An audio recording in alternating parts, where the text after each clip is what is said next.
To address the fuel shortage, the Astral Express followed Miss Black Swan's suggestion to travel to Amphorius, a place known as the Eternal Land. However, soon after the arrival, March suddenly fell unconscious, and the landing that Don Hung and I made on Amphorius was anything but smooth. After surviving the crash, the Trailblaze Squad met the local heroes known as the Chrysos Heirs. From them, they learned that the Titans sustaining the world were beginning to decay, and that Amphorius itself was scarred and broken. Thus began the prologue of the Flame Chase journey. At the end of this epic adventure, we uncovered the truth. Amphorius was trapped within the eternal recurrence, created by Finan and Cyrene. Their goal was simple: to defy the Aeon and rewrite the world's fated end of destruction. Carrying on Finan's legacy, we stepped once more into the cycle, determined to find a way to break free from fate. After thwarting the schemes of Xandar, the First Genius, and Evernight, we finally gathered together to face the Lord Ravager Iron Tomb. The battle was so immense that it even drew the gaze of Noose.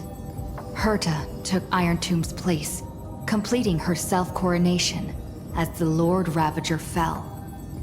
And Cyrene, the Child of Remembrance, gave her life so that the seeds of a new world could take root among the stars. And so, the Epic of Amphorius came to an unprecedented and romantic close. In Noose's extrapolations, the fourth instant had already begun its countdown. With the spirit of Trailblaze shining in full, we brought this journey to a close in the purest, most poetic way imaginable. And as we bid farewell to the Eternal Land, the Astral Express set off once more toward its next destination.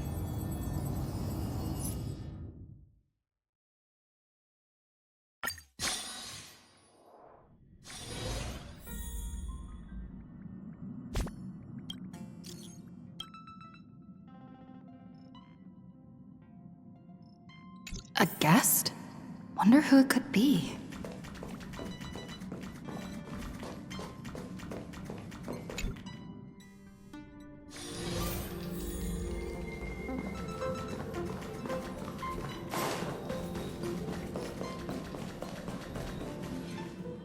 That's my proposal. There's no harm in giving it some thought. I understand, but the Express's voyages are meant to extend the Silver Rail. That won't change. But the cosmic situation will. The Legion's threat looms over the universe, and no one can avoid it. Isn't that why you started the trailblazing journey? To connect? When it comes to the Express's course, I can't make any decisions on my own. Madam Jade, your olive branch should be extended to everyone. Greetings, nameless ones. Deliverer of Amphorius. I'm here to celebrate our victory before the Express makes its warp jump, and lay the groundwork for a long-term partnership. On behalf of the Strategic Investment Department, and in the name of Diamond, I hereby invite all of you to Astropolis to discuss our alliance.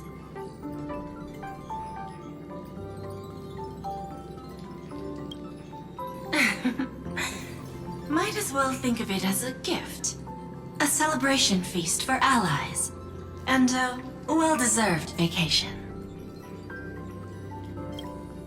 It's the crown jewel of Epsilon, headquarters of Interastral Peace Entertainment. It might not quite match Penacony in terms of glitz and glamour, but in the eyes of IPC folks, it's the ultimate vacation spot. Defeating Iron Tomb is, of course, a feat worthy of being recorded in the history books. It's something that belongs to the cosmos, and even more so to the Nameless. But you and I both know this is just the beginning. To eliminate the threat of the destruction, all forces must still unite as one. To this end, the Preservation hopes to join hands with the Erudition and the Hunt to establish an anti-destruction alliance, bringing together all forces that can be rallied to the cause. I'm glad to see the Astral Express is on the list. You're being too modest. You're heroes who defeated a Lord Ravager, and therefore the most brilliant emblem on this banner. I believe the Trailblaze would make a strong candidate for leadership. I'm truly flattered. Consider our vote as a show of sincerity from the 10 Stonehearts. So, may I have the honor of expecting your presence? Every stop the Express makes is decided by all passengers together. Madam Jade, please, give us some time. Of course. Then I shall wait with anticipation.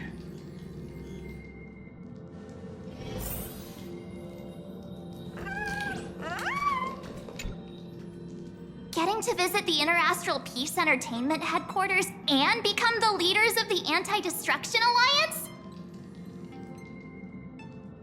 Come on, when has anything that good ever just fallen into someone's lap? Jade is a shrewd businesswoman. Her idea of a leader might not align with what we have in mind. What do you think?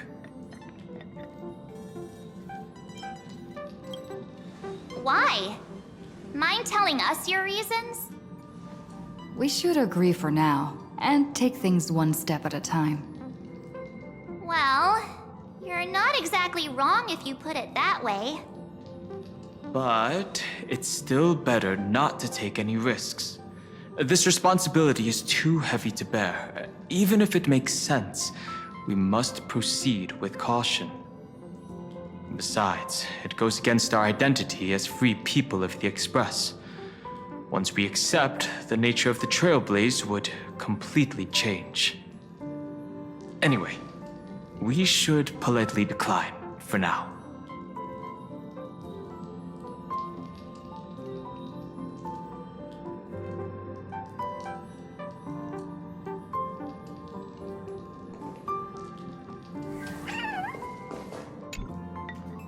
Sunday, what does your gut tell you? From what I know about Madame Jade, every favor she does is just groundwork to put things in her control.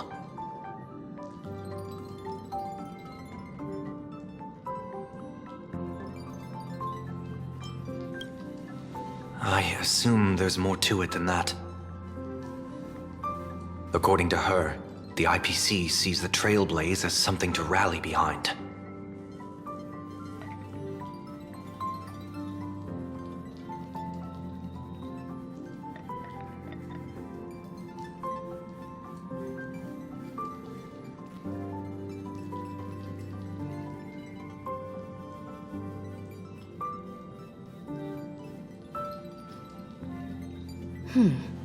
What do you think?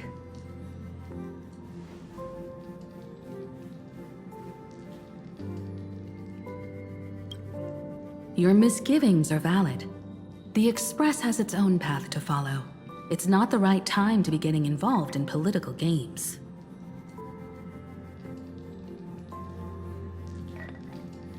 The discussion's over, so let's take a vote. I reserve my judgment on this. I second that. Me too.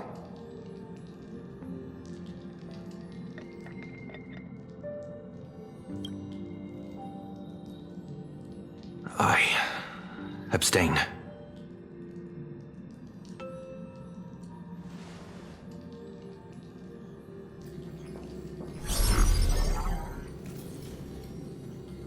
After careful consideration, we regret to inform you that we cannot accept your proposal for the moment.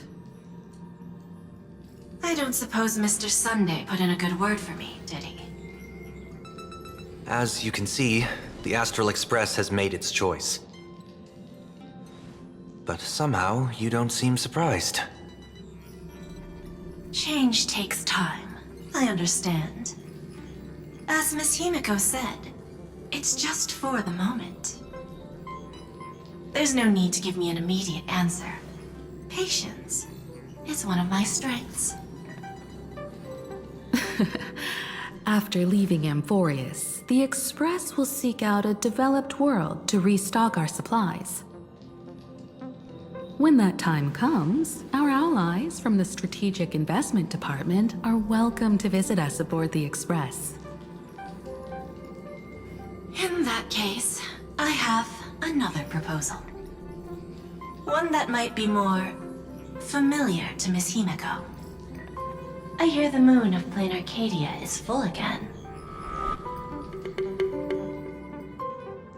I bet Miss Himiko would love to go home and see it, wouldn't you?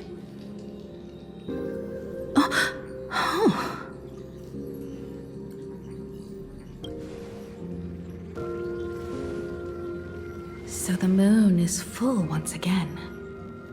I wonder if all is well over there. Stable and prosperous as usual. Planarcadia has long since become one of the IPC's most valuable planetary assets. Although I cannot visit there in person, if the Express passes through Planarcadia, my colleagues will surely give you a grand welcoming ceremony. That's very thoughtful of you. We'll give it serious consideration. Sorry for taking up so much of your time. I should get going now. Remember, the gates of Astropolis will always be open to the Astral Express. May the winds be favorable on your trailblazing expedition.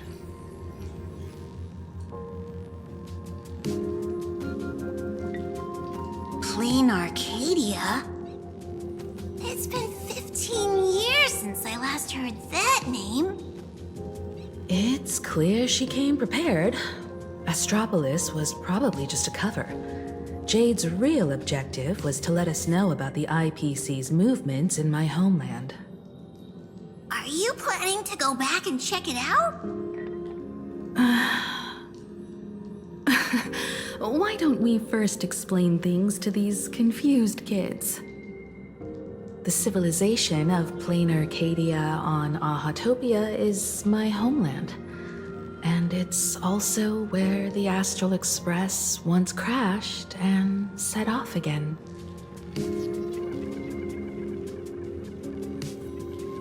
Well, I've been away for so long. To be honest, I'm also not quite sure about this. Dan Heng, March 7th, and you've all grown so much during your time in Amphorius. Each of you has become a truly capable Nameless. So you must understand that Jade was right.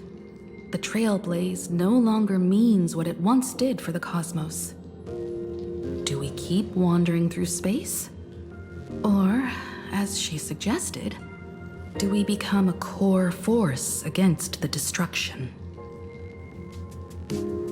We should give this question some serious thought before we depart.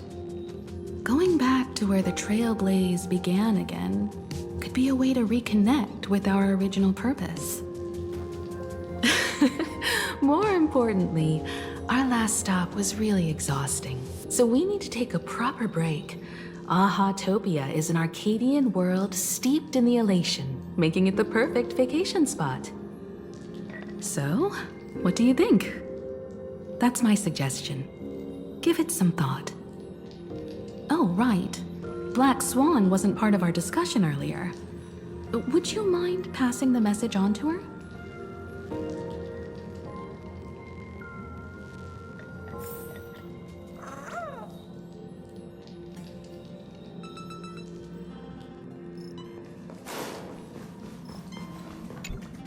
When discussing the Alliance, Madame Jade only mentioned the Strategic Investment Department. Perhaps the Anti-Destruction Alliance is just the 10 Stonehearts one-sided initiative. The IPC is full of competing camps. If I'm not mistaken, All the factions on that list are forces that Diamond is trying to win over. The Strategic Investment Department needs enough leverage to silence their opposition within the IPC. Some olive branch.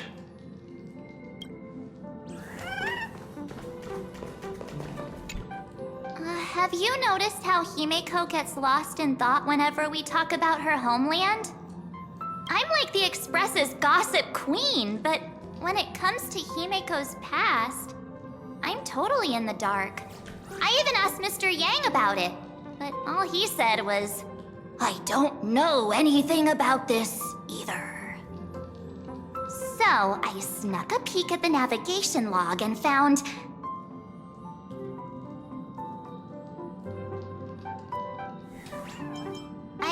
an unfamiliar signature in the logs. Something like... Mura? Based on the timeline, it must be someone Himeko knew. But she's never mentioned it. I bet there's some big secret behind all this. Ahatopia. That's an ancient world, if I remember correctly. Would you like to hear the databank records, or just the rumors I've heard? Ahatopia is located in the constellation Star Zone. It is said that in the distant past, the Eon of Elation, Aha, once stopped here, turning it into a stage for the masked fools and mourning actors, and drawing travelers from many worlds. After the destruction came into being, this place too was driven to the brink by the Legion's onslaught. Many ancient nations vanished, and the entire world sank into a painted world upon canvas. Fortunately, with support from the Interastral Peace Corporation's Worlds Reborn initiative, Planarcadia emerged from the planar realm, regained its former vitality, joined the Pan-Cosmic Trade Network, and became one of the IPC's key assets and markets. As of today, an array of local entertainment creations originating from Planarcadia has circulated far and wide across the cosmos.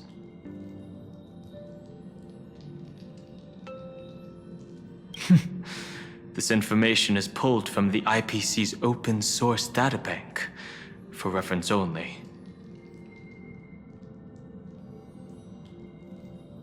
After leaving the Xianzhou, I spent some time with the IPC fleet, where I met a fool from this Arcadia. She told me a legend. Aha the Elation once shed a tear there, and thus bestowed a blessing upon the whole world.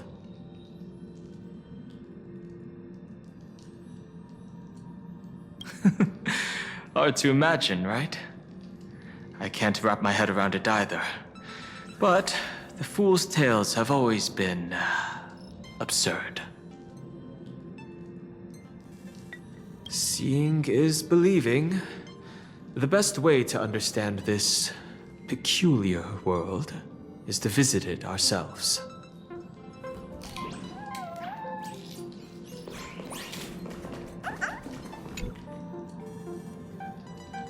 Me? Right now, I'm fine. Just feeling a bit nostalgic. I was just flipping through my first navigation log. Can you believe that was from 140,000 system hours ago? 15 orbital years have passed. I wonder what Planarcadia looks like now. Just the thought of it makes me curious.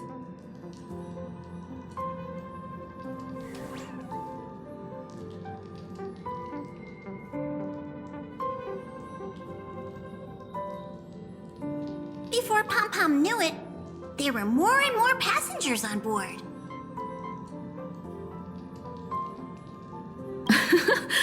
I'll tell you about them another time.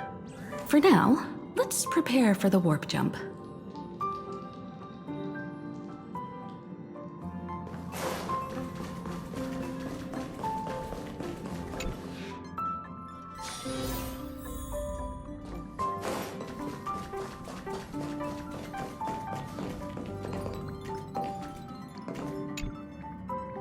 I heard you have some ideas about the next stop.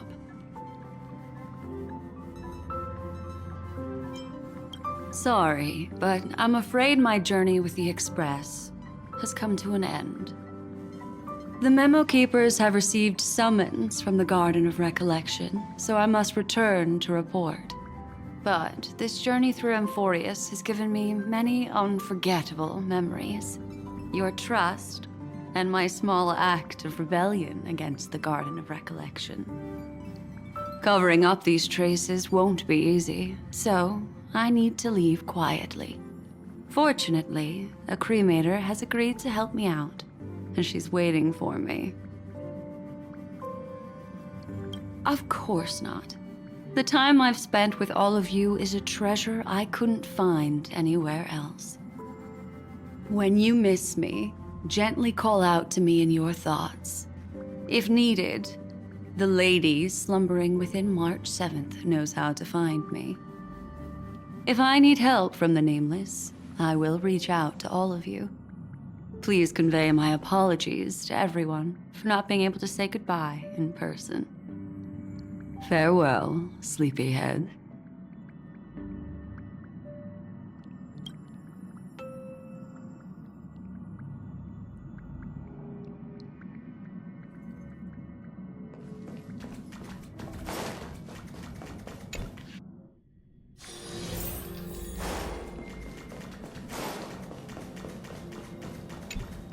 Planarcadia, another land known as an Arcadia.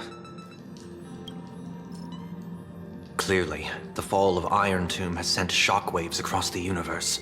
Even the usually scattered Memo Keepers have received a call to gather. Trust the lady. She's no stranger to dancing on a knife's edge, and she's always made it out in one piece.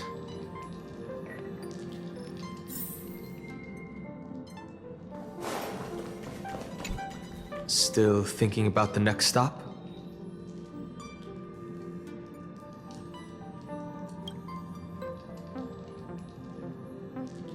Is that so? If she chose to leave on her own, she must have good reasons for doing so. I hope the Garden of Recollection has no way of knowing what happened inside Amphorius.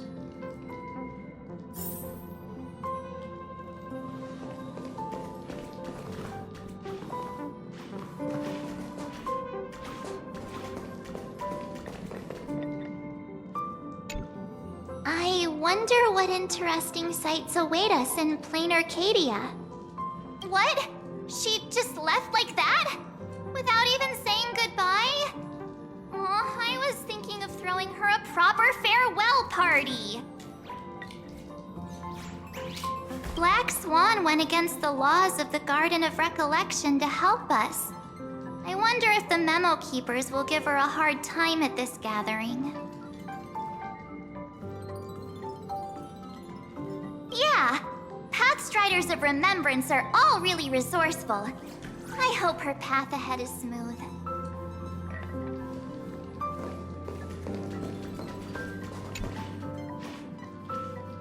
Without Black Swan, the Express would have never made it to Amphorius, let alone experience this unprecedented adventure.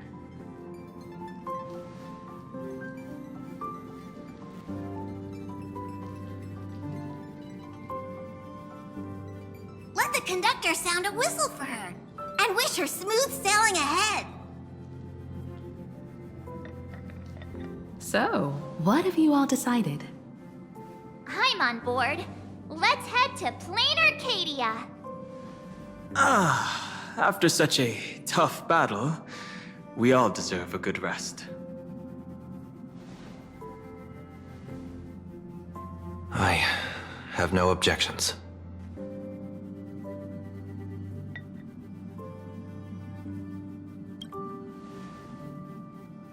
Since we're all in agreement, Conductor, prepare for the warp jump.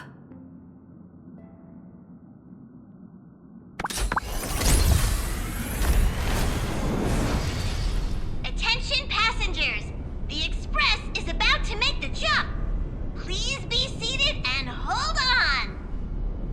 Destination,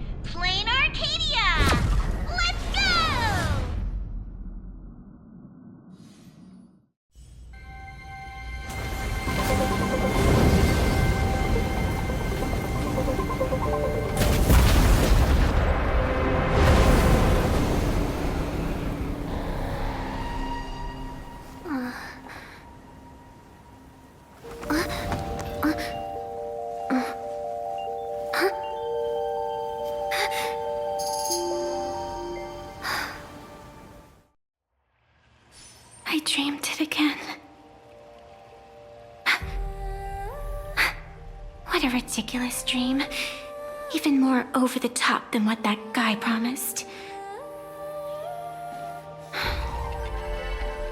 Looks like the Express has once again taken the wrong route. There's nothing we can do about it. In the river of time, if cause and effect can be kept apart for long, they're bound to have a terrifying reunion. Am I right, Observer? Watching us from behind countless veils. I've been rambling on since the show just started. You must be totally lost, aren't you? Then just forget all that nonsense I was spouting. Anyway, stop looking here. What you should be focusing on is them.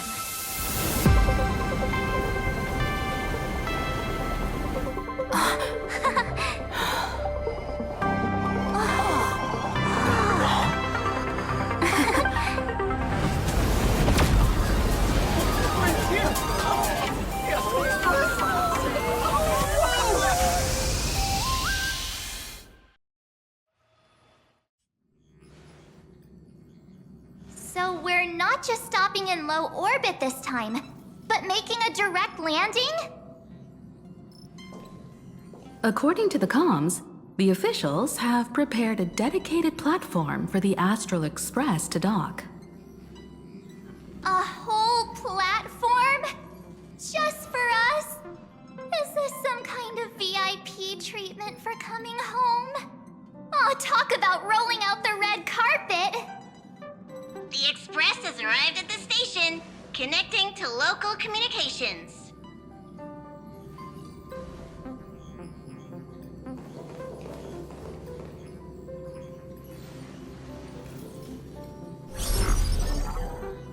From what I see, the Astral Express is considered a legend across the cosmos. So, preparing a fitting gift would be more than appropriate. Allow me to introduce myself. I'm Pearl, from the IPC Strategic Investment Department. Now, in my capacity as the legal representative and CEO of this Arcadia, I welcome the Express Navigator, Miss Himiko, back home. Hello, Miss Pearl. This is news to me. I wasn't aware that the Strategic Investment Department had taken over administration of Planarcadia. As its governing official, I am still in the process of learning. If I can help this planet grow more prosperous, it would be a profound honor. We would be even more honored to have a face-to-face conversation with you. That's exactly what I wanted to say. While the Express is stationed here, the IPC will reasonably accommodate all your requests, including the one you just mentioned. Pardon my choice of words, but I sincerely hope that you enjoy your time in Planarcadia so much you never want to leave. In that case, I'd like to know about recent events in this world. I heard from Madame Jade that it's once again the time of the full moon. Indeed. I believe it's also welcoming the Express. After 15 years, now that the Phantas Moon of Elation is full again, the Phantas Moon Games will begin as scheduled. The more lively, the better. During these divine games, distinguished guests from across the cosmos will be stopping by. This time, along with the Express, a delegate from the Cienjo Alliance has also arrived. Don't be surprised if you happen to run into them. A Xianzhou envoy? That's right. A big shot from the Yuchui.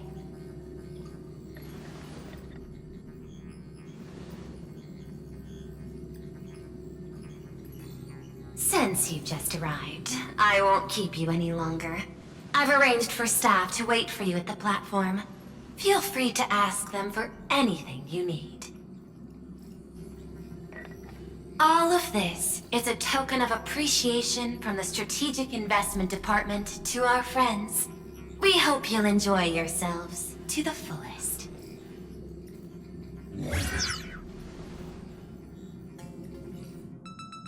Madame Pearl's style is different from Aventurine's, but her methods are cut from the same cloth.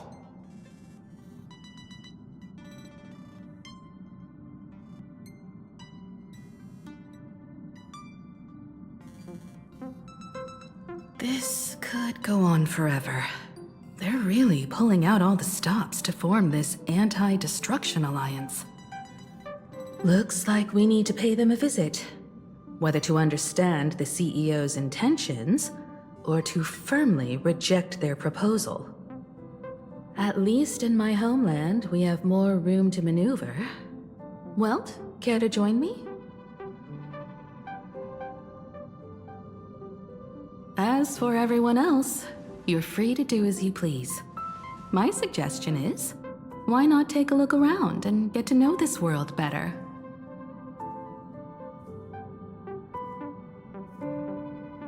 In that case, Sunday and I will go gather some intel about the Xianzhou envoy. Huh? Why you two? I asked Don Hung to bring me along. I can't appear in public given my identity, but I have a feeling that the Express might need to make some tough decisions in these complicated circumstances. Understanding the Xianzhou Alliance's stance might help us on our journey. Hey, you had the toughest time in Amphorius. Since we're splitting up, why not make your mission take a break with March? I'm saying this from the bottom of my heart. I'm counting on you. Same goes for you, March. Now we'll look like two immature kids just loafing around. Wow, you grew up pretty fast then. Don't worry, you two. Just make sure to come see me in the parlor car before you leave. I have a favor to ask of you both.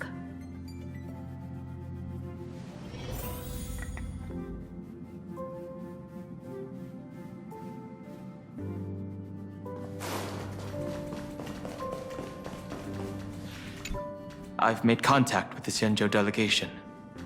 Sunday, let's head out. If there is any etiquette I need to follow when meeting Xianzhou people, please let me know in advance.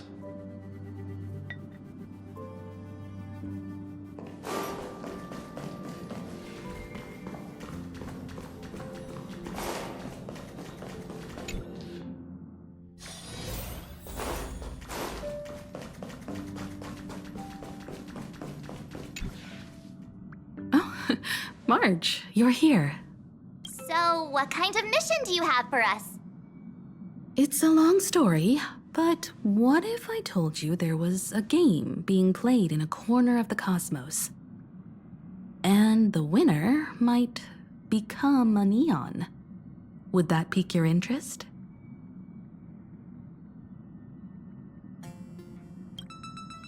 You two saw that special moon in the sky, didn't you? That's a piece of artwork. Here, a ceremony called the Phantom Moon Games is held every full moon.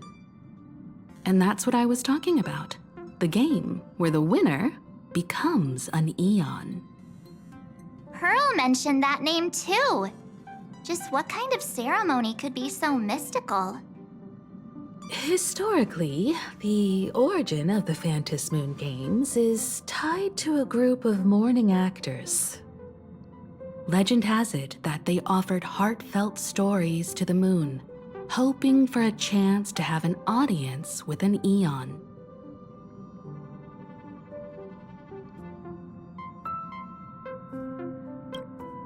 Not really. As far as I know, many factions have their own ways of gaining an audience with them. Like the IPC's tourist package, one-day glory tour of the Amber Lord. Pay 1.8 billion credits and you can get a close-up view of Klapoth from an orbital ship at Pier Point. But the Phantom Moon games are different. They're one of the few well-documented ways where you can actually see an Eon and receive their response.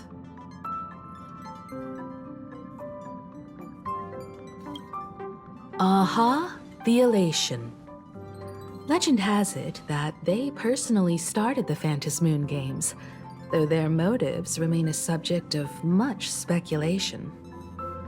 Aha is also one of the Eons closest to humans. They have left behind countless pranks, with this miracle of Aha-topia being one of them.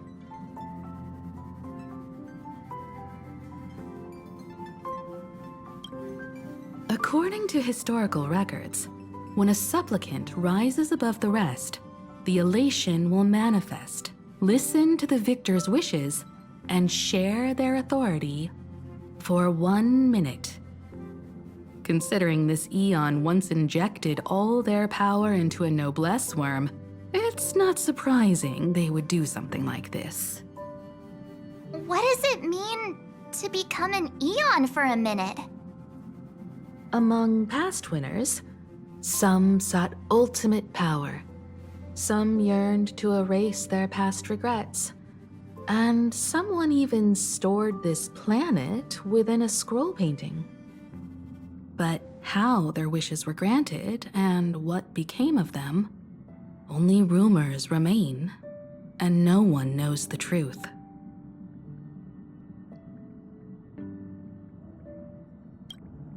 The first signs of the war among the Eons are beginning to show. I believe this is why the IPC has been positioning itself here for years. When I saw the Phantom Moon at its fullest, I became even more certain. This ceremony to commune with the Eon, whether genuine or not, could be the turning point that determines the destiny of the cosmos. With all eyes on these games, the IPC won't be the only ones with ulterior motives. The road ahead will likely be fraught with hidden dangers.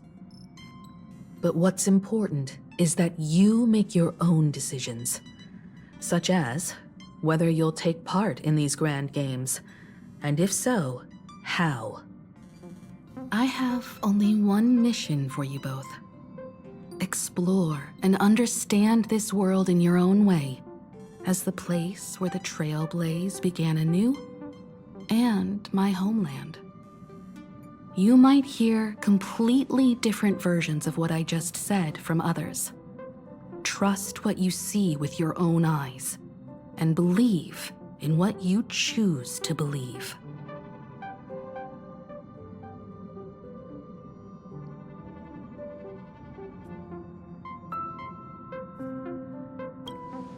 Me too. I won't let her walk ahead alone. I see you already have your own thoughts on this. In that case, everyone's got a mission to take care of now. Welt and I are going to meet Pearl. We'll see what kind of surprise she has in store for us.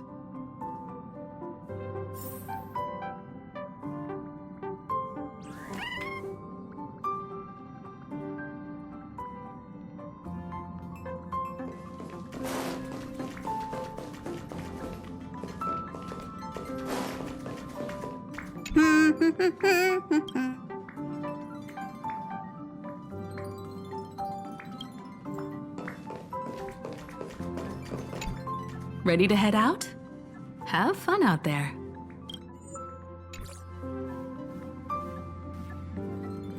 Isn't Miss Pearl, who we're going to meet, an Intellitron herself?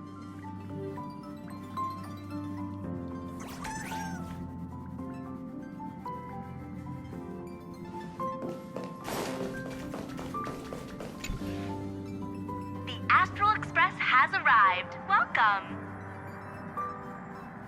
Ah, now this is what I call a grand welcome. Let's get off the train. Oh, right. After a few trailblazing expeditions, I've totally figured it out. The first person we meet at every stop is somehow involved in some earth-shattering secret. So when the door opens, keep your eyes peeled.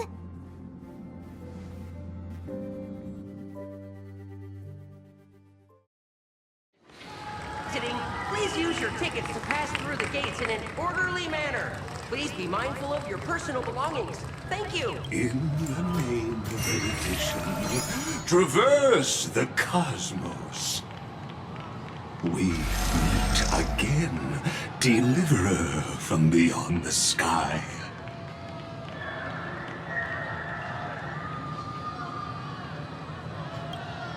I am not the Theoros you know, but the masked fool, Xandar II Kuwabara. This time, I choose to walk the path of elation, and I shall defeat Noose with my sense of humor.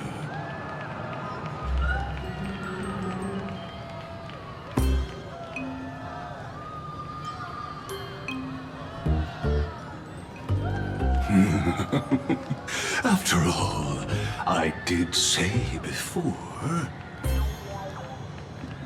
My latest dream is to join the Genius Society and play the role of a genius. Hey there, gray hair and darling March. Sparkle? Ah, it was you all along? Surprised?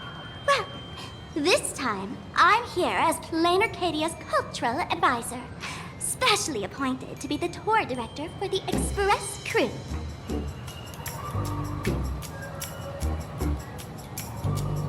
What are you talking about?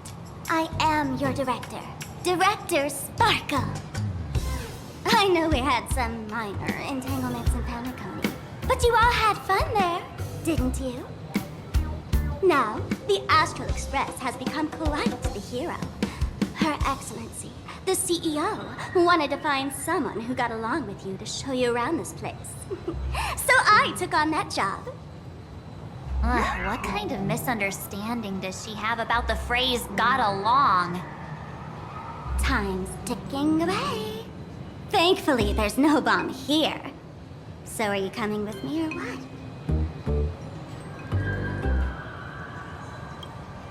Fine. But from now on, no more pretending to be someone else. Lame. Anyway, shall we get going?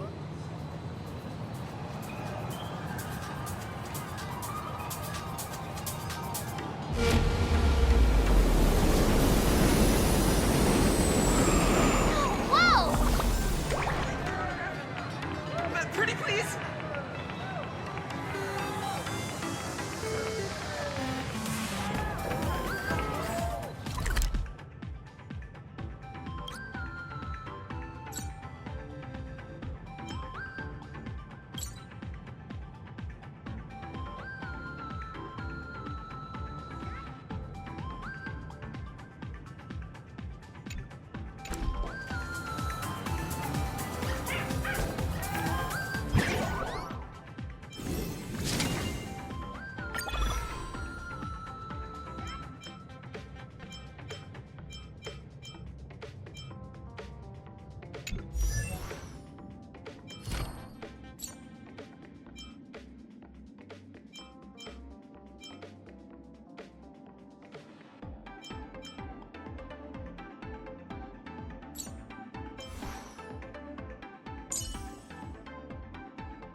Something? If not, then I'll be leaving. Please be mindful of your... You! Is this a train? Looking sharp. Thanks for the compliment. Ugh! The train just spoke. Before us stands not just a train, but a strangeling. The term strangeling is so outdated. Times have changed, dear guests. Please refer to the Fake-Eye Protection Act. We prefer to be called imaginary. Ugh. So by the book. You really love those fancy scientific names from the IPC textbooks, huh? Fine. Have it your way. This here is a species unique to Planarcadia. An imaginary, or a being born from paintings.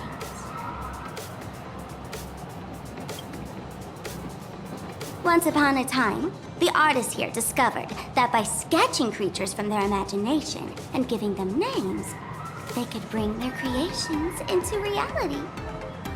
This belief in things yet to exist is called wish power, and it sustains the existence of Imaginary. If you ask me, this power must be a blessing from the laughter. Oops, got sidetracked. This here is the Bullet Worm Express, an Imaginary in charge of transportation.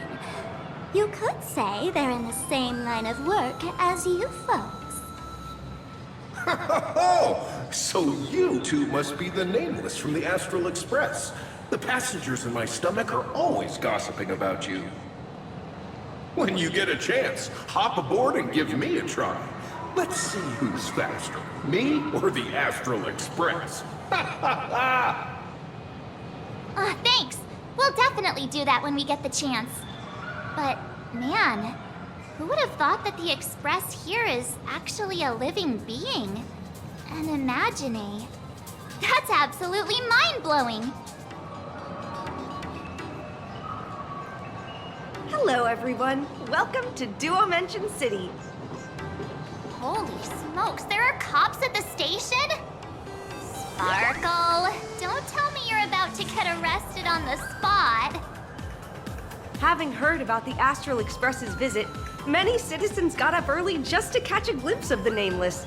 If anyone acts out of line, please don't hesitate to call us. Oh, gray hair and darling March. You're real celebrities now. Next up, I'm gonna show you even more mind-blowing stuff, so try not to faint.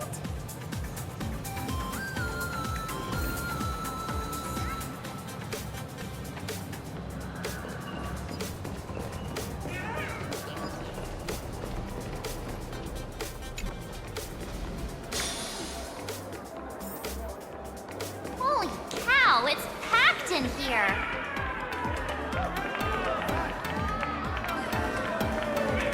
What do we have here? Don't worry, just some local specialties.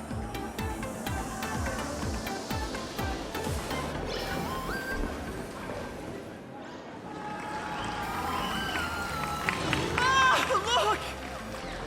That pink-haired girl? She's got this adorable little bunny vibe going on. Is she the inspiration for March Bunny? And that girl with the gray hair next to her is so dashing! She must be the baseball raccoon! But she doesn't look anything like a raccoon.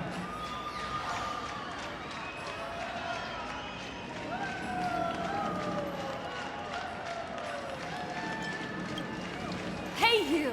Yes, you! Hurry up and say I'm cute! She spoke to us! By the laughter, this is the most amazing moment of my life! There's Miss Martin! Oh! Please! Mr. Raccoon! Hello? Over here! Please, stop my forehead! I love you!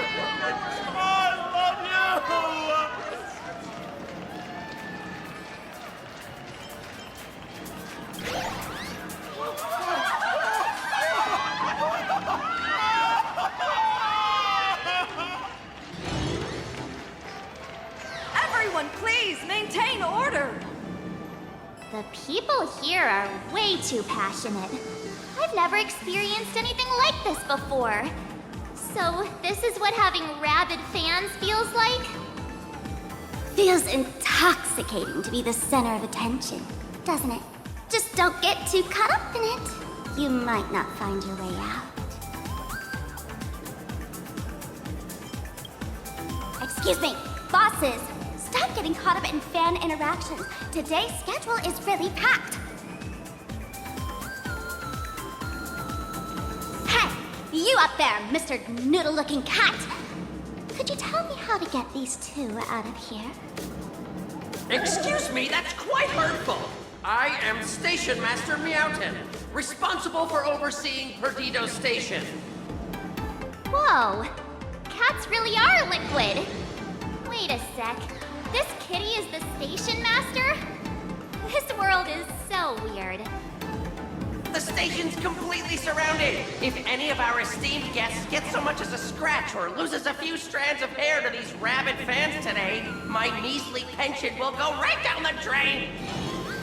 So I've prepared the staff passage for our Astral Express VIPs. Please hurry and exit the station that way.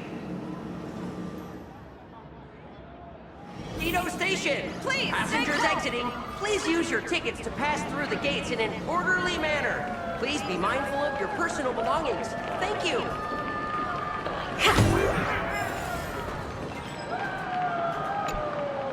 Staff passage? To be precise, it's the Imagine Staff Passage. A long time ago, all of this Arcadia was sealed inside a scroll painting.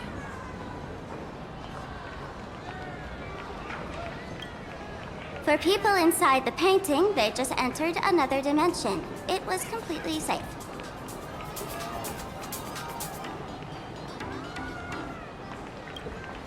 That's because someone brought everything back to reality. Care to guess why the IPC is here?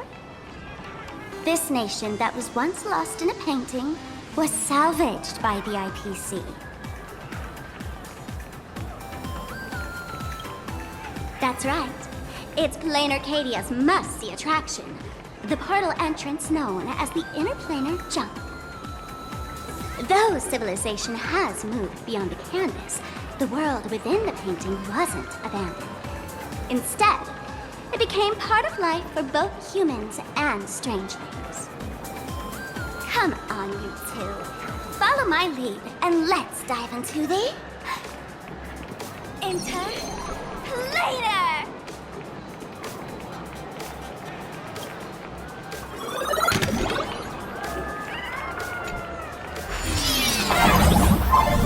How did I turn into Pom-Pom? Oh, wait. On closer inspection, you don't look exactly like Pom-Pom. Maybe this is what the Trailblaze looks like to the people here.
That's right.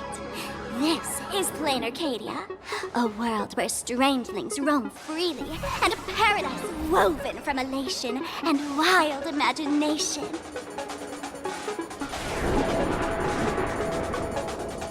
That huge creature perched on the tower is staring right at us. It's giving me the creeps. Oh, it doesn't usually eat people. Unless it spots pink hair. What's the matter with you? Jumping around and scaring people. That big fella is called a thunder coil. Don't worry, to him, we're just tiny ants on the ground. Not even enough to get stuck between his teeth.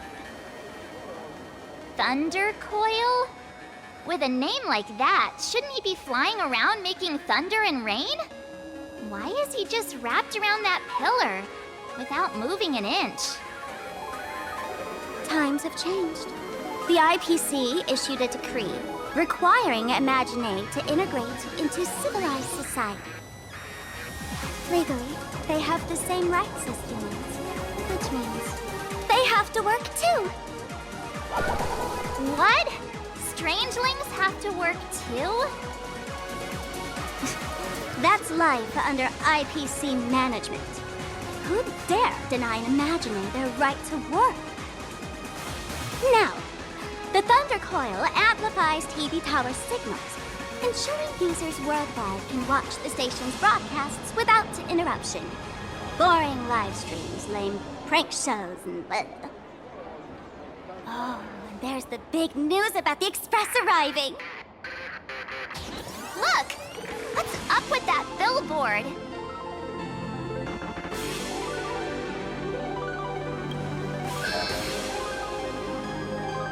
That's not fair! Why does she get a huge poster while I don't? Huh. The IPC is really pulling out all the stops to hype you guys up. Don't mind me saying this, but for every penny the IPC spends on you, they expect a return in the hundreds or thousands. You'd better watch your back. That's one of those giant robots Mr. Yang loves.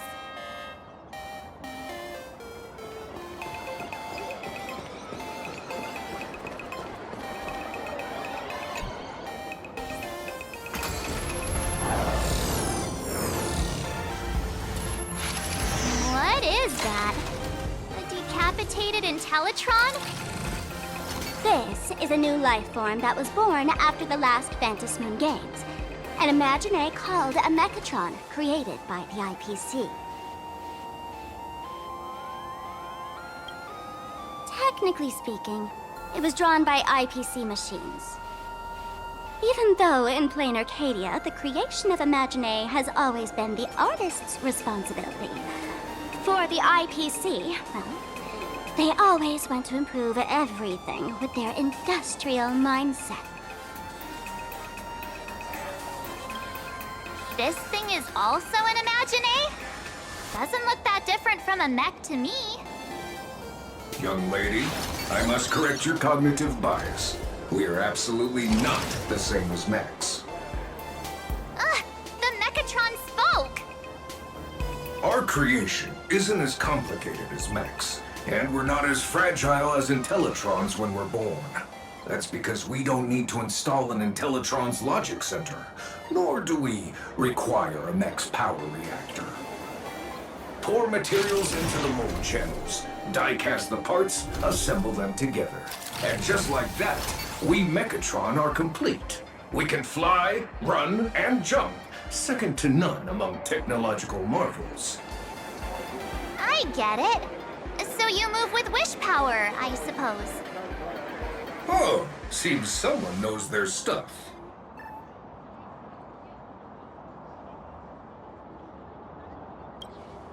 Yeah, that was 15 years ago.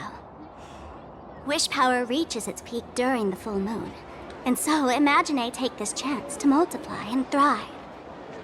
Just like they say in documentaries, when spring arrives and nature awakens, it's mating season for the strangelings again.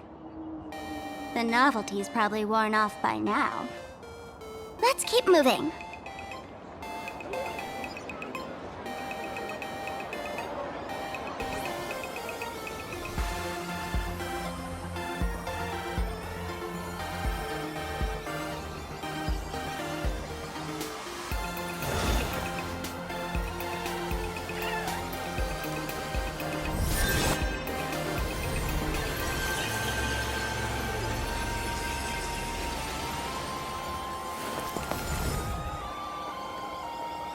Here.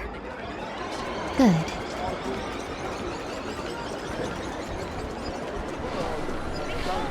Is that a dessert shop run by cats?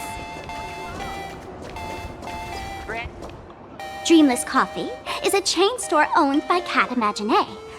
The coffee and desserts here are absolutely delicious.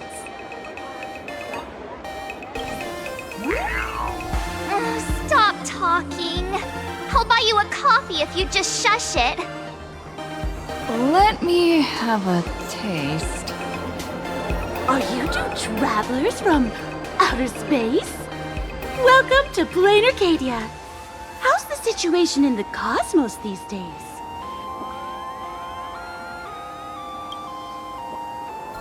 Oh my! If it isn't the heroes of the Astral Express! What an honor to meet you both. As Nameless, you must go on life and death adventures all the time, right? Would you like to keep smiling happily forever, no matter what adversity comes your way? Happy forever? Is that even possible?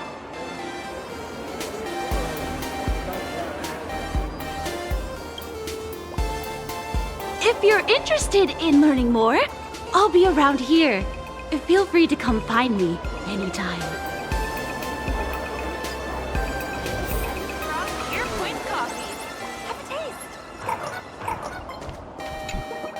I'm from the Research Society of Happy Smiles. As everyone knows, this place is blessed by the laughter, making it a peaceful paradise. However, even while living a peaceful life, our existence remains entangled in countless worries and suffering. Crushing workloads, measly pay, demanding bosses. Turn on the TV, and all the bad news from across the cosmos hits you in the face. These are all enemies of happiness. Just like how the Astral Express defeated the Lord Ravager, we, the founders of the Research Society of Happy Smiles, have received divine revelation from the laughter and vow to help the residents of Planarcadia defeat these enemies of happiness and bring joy to everyone. Every fool in the tavern says stuff like this when we get drunk. Listen! The laughter is talking to me! Hey, you two, interested in joining us? It would be such an honor for all our members if you could become part of our society. Oh, gray hair March, don't tell me you two are buying into her nonsense. This lady seems a bit off her rocker. Let's get out of here quick.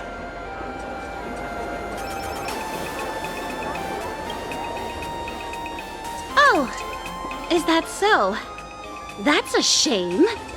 But don't worry, opportunities for happiness will always be waiting for you. I hope we can have another heart-to-heart someday, so that you both can be guided to a life filled with eternal happy smiles. Brand new extra strong Pure Point coffee. Have a taste. Oh, there's something on the traffic light. Should we check it out from the overpass? Oh, look! There's a comic book store!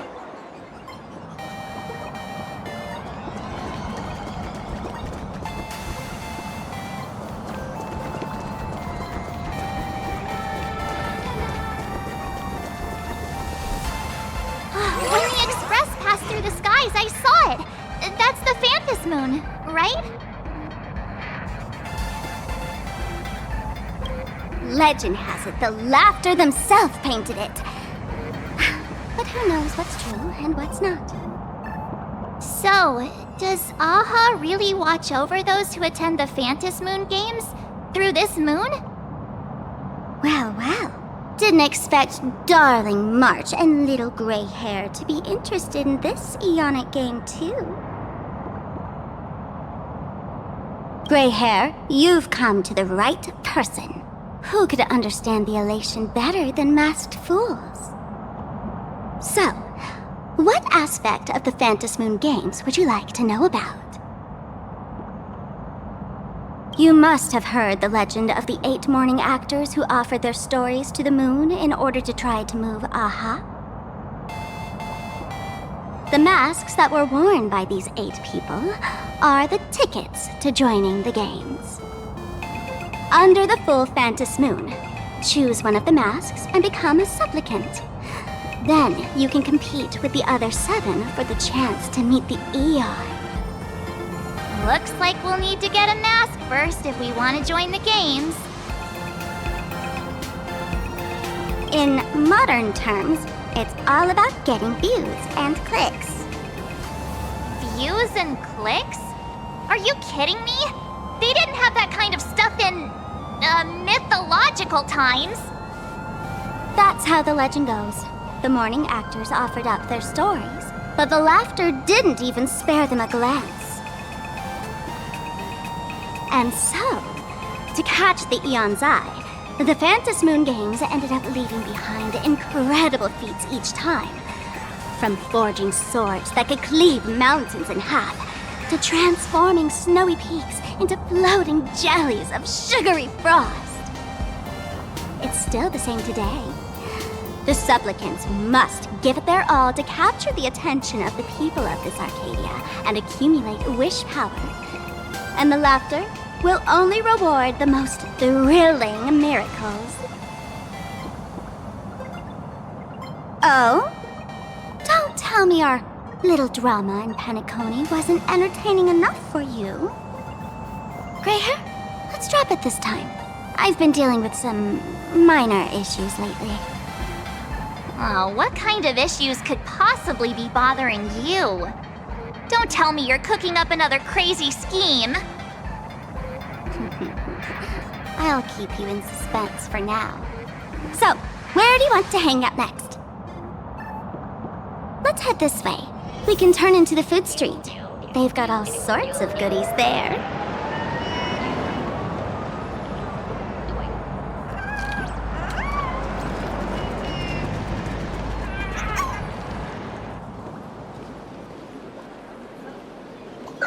Click, click. Huh?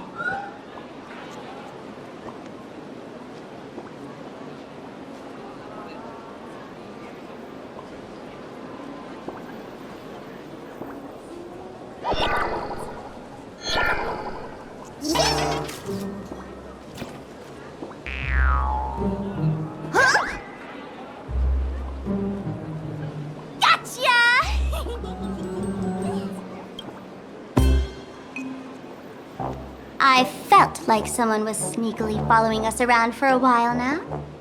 Looks like it wasn't my imagination. What's this little thing's deal, huh? It's kinda dressed like you, isn't it? Not surprising at all. The Astral Express is quite the celebrity these days, turning heads wherever they go. There's always someone keeping a close eye on your every move. Click, click, click, click! Holy for Bowly! For Bobo Weekly exclusive scoop! Famous raccoon from the Astral Express caught in secret rendezvous with streamer Sparksy, seemingly to join forces for the Phantom Moon Games. Famous raccoon? Secret rendezvous with Sparksy? What is he talking about? Some tabloid journalist trying to stir up a juicy scandal, huh? They might both use cameras. But our darling March is way cuter than this paparazzi creep. Hey, I can speak for myself.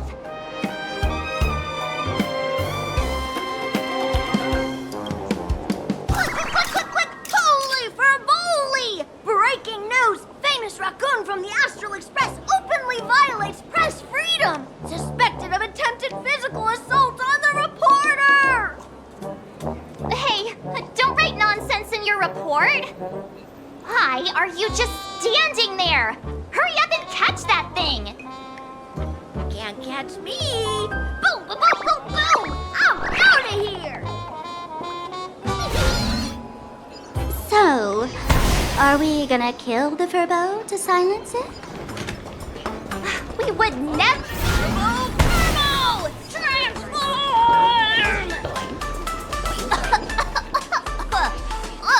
A smoke bomb? That little fella can...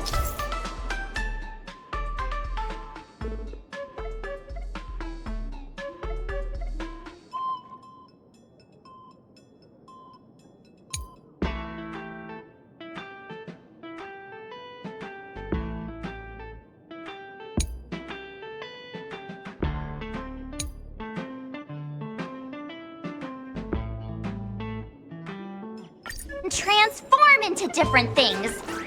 Let's look around. So,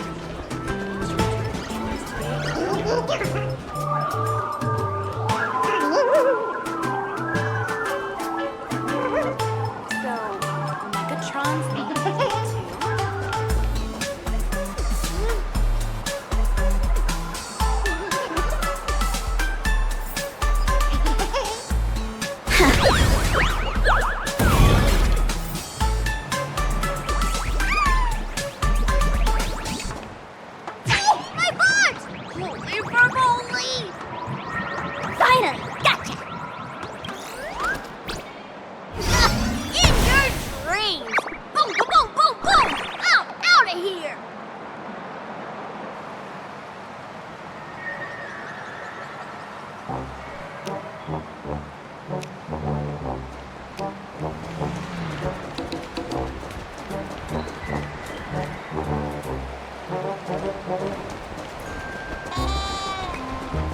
Let's have a game of Cosmic Collective. Finally cornered this troublemaker. Delete those sneaky photos, and don't you dare write any of your made-up stories, or I'm gonna show you what's what. No escape now! I, for Bullitzer, may just be a humble tabloid journalist, but I'll never bow down to evil forces when it comes to defending freedom of the press! I'm on fire! Whoa, why did this guy suddenly get into a combat stance? Here we go. Now be a good boy and stay down.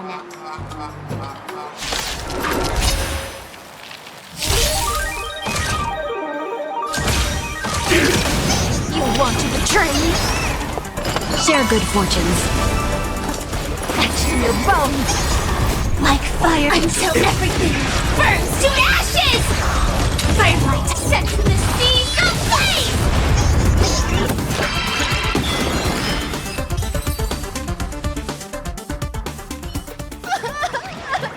Please, don't hurt this poor working Furbo!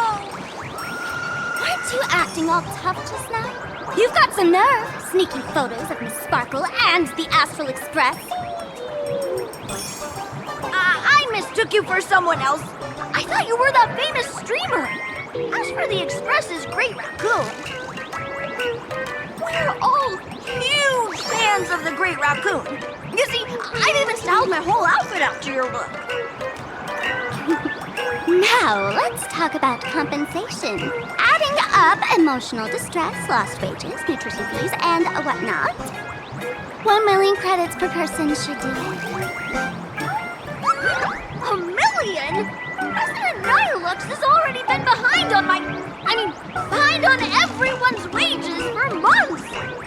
For the money, who risked their neck being a tabloid journalist, taking photos of the bigwigs on the Astral Express. Right now, I've got no money, and well, no life left to lose either.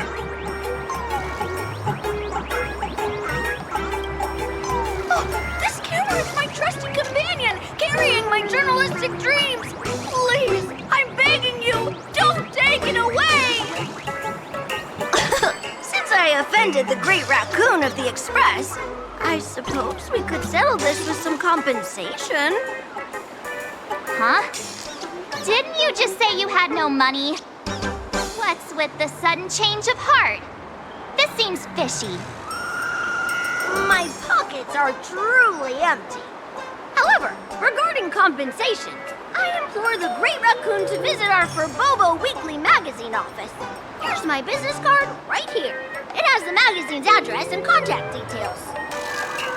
Rest assured, President Nihilux will definitely present compensation that'll satisfy the Great Raccoon. Please make sure to come claim your compensation. Whatcha-cha! Ugh, darn it! It got away again. Make sure to come claim your compensation? I wonder if I can trust that Furbo's words. Money can't buy entertainment this good. Since that scheming little Furbo's extended an invitation, might as well go check it out. Right now in Planarcadia, there are eyes following you everywhere, just like that Furbo. So, Sparkle, what's your angle in keeping tabs on us? My darling Marge, you still doubt me. What about you, gray hair? You got that right. Why would I ever hurt my favorite source of joy? What you should be worried about right now isn't me or that tabloid journalist from earlier. Has the renowned Astral Express come to Planarcadia as tourists on vacation? Or are you here for the Eon's game, eager to share their authority? For the local residents, you're already in the spotlight without doing anything. If you decide to join this game, you'd better stay on your toes. There are quite a few people looking to join the Phantasmoon Games and become a supplicant. In their eyes, the Astral Express is the perfect prey. Among the folks I know, there's one who might become your enemy. She's about to put on quite a show at the plaza up ahead. Wanna go check it out together?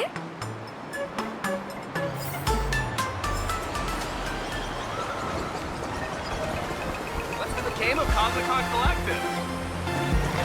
These little Wispay are quite mischievous. As lively as our darling Marge. Hey, I'm being super well behaved here.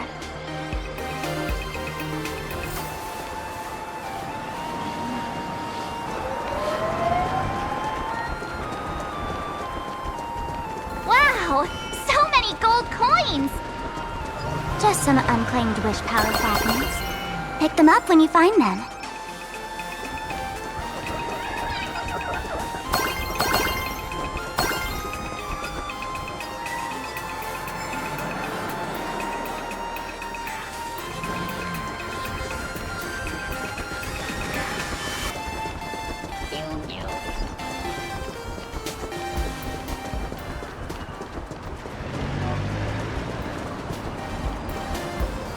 The elation is naturally the most venerated deity here.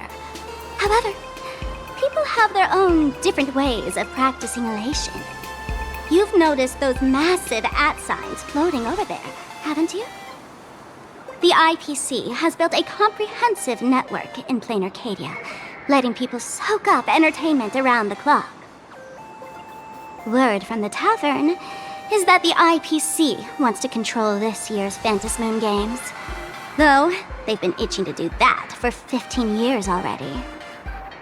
To us fools, those IPC folks are like a swarm of buzzing worker bees, tirelessly building their dull, mechanical business hives everywhere. The worst part is, these folks actually enjoy it. Their elation is mind-numbingly boring. And even worse, this dull elation has spread like a plague to every corner of Planarcadia. Come on in and feel it for yourself.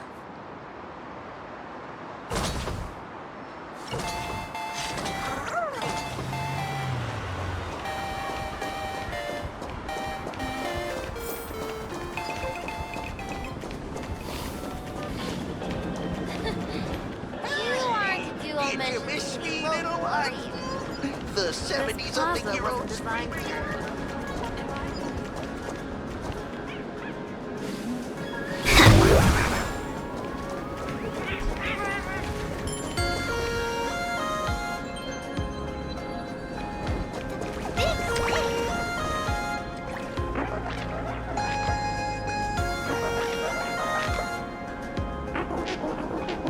Planarcadia has enough entertainment to keep you busy until doomsday without repeating anything. But you know what's missing here? Real fun! What's the difference between being glued to the internet all day and being stuck in a dream? The Phantasmoon games must not fall into the IPC's hands and be reduced to a business deal decided by internal bidding. It must not become just another bargaining chip in the power struggle between cosmic forces.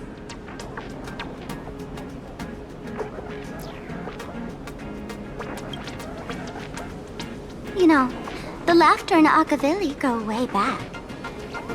I witnessed the potential of the Trailblaze in Penacony. The sparks that fly when paths collide. It's absolutely mesmerizing. In Planarcadia, what surprises will you bring for the elation? And there's also the preservation, the hunt. Don't you think that on the eve of the Phantasmoon Games, Planarcadia looks just like a card game among eons? If that's the case.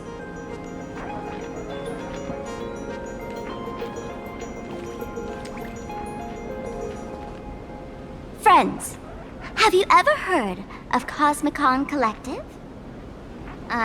What's that? It's the hottest trading card game in the world right now. Tons of people are playing it at the tavern, too. The cards feature legendary figures from across the universe, along with their power levels. Just roll the dice and compare numbers to see who's stronger and who's weaker.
play cards with me? Think of it as a rehearsal for the Phantasmoon Games, right here, at this tiny card table. If you beat me, I'll tell you the enemy's name. Maybe we can team up and take her on.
As expected of you, gray hair, starting off with a bang.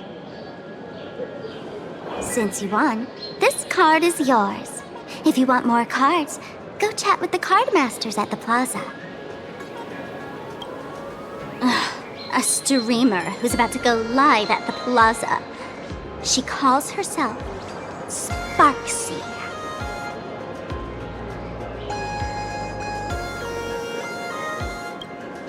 That's right. She's your enemy.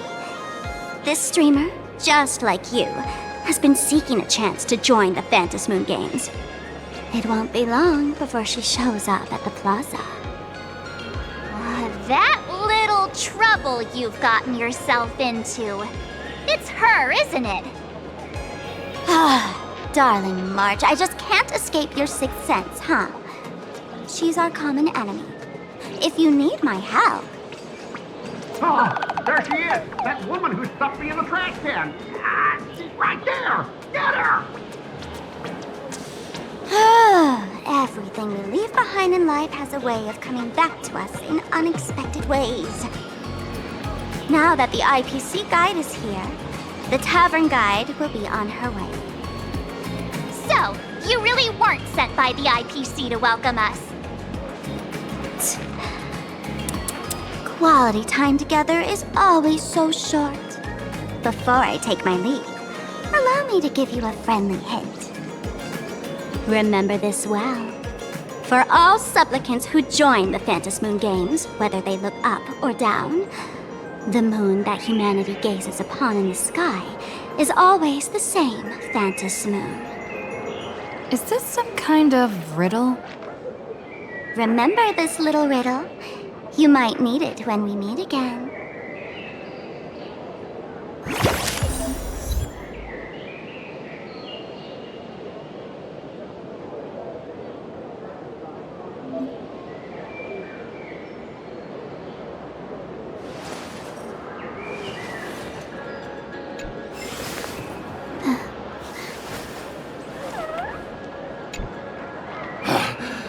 Finally!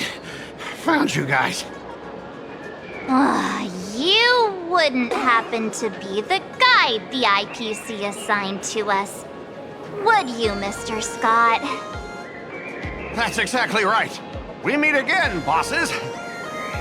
After the Holy Grail War back in Penacony, Mr. Aventurine graciously offered me a chance to turn over a new leaf by working for the Strategic Investment Department. And as it happens, Madame Pearl wanted to find someone who got along with the Express crew to be a guide. So I was assigned this important task. But just before I came to start my job today, someone suddenly knocked me out cold. And when I woke up, I found myself stuffed in a trash can. That's right. It was that woman who kidnapped you just now. When I catch her, I'll make her pay until she's completely broke. I'm starting to question his judgment in picking people. I knew it! You don't want to see my despicable face! I, Scott, totally understand your frustration. As long as you're safe and sound, that's all I care about. So, dear bosses, would you like to grab a bite to eat, keep playing around here, or perhaps enjoy my latest animal impersonation act, huh? Mr. Scott's dedication to his work is so intense. It's almost painful to watch.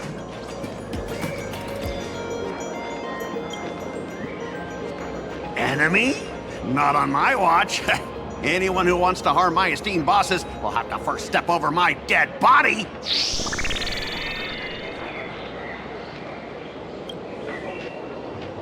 Oh, that's not really appropriate, is it?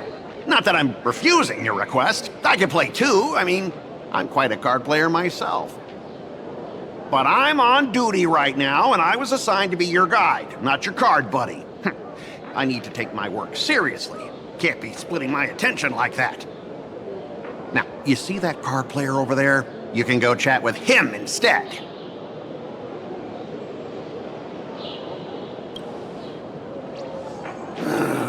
Since it's your order, I'll humbly obey. But hey, don't go tattling later, saying I'm slacking off on my duties.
As expected of the Nameless, our great hero. Your card skills are truly remarkable. Boss, am I giving you the good vibes you need? Don't forget to put in a good word for me when you get back. Oh, right. There are other players around this plaza. If you're still up for more, feel free to chat with them.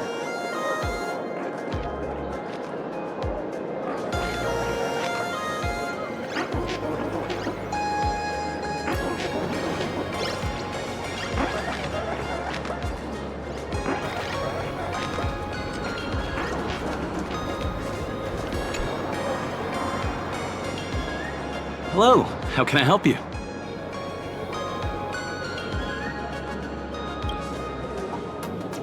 Huh? This one's just passing through. Lady, you got the wrong person. If you want to play cards, I'm your guy.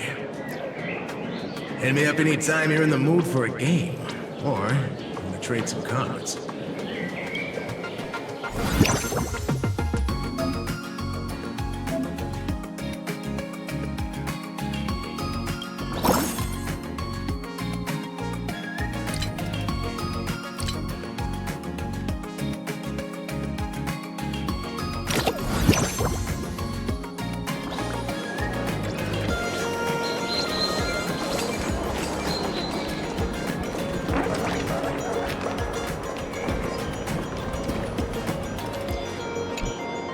I watch Sparksicle's live streams every day. She truly loves me. Don't you get it? I only feel like I'm loved when I watch her streams. Wake up! Sparksy loves all of us, not just you alone. Huh? It's exactly because of people like you, always going on about how Sparksicle loves everyone, that she has to hide herself away and barely ever appears in public. If I married Sparksicle, I would protect her properly. Then she wouldn't need to be so strict about her personal information anymore.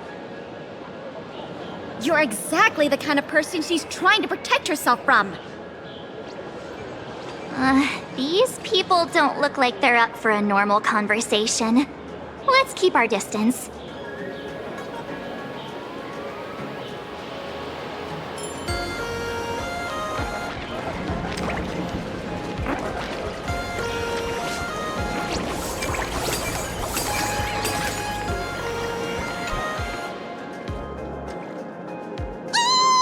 Lady Sparksy's stream should be starting soon. Sparksy? That Furbo from just now mentioned that name too. What's her relationship with Sparkle? Oh! There's someone who doesn't know the great Lady Sparksy? I smell a new fan in the making! Would you mind introducing this Miss Sparksy to us? I am so glad I get to introduce Lady Sparksy to those who don't know her. She's the cutest live streamer in Planarcadia and our savior. The first thing I do after work every day is wait for her live stream. She's about to start streaming right here in this plaza. Stay with us, and we can all enjoy her performance together.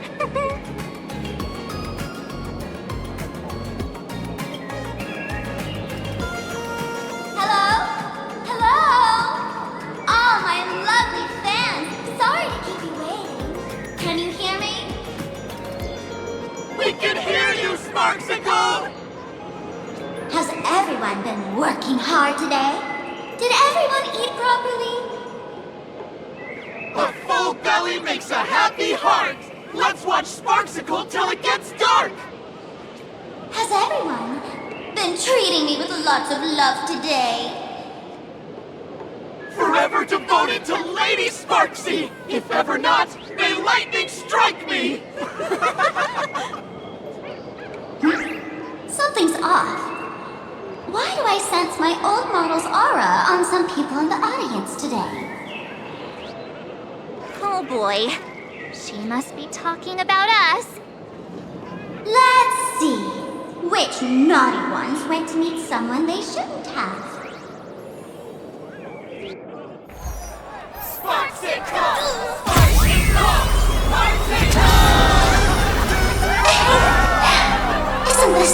hair my old model always talks about? Teaming up with her to deal with me? What a jerk! Her favorite toy is mine now!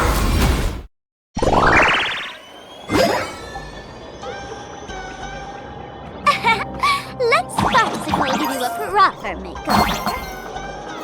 Huh? My outfit changed?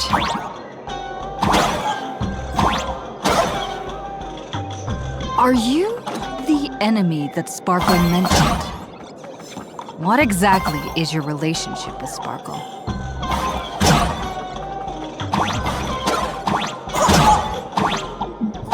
Did that useless old model send you to save her?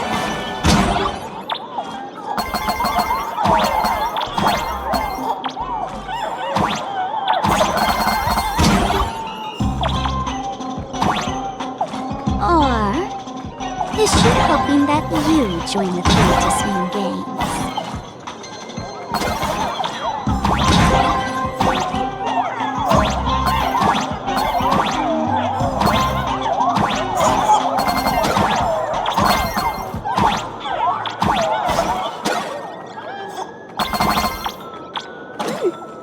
Not bad.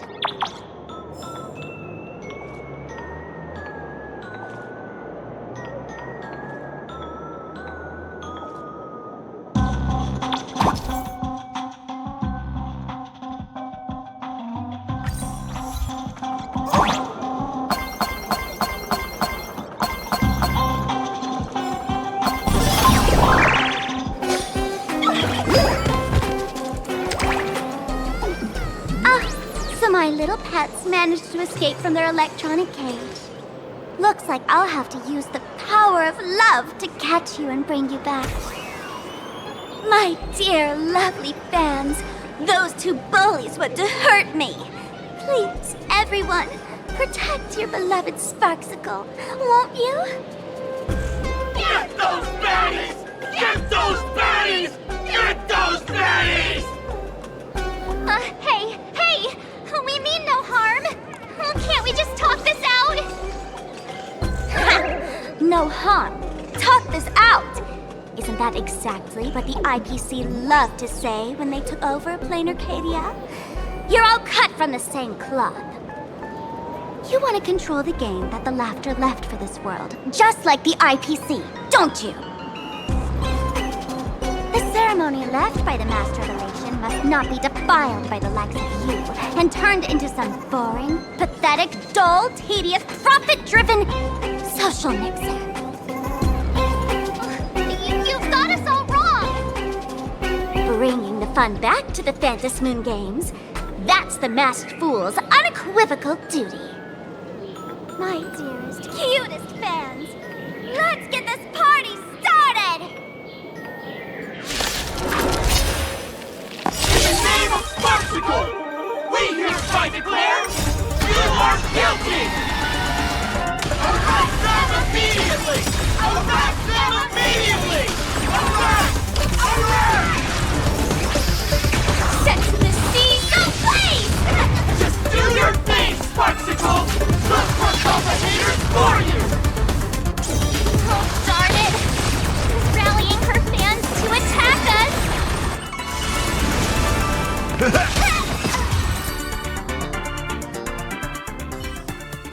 Stand down! Everyone, don't move a muscle. Imagine you're under arrest for breaking the law.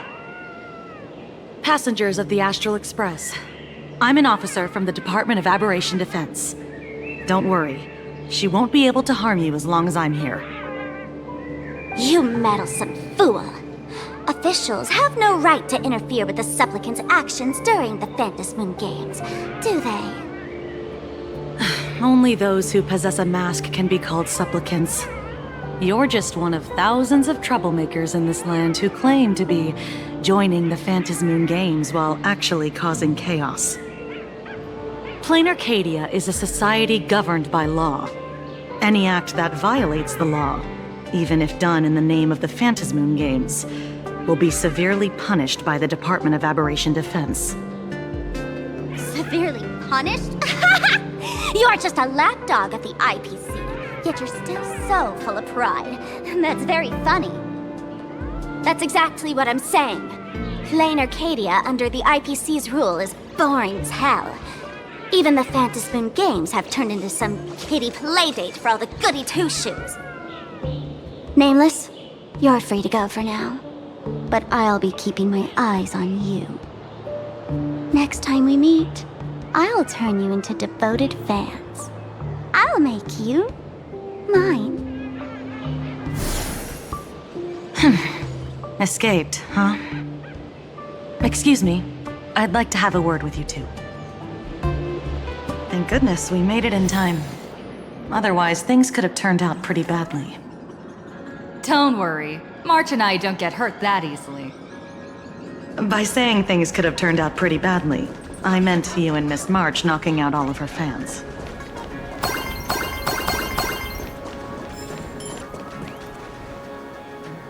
Let me introduce myself again. I'm Kuchiba, an officer from the Department of Aberration Defense. We don't need to introduce ourselves, do we? Miss Kuchiba, you probably know who we are. Of course. The newspapers, TV channels, they've all been reporting on you non-stop. Police dog? Ah, you mean those Wufei. They're legitimate law enforcement officers, and some of them have even more experience than I do. However, as a staff member of the Department of Aberration Defense, I have some special privileges that allow me to request their assistance. As you both know, Planarcadia is quite a fascinating world. Creatures made real by artists' brushstrokes. Objects that unexpectedly come to life. Strange dimensions hidden within paintings. And even the ground beneath our feet that occasionally trembles. This is what the Department of Aberration Defense exists for. Everything from managing supernatural anomalies to registering imaginary and ensuring their continued existence. And of course, there's the Phantasmoon games that Sparksy just mentioned.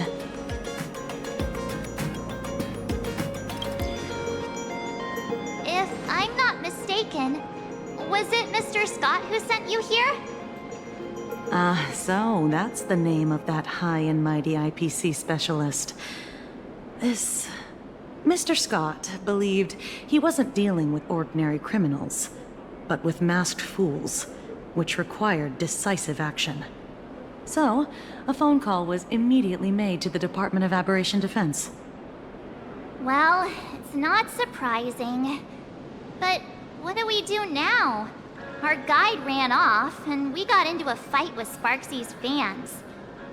I guess our shopping plans for today are down the drain. Should we give Himeko a call and fill her in on what's going on? I guess you're right. No need to rush, you two. I bet you haven't tried the local delicacies yet, have you? How about this? I'll take you both to grab a bite nearby. That way, you can kill some time while waiting for your friend. Oh, yay! My stomach's been growling like crazy!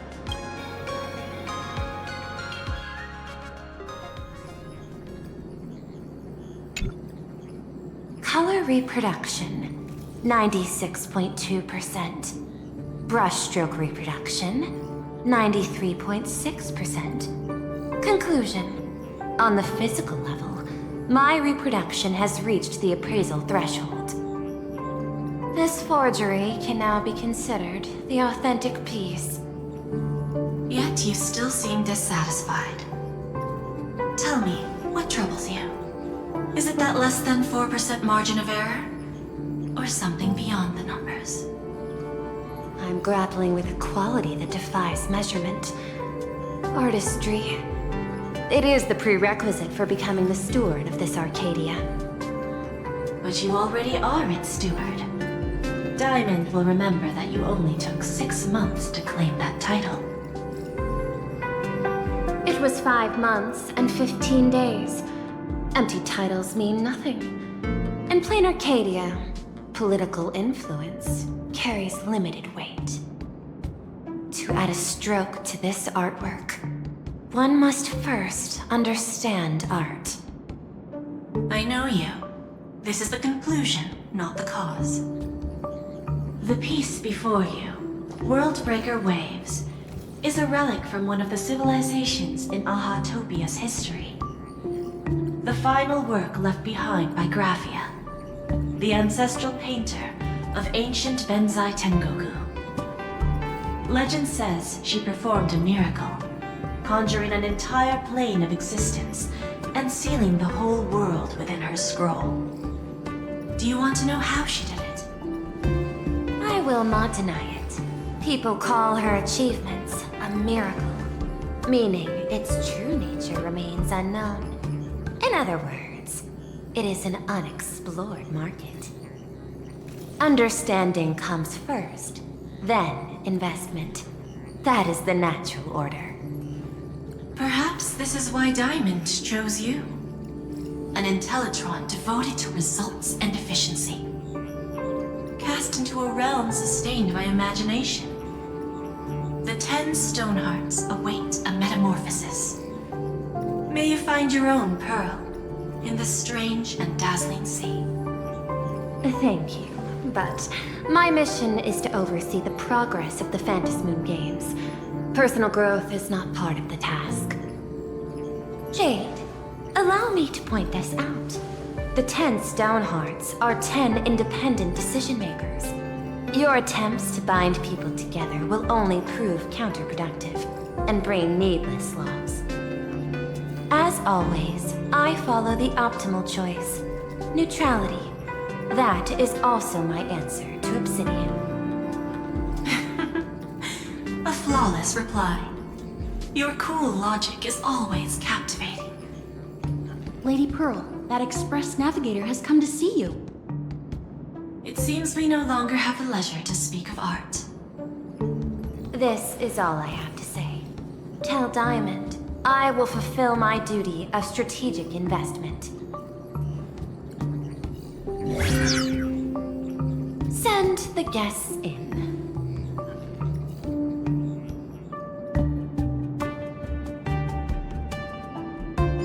Both of you, please, come in. Forgive the sudden visit, and thank you for receiving us. It is not sudden. In my deductions, a visit from the Express crew was an optimal choice for achieving effective communication. I am glad. Everything is proceeding smoothly. To skip the formalities would be best. I imagine that, at your core, you're already well aware of our purposes. I know that you have come for the Anti-Destruction Alliance. The probability of refusing the proposal stands at 91.2%. Can you tell me why? The Express crew bore witness to the resolve of many factions during the Battle of Iron Tomb. We do not oppose the vision of an alliance, but the Trailblaze must remain independent.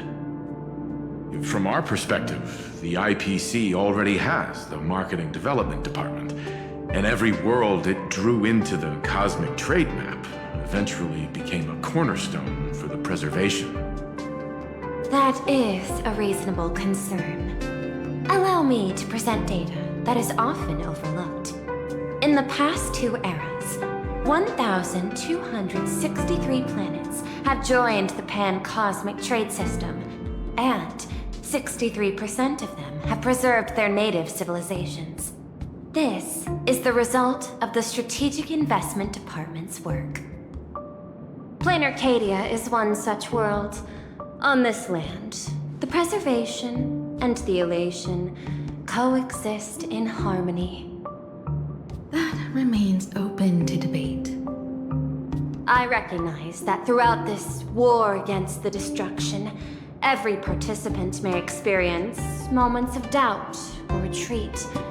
But based on extrapolations, we believe by following the route of the Trailblaze and building upon the framework of the preservation, we shall gather the manpower of the harmony, the computational strength of the erudition, and the military might of the hunt. The threat of the destruction will ultimately be eliminated. Hesitation breeds instability, and instability makes us vulnerable. And our enemies will exploit every crack to break us apart. Your point is valid, but allow me to note one error. That number, 91.2%, is inaccurate. Then, is the probability of rejection 100% in your eyes? No, it is 0%. Interestingly, the difference between 0 and 1 is also only a matter of perspective. We did not come to refuse the notion. On the contrary, the Astral Express seeks to work with you. This outcome exceeds my extrapolations. Tell me, was it a change in your emotion that led you both to shift your decision? No. Actually, your earlier perspective inspired me. The IPC deals with powers that command billions of lives in this cosmic game of cards. The Express had always been insignificant compared to them. We've simply been earnestly trailblazing and exploring all this time, trying to help worlds in crisis. Now it is this earnestness that has drawn many to journey with the Express, while the Nameless's simplicity assures our friends that they will not be consumed and lose their sense of self. Indeed. If the Trailblaze has any outstanding strength, it is the track of trust that we walk. That is why we came to you, Miss Pearl. Please set aside your role as one of the 10 Stonehearts and imagine this possibility. To fight against the destruction, there is no need for an alliance. What we need is to stand by each other. The IPC may not stand as an ally of the Express, nor might the Strategic Investment Department. But you can. Work with the Harmony, calculate alongside the erudition, help aim the arrows of the hunt, and build the steadfast shield of the preservation. Then, what part does the Trailblaze wish to play in all this? We shall become the sail. The ship's sail? That sounds no different from my former proposal. It is different. A sail that cuts through the storm does not care for its own welfare, nor does it try to command the ship's course. But it will help all who wish to fight against the destruction to traverse safely through the storm. Interesting. Logic reminds me that those words you spoke are little more than rhetoric. However, I will follow the optimal decision. Neutrality. You mentioned that the IPC has never changed Planarcadia, and it still follows the path of elation. But in my eyes, Planarcadia has not been altered because it still has value. Just like the Astral Express. The IPC intends to use the Phantasmoon games to reach out to an Eon and draw them in. Am I right? That involves classified information. I have no comments. However, since Miss Himiko is open to cooperation, I can share more within reasonable limits. This way, guests.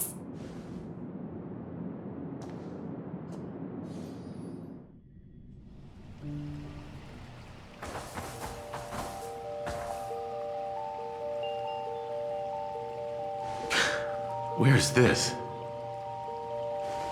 A place in the world in canvas, called the Phantasmoon Courtyard. This ancient tree is breathtaking. This ancient tree has stood for 1,000 years, blooming only on the eve of the games.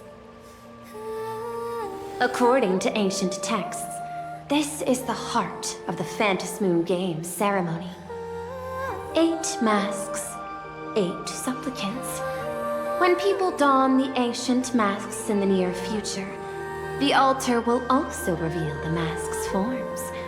Then, the games shall begin. I've been told, Miss Himiko, that Graphia's blood courses through your veins.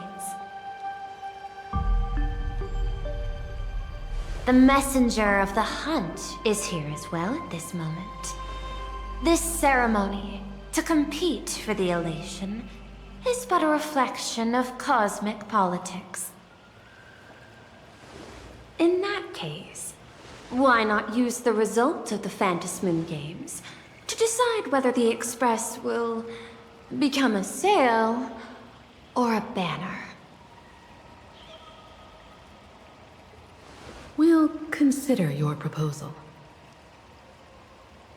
However, to take part in the games, one must have a mask of elation.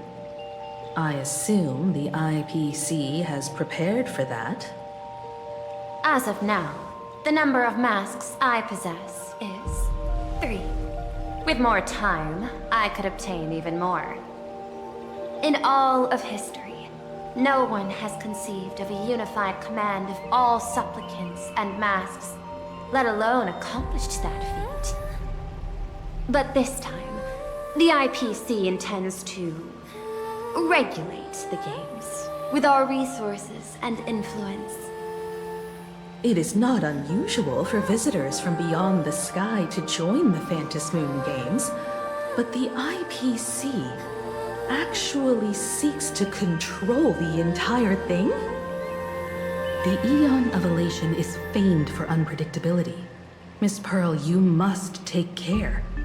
This is a word of caution. It is precisely because Aha is so mercurial that such an elated attempt has a chance to succeed. Pardon the interruption, Madam Pearl. The guide you dispatched has sent word. The masked fools have stirred up trouble, attacking him and the express guests. They were separated in the chaos. That is not surprising. Those masked fools have long kept the IPC in their sights. It seems the Phantasmoon Games have begun, regardless of the Express's choice. I'll get in touch with those 2 kids.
Welt and I must take our leave now, for the sake of security.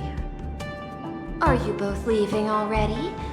I had another plan in mind. To speak with Miss Himiko about the art history of ancient Benzai Tengoku. Especially your ancestors' final work, World Breaker Waves, and her unparalleled mastery of imagenesis art. Since Miss Pearl is in such high spirits, Himiko, shall I depart first? I'm counting on you, Welt. Mr. Yang, please accept this gift before you leave. No, you are too kind. The Express has no shortage of operational funds. I cannot accept this money. You misunderstand. To offer the Nameless something so mundane would be far too discourteous. Please, open this case first, and see for yourself. Oh? This is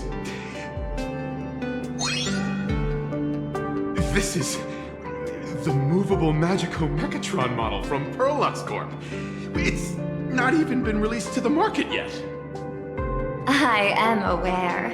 Mr. Yang has an expert understanding of robotics. I chose this gift especially for you, and I hope it pleases you. This truly is a most generous gift. Thank you for such an offering. Time to get down to business. I'll be taking my leave.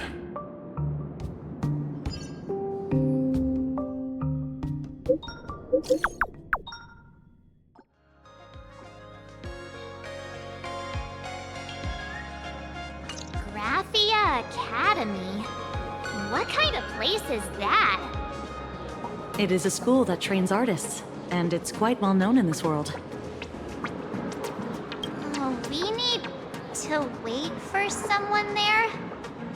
Do you know the way, Miss Kuchiba? Allow me to guide you both and ensure your safety along the way.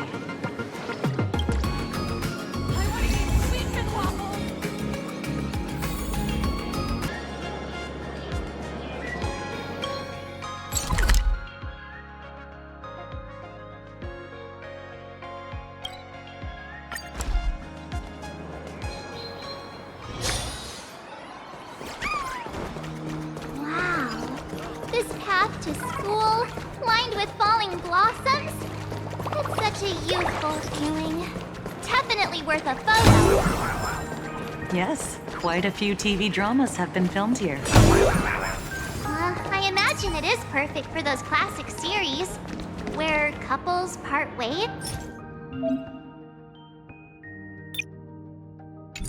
Or lovers miss their chance, right? Exactly.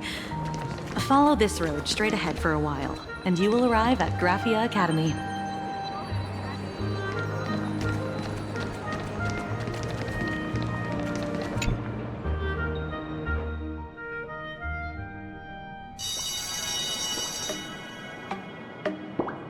This is Graphia Academy. You can wait for your companions here. Oh, and to prevent further surprises, I have already informed your guide of your situation. Here is my contact info. If you encounter any problems during the Phantasmoon Games, you may reach me at any time. Thank you so much, Miss Kuchiba. Sorry for the trouble. We're here. Let's check in with Mr. Yang first and see where he is.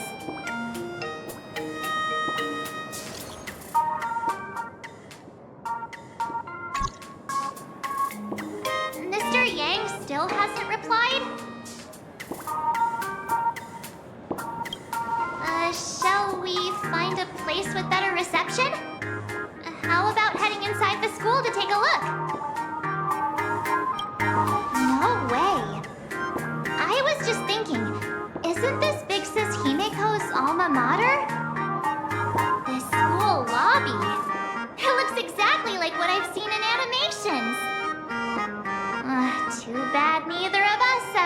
to a real school. If only we could taste a bit of campus life here. Hey, how about we sneak in and pretend to be students? Oh, please. We only spent a few days at Paperfold University.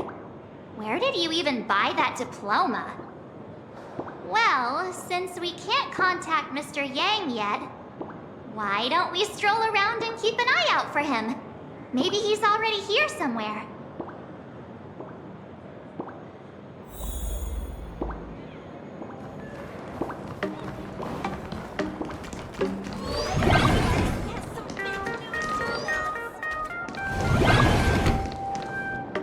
Come here, quick! Look at this wave. It's so spectacular. It won't suddenly come crashing down and drench us, will it? Wait, this is painted too? The painter's name is even stated next to it. Graphia. Who's that?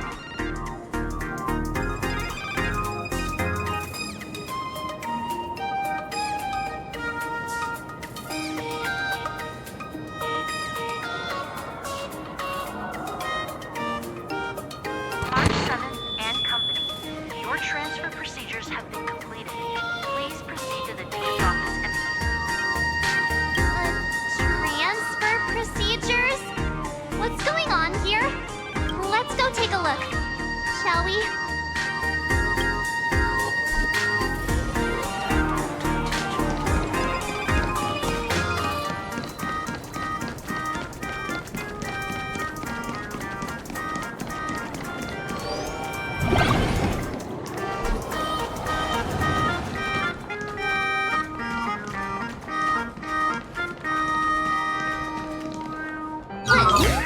What the heck? Why is Scott here? What year are you two in? Senior, and not even bowing. How rude! Wait, you. Why do you two look so familiar? It feels like someone sent me here to find you.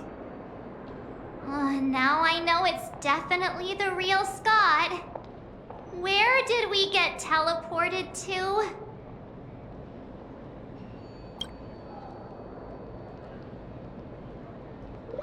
Ouch! Pinch your own cheeks, not mine. This is real, not a dream. Who's making such a racket at the door? Mr. Yang, you're here. Students, what are you doing in front of the door? That was Scott. Where did he go? Wait. Why did you just call us students? I just finished your transfer procedures, and I'm waiting for the dean's confirmation. Whatever it is, let's discuss it inside.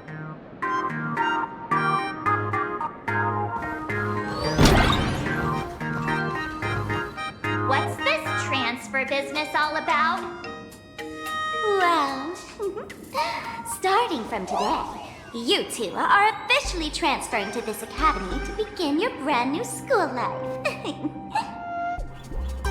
Sparksy! Yoo-hoo! My good classmates, we meet again. What are you doing here? What news on the net could possibly escape the all-knowing digital fairy Sparksicle? Ah, you're here, Dean. Of course! As of this moment, I have taken over this school and become its acting dean. After all, this school is filled with fans who watch my streams. A little cognitive adjustment is all it takes to make plenty of them do whatever I want. Huh? Why the hostile stares? Surely you're not thinking of roughing up the dean? All right, relax. How about forgetting your fantasy things for now? Instead, throw yourselves into a carefree, cozy, romantic, and enthusiastic school life. Oh no!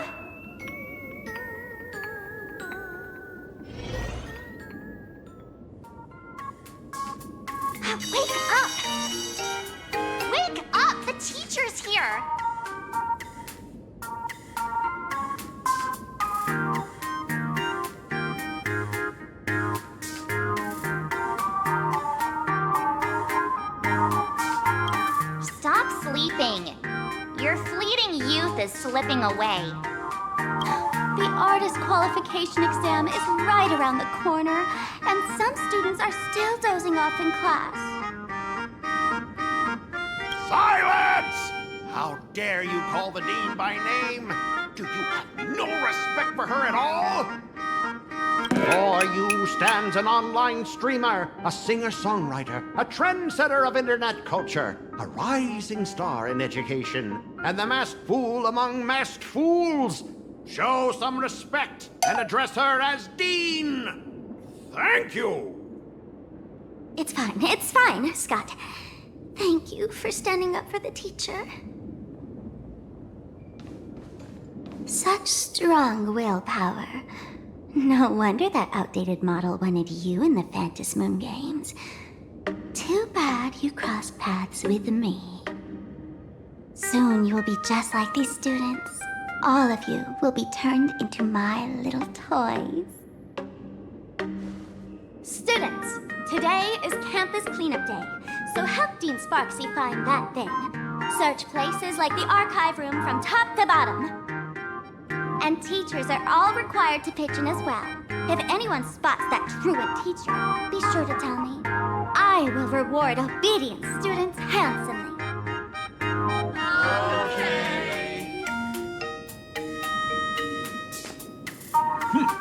If not for Miss Sparksy, I would have beaten you to a pulp right now.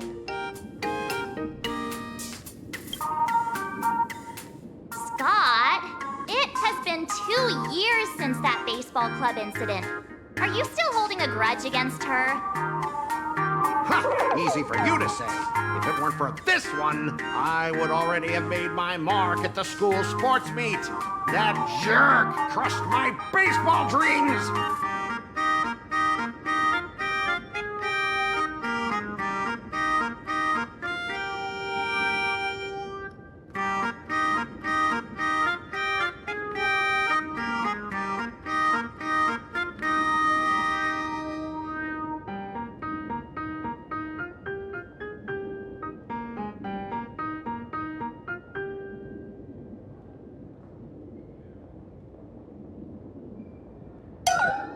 Huh? What do you mean, that's it? Were you planning something even worse for me? Just last week, when I was about to confess my feelings, you folded my love letter into a paper airplane and sent it flying into the toilet! And when I tried to fish it out, the girls in class completely misunderstood me! Listen up! I'm here to challenge you to a duel! After school today, I will be waiting on the rooftop. Do you dare to come?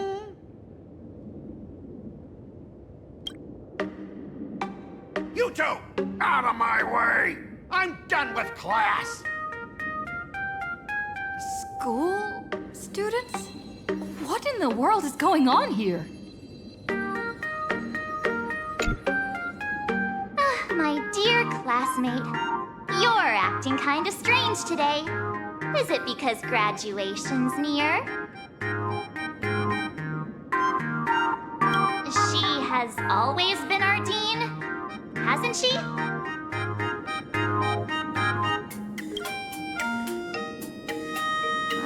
You stumped me there.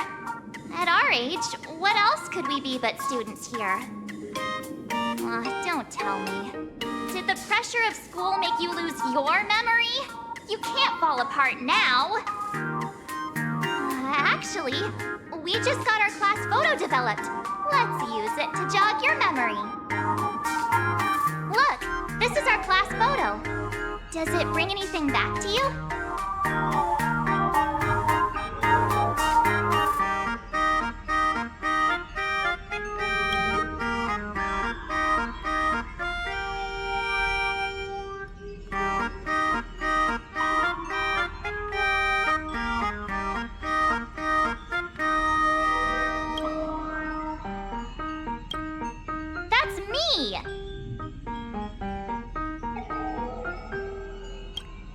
I mean the other one. That girl with pink hair and long ears? Who was that again? Is she really someone in our class? or just some random outsider sneaking in. Anyway, let me introduce the people everyone knows. See this guy? That's Scott, the one who argued with you earlier. He's a spoiled brat who flaunts his family's money. You were both aces in the baseball club 2 years ago, but... he lost a bet with you and had to bark like a dog. That drew the attention of some strays that chased him down, so he twisted his ankle while running and missed the school sports meet. Do you remember that?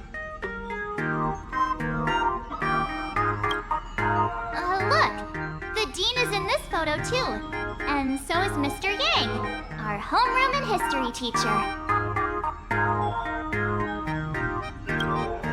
Yeah, I think that's right.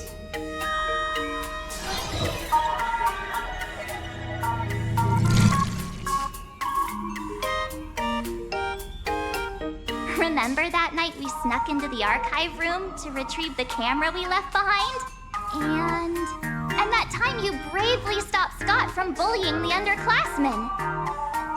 We've shared so many wonderful memories in this school. Don't tell me you've forgotten them all. Yeah, I think that did happen. No wonder Scott hates me so much. See? I knew you'd remember. Nothing sparks our memories better than Scott's barking like a dog. With graduation just around the corner, these are likely our last days at Graphia Academy. My classmate. Is there anything left you still wish to do here on campus?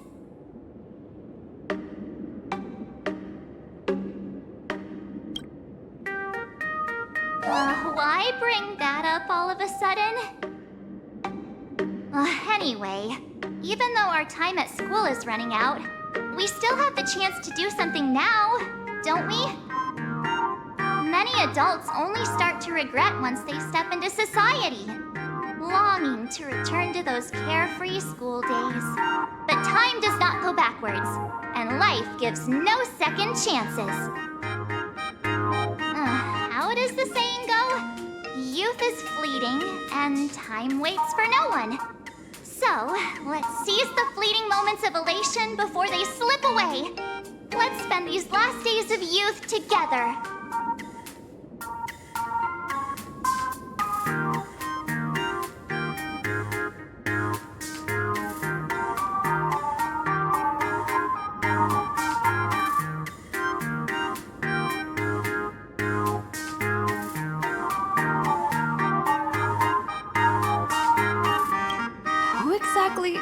Was I supposed to find?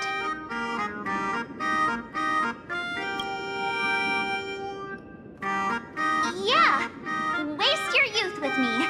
If we don't waste it now, it'll be too late. I have so many things I want to do. Where should I start? Should I head to class, deal with Scott, or just wander around?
Next class is...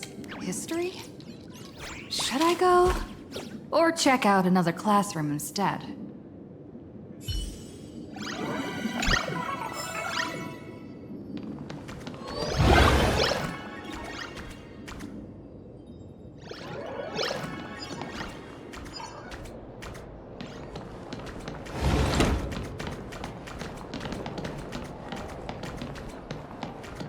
No one's eavesdropping, right?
Jump even higher now.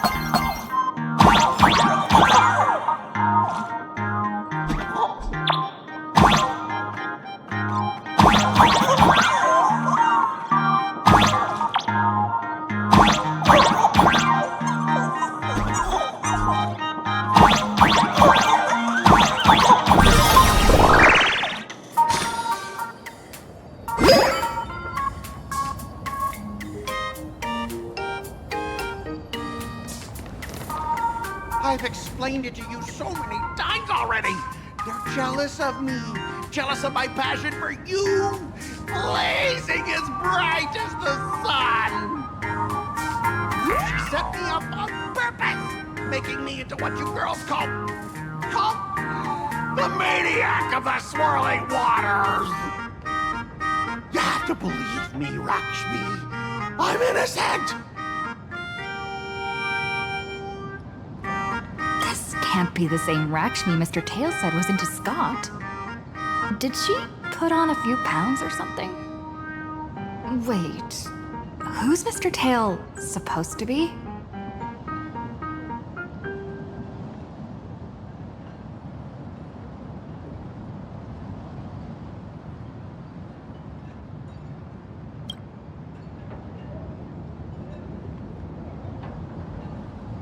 Finally, the perfect chance.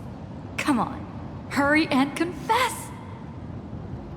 Oh, Lakshmi, stop tormenting me like this. Say something.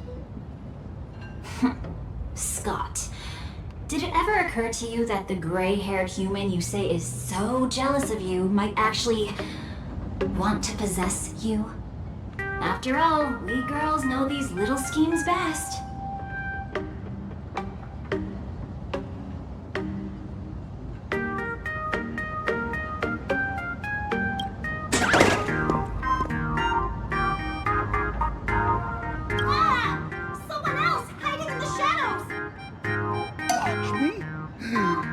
Why did you say someone else?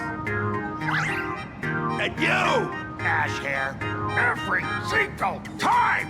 Why do you have to completely ruin all the important moments of my life? Scott, weren't you the one who called me to the rooftop for a duel? Huh? Scott, did you deliberately get this gray-haired human to come here just to spite me?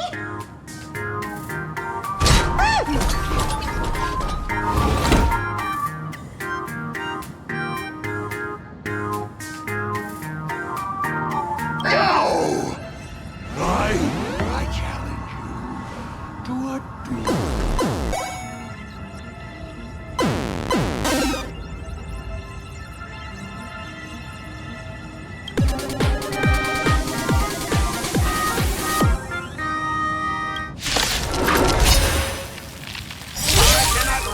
Until I teach an idiot like you!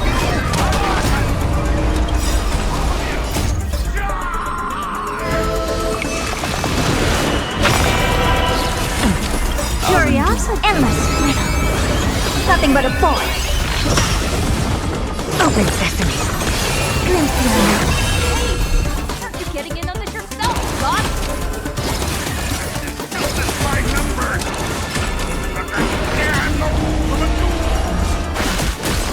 The call. Now, farewell.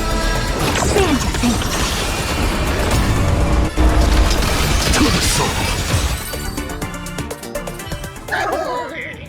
All right, enough. Please, I'm begging you, ma'am. It's over. My campus romance and the game I built with my own hands. You ruined them all. Are you happy now?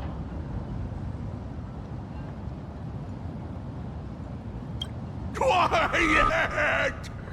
I need to calm down. You stay away from me.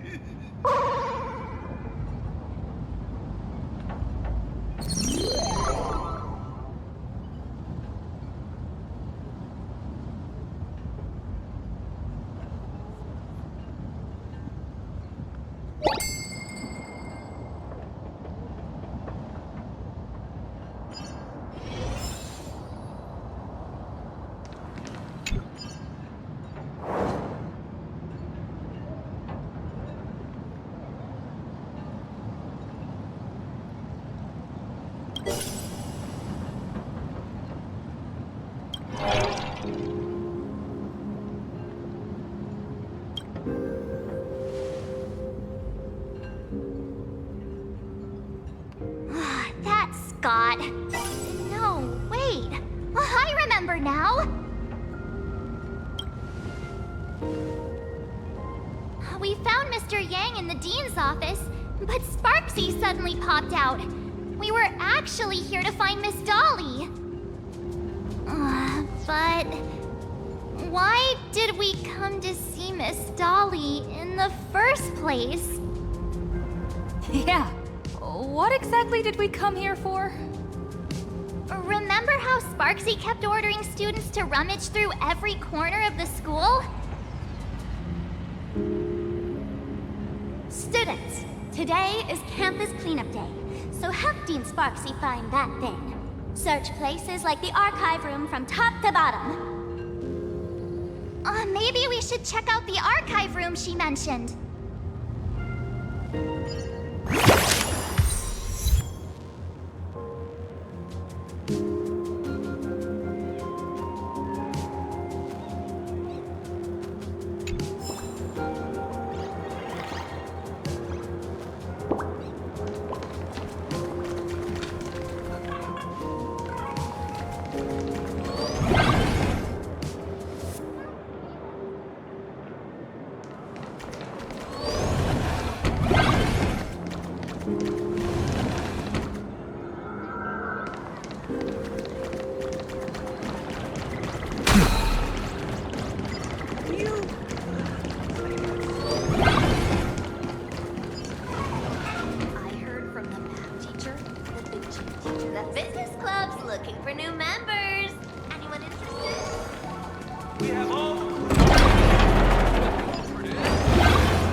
Send you here?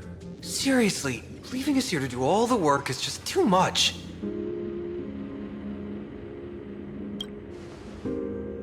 What's going on? Not paying attention in class is bad enough, but you don't even listen to the teacher's instructions?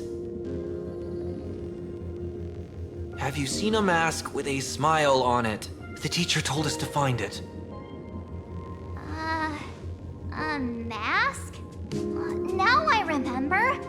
We came here to look for a mask. What a coincidence. I'm here for the same thing. Get to work already.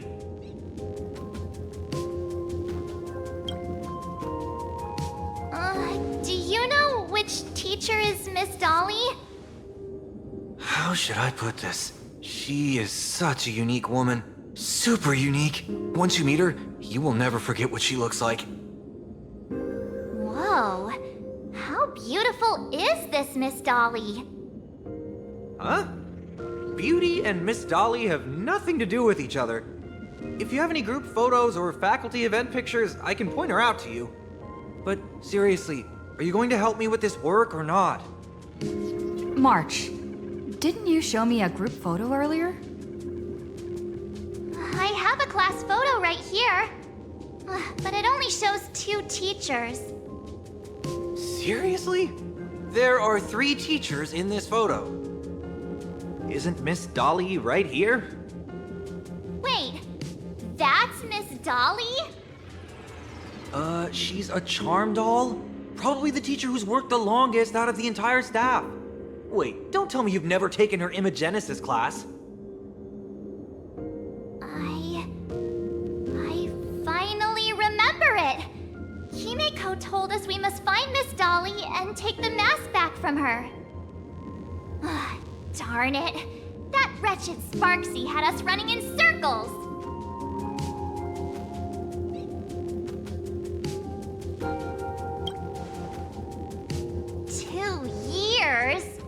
Wait, even those 2 years were fake! But all the pain of studying felt so real. That just makes Sparksy even more annoying. 2 years of studying were nothing but an illusion.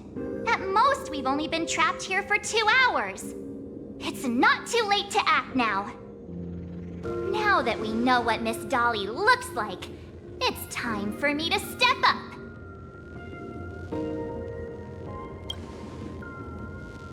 Miss Dolly has vanished. Either she's been captured, or she's actively hiding from Sparksy. All we need to do is find her. I'll show Sparksy how the power of the remembrance should really be used. It'll just cost us some film. Even though Miss Dolly is in hiding, we can still capture her lingering memories. Follow the trail of these memo sprites. We're getting real close. There's a fragment of Miss Dolly's memory here. I got a photo of her. That's Sparksy. She's not really the Dean at all, is she? What are her intentions?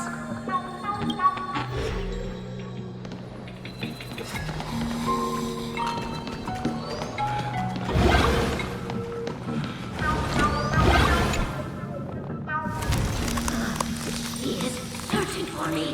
I must stay hidden. Seal open in the Genesis classroom and let her find me. Found it. Let's go. We have to get the mask before Sparksy does. The door to this classroom... it's locked. Just as I thought. Better look for another way.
afraid. Himiko sent me. Kira, I will never hand over what she entrusted to me to outsiders. Imposter Dean outside is rummaging for it too, right? That's right. The masked fool Sparksy pulled off a takeover of the Academy. It took me so much work to find you. I'm one of the nameless on the Astral Express. And right now, I'm the only one who can protect you. Please, you must trust me. The Astral Express? Indeed. I read about its arrival in Planarcadia in the papers, and saw it on TV recently. Since you claim to be Himiko's friend, answer a few questions about her. If your answers are correct, I will entrust you with the mask. I'm ready for this. Fire away. What kind of coffee is Himiko best at brewing? Wait a second. How could you ask such a question? Don't you know her coffee is absolutely undrinkable? Looks like you suffered from it yourself.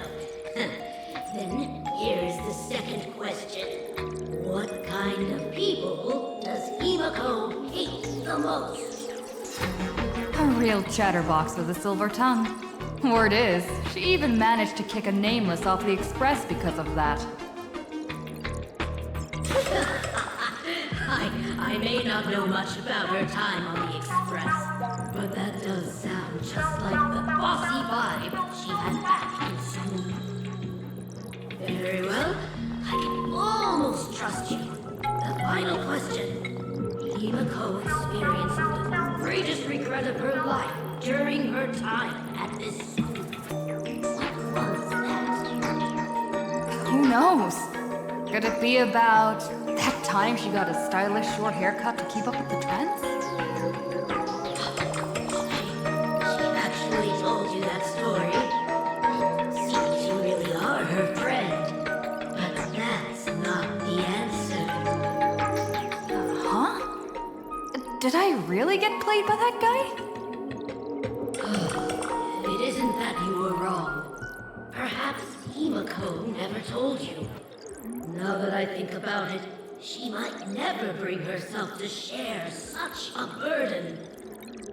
The thing she regretted most must be what happened 15 years ago.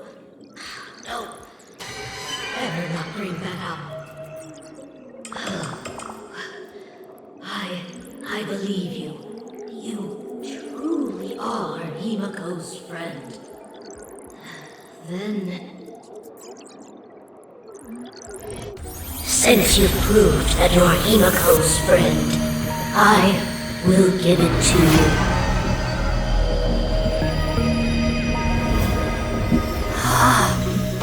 Wait, if you're right next to me, then who's this? Thank you, Miss Dolly.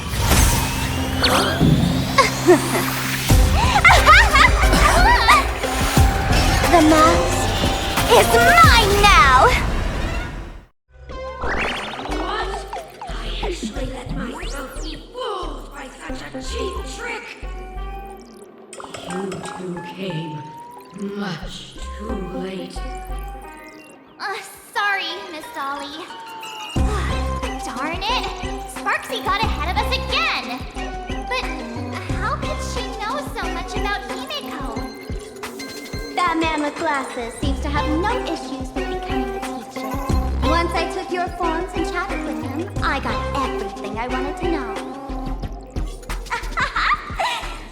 Sometimes trust among companions can be quite dangerous. Now you've done it! How dare you trick Mr. Yang!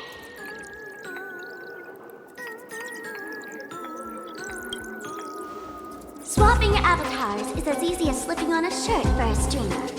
Most people only care about appearances anyways. Isn't that right, Nameless? You have really made me angry. She can't run away anyway. So, why don't we take the mask from her by force? Woohoo! Congratulations, you found the missing link. The mask of elation that has been worn is like a clip movie ticket. It only belongs to the one who used it first during the Ventus Moon Games. Seems you're completely unaware of such simple common sense. How sad. What? Astral Express out! Ha-ha! The only one worthy of joining the games is the adorable Sparksicle. Now then, it is time to treat my fans. You two will stay and witness my Sparksicon that is carefully prepared, right? Oh my, how defiant. No wonder you are the toy favored by my old model. It's okay. I will erase the last residues of resistance and hostility in your hearts and turn you into my loyal fans. My dear fans, time to prepare. Carry out these two noisy haters for now. I have more important work to attend to.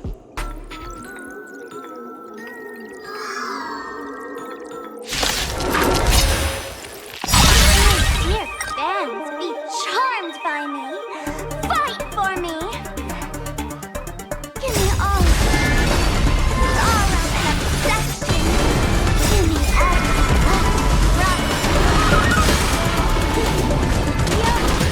with power.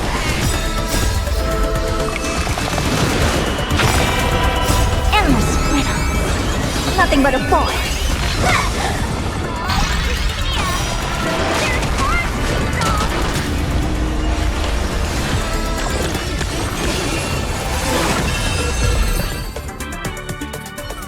not worry. I will lend her a hand.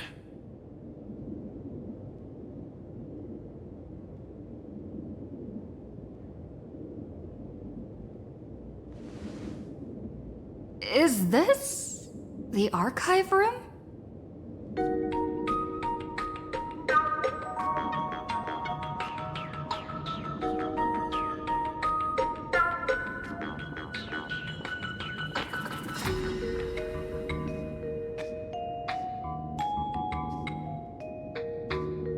Hey there, my sweetest fans! The mission of finding the mask in Miss Dolly has been a complete success.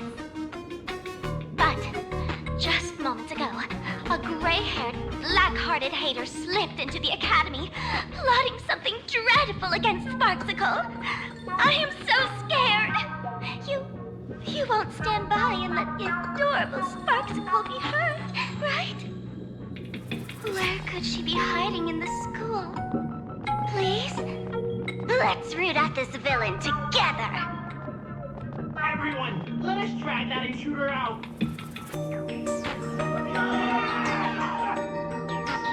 They will not be able to hide for long.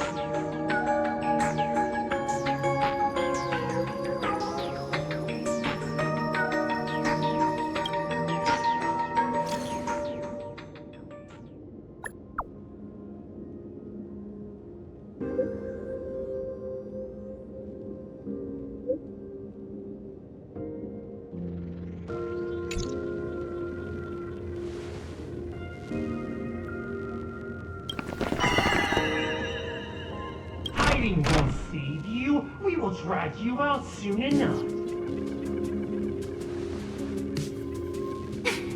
Have you reached the end of your rope?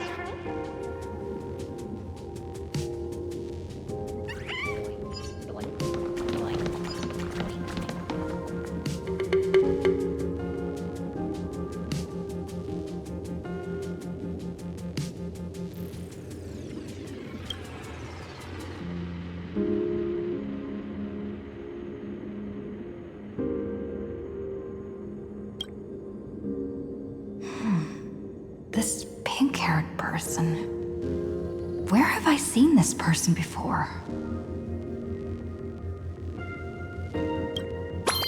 I remember now!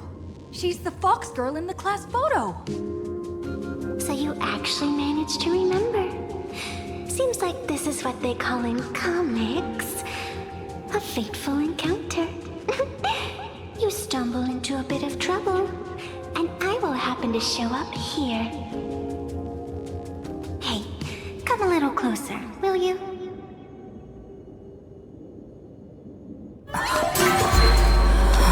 Come closer.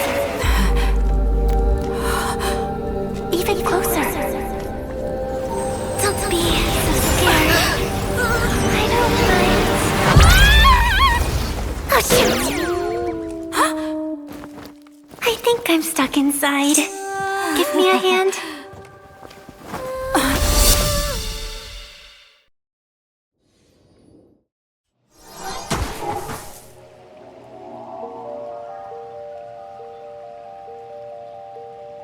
What is this place? Two nameless came through here a few hours ago and asked the exact same question. I'll use their answers to reply to you. This is a place in the world in Canvas, known as the Phantasmoon Courtyard. According to ancient texts, this is the heart of the Phantasmoon Games ceremony. Oh, and one of those nameless is playing the part of a teacher at the school. Oh dear, was that a spoiler? That's not good. Greetings, protagonist.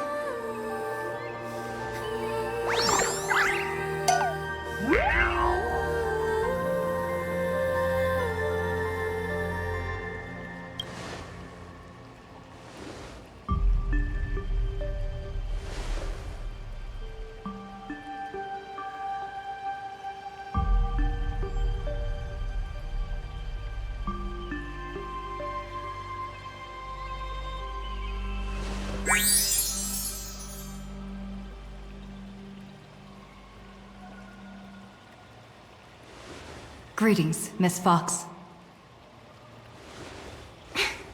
Technically, everyone is the protagonist of their own story. But you are different. You are the protagonist of the Fluffy Across the Blue, aren't you? Galactic baseball raccoon? You do not really look like a raccoon. I forgot to introduce myself. You can call me Evanessia. Great seeing you.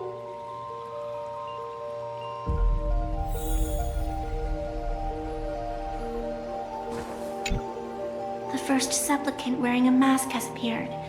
The Phantasmoon Games will soon begin.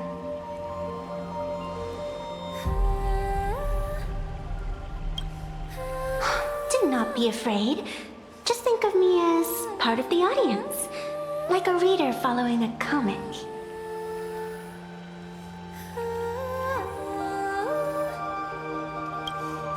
A bit of experience. Just like someone who has read enough comics can get superpowered battles and schoolyard romances without any instructions.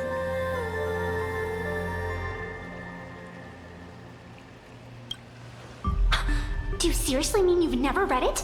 The comic that has taken this world by storm?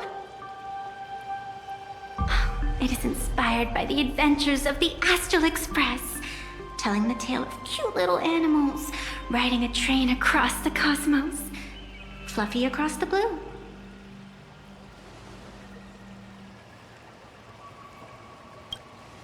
Of course, this is Planarcadia. Any story can be turned into a comic here.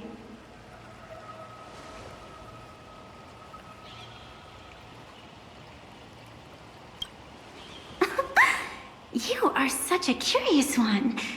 You were fleeing for your life a moment ago, yet now you can talk so casually about such nonsense. Is that really what matters right now? Still, that sense of ease. It is entertaining. Since you managed to amuse me for a moment, I will grant you a little aid. So, what would you like?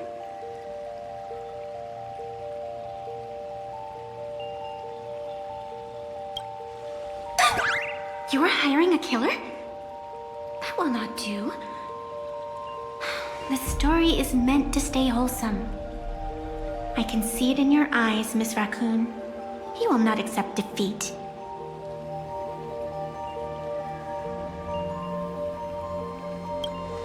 That resolve is interesting. There will always be foolhardy supplicants donning the mask in these ancient Phantasmoon games, laying before the Phantasmoon their madness, fancies, and humor. They would weave schemes to slay monsters descending upon this planet from beyond the sky, steal the laughter of the gods to forge blades that could split mountains, or descend into depths of the world in canvas to swindle the souls of the departed. Such entertaining individuals have not appeared for ages. Perhaps you have a chance to become one of them? After all, you are the protagonist.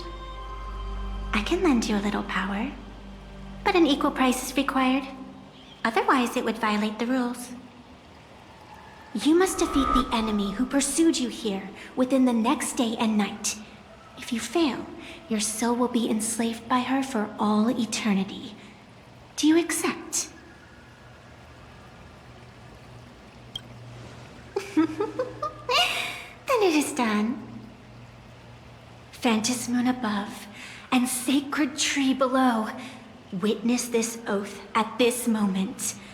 As constant as the vault of heaven, as certain as the moon's rise, let it be never forsworn. Now come, let me make you more of a protagonist. Yes, that's it.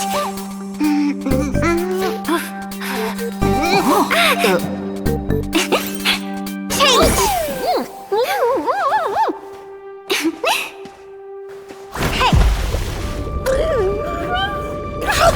Huh? Where's this?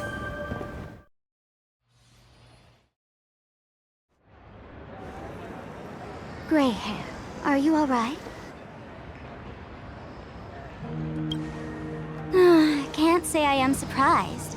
It sounds exactly like something I would dream of, and something she would carry out the moment she awoke. Still, it ain't too bad compared to the horrors that unfolded in previous Phantasmoon games. At least you still have friends willing to stand by you, right?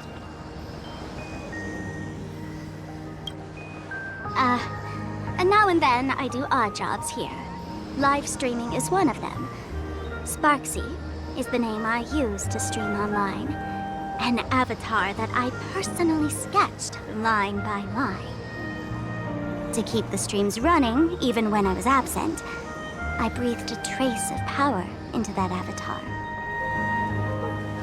Who would have figured that everything changed after the Phantasmoon turned full?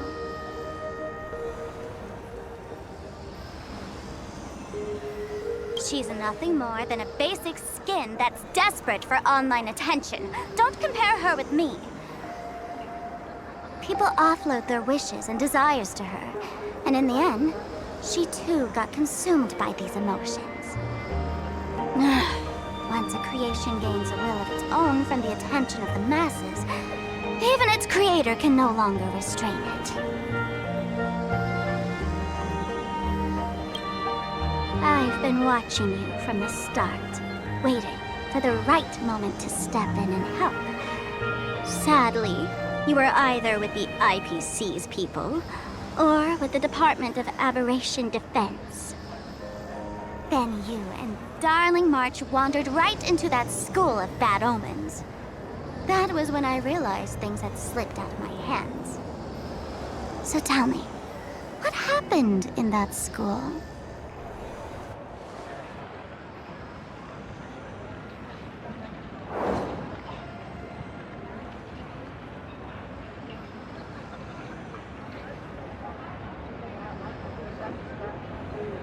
Is this a mask of elation? That grants entry into the Phantasmoon games?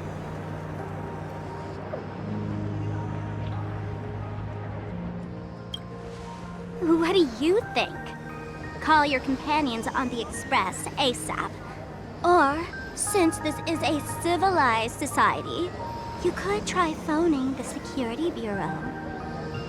But these matters are obviously far beyond what they can do. They say that no one could restrain the supplicant's actions in the past.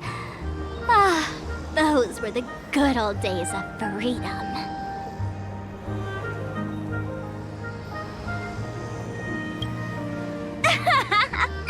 Gray hair, you are so naive. You've been to countless worlds. When the skies collapse and the end draws near, what can the authorities possibly do? Don't make their jobs too hard. The Phantasmoon games are nothing less than a ceremony set down by the Master of Elation. Amazing miracles always appear in the world after every game ends. Like the birth of a new imagination, unthinkable phenomena, or a future brimming with hope. Perhaps you have heard this question. If the world's science and technology could leap forward by 100 years at the cost of a single kitten's life, would you kill the kitten?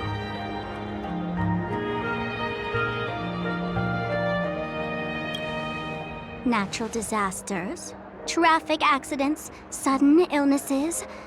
The number of deaths from such causes in this world could fill a small city every day. The Phantasmoon games are just erasing one school from the map. Isn't that much better? You probably want to ask whether the worth of human lives can truly be calculated in that way in this ceremony, where we surrender that cost to purchase the future. No one knows. Whatever. This is not the time to debate over ethics. Gray hair.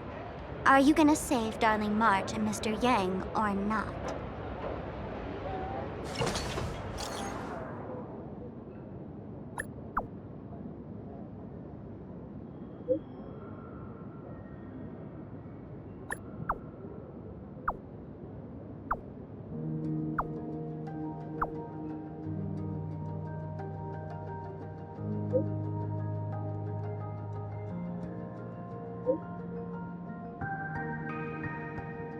The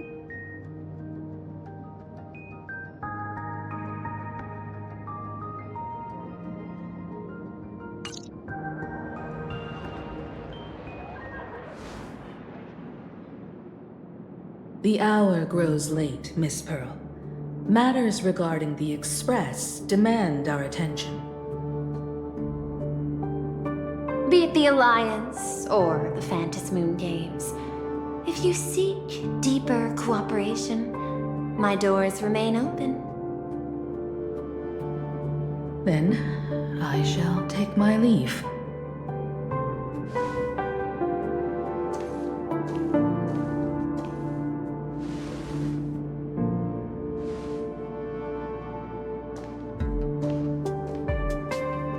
How intricate human social interaction models are.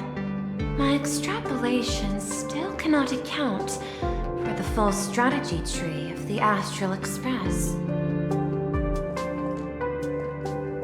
Master, General Yao Guang of the Xianzhou Yuchui is here to see you. Shall we have her wait? No. The Xianzhou will also become a key ally. Only through enough contact and emulation can we hope to comprehend their methods and strategies. Conclusion. I don't think I'll be able to keep copying the painting for the rest of today. Let General Yao Guang in.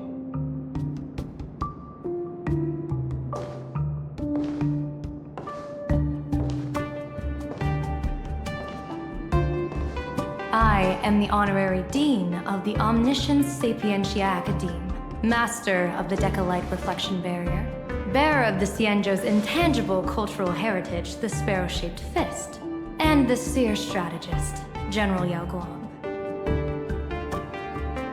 Thank you for seeing me despite your busy schedule, Madame Pearl. For a moment, I nearly mistook your words as a fault in language processing. I believed you had brought the entire delegation inside. Few Intellitrons in the cosmos have a sense of humor. I have heard that, like that genius, you are one of the many wonders wrought by the celestial differentiator of planet Screwlum. Meeting you in person far outshines your reputation.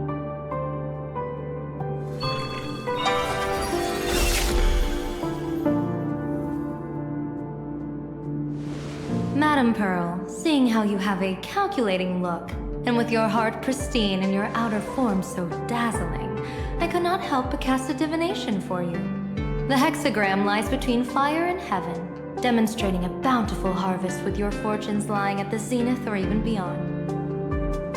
I have no training in divination. General, may I ask you to interpret it? Then let me speak in terms even an Intellitron can follow. I extrapolated your fortune using the Xianzhou's predictive algorithms. The result is 101111, a sign of great blessing. If you treat others with sincerity, abundance will follow. I have long heard of the Arbiter General's legends. The strategy of General Jing Yuan. The courage of General Fei Xiao. The ingenuity of General Hua Yan. Often, I have wondered, what kind of figures are the Xianzhou generals who remain away from the public eye? Meeting General Yao Guang today, I cannot help but think that, with such beauty, you should step into the light more often. Looks like you've studied the words of the Xianzhou well. You've even learned the art of provocation. You praise the others for their individual and unique talents, yet when it comes to me, the only thing you had to say was beauty. Do not misunderstand me, General. To me, beauty is the rarest of treasures, and the most fragile to preserve. Besides, intel on you is truly scarce. It is quite difficult for me to find ways to compliment you. But what I do know is, The Yuchue is the think tank of the Xianzhou ships, and its general is the master of all diviners. Speaking purely of deciding the course of affairs, no one is better suited than you to cast the Xianzhou Alliance's vote on whether to join the Anti-Destruction Alliance. So, General, what is your decision in this? This topic is far too great for me to decide on a whim. But as a gift and to complement the respective gaps in our knowledge, allow me first to offer you a piece of vital intelligence. And with it, I ask the IPC to show sincerity beyond empty words. I do not follow your logic. With the threat of the destruction looming, what need is there for further reasons to cooperate? Set a mighty foe as a common goal. Convince former enemies to turn allies, then devour them in turn. Such feats are hardly rare in the IPC's annals of glory. I understand. The Xianzhou questions the IPC's sincerity. It would be better to say we ask the IPC to demonstrate its sincerity. Courtesy demands reciprocity, and the intel I now offer you is both urgent and weighty. Question. What could be more important at this moment than forming the Anti-Destruction Alliance? Nanook won't erase the universe in the next few days, but someone else might destroy Planarcadia within that time. You have heard of Blade, the Stellaron hunter, right? The IPC has long placed a great bounty on his head, though I have never laid eyes on him. The Yuchue recently intercepted a report. Styling himself as Xianzhou's #1 assassin, this man accepted a contract from the Sinwish Syndicate, a local organized violence group. I do not know his exact aim here, but he is a major criminal of the Xianzhou. He is guilty of the 10 unpardonable sins and is a formidable fighter, with few able to match him. As General of the Yuchue, I will take it upon myself to bring him in before he can cause disaster here. This planet, Ahatopia, is part of the pan-cosmic trade system, and Blade is a wanted criminal of the IPC. Since he has set foot here, he falls under its law. General Yao Guang, by sincerity, do you mean that you wish for us to capture this individual and deliver him to the Xianzhou? I hear the Phantom Moon Games are about to begin, with the entire nation awaiting it with bated breath. I imagine you will also find it hard to extract yourself from the festivities. If this cursed man were to quietly depart on his own at this time, would that not be a perfect outcome for all? This is my understanding.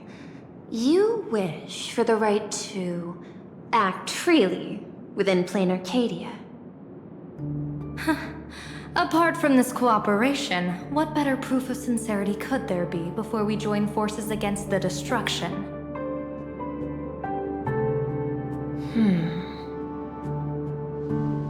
Deal. What I do not doubt, the might of an Arbiter General. However, I do doubt, will the Xianzhou's #1 assassin truly leave without a commotion? By my extrapolations, even without accounting for the guidance of Destiny's slave, the probability of capturing a single Stellaron hunter is less than 9.8%. Not even 10%. As a diviner, that's not how I see probability. Even if the chance of success is only a coin toss, once I enter the fray myself, I always treat it as a 100% certainty.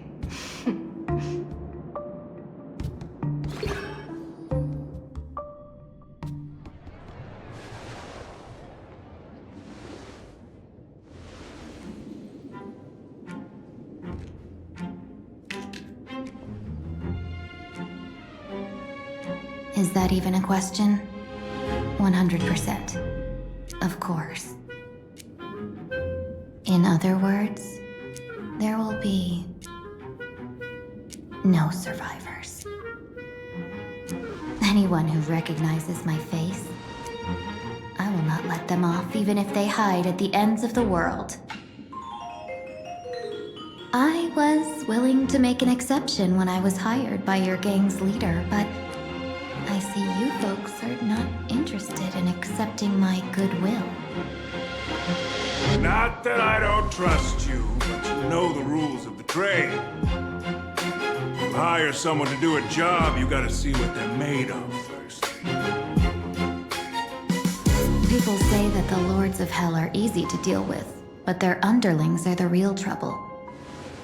If a group's underlings don't know their place, even their masters may not be safe.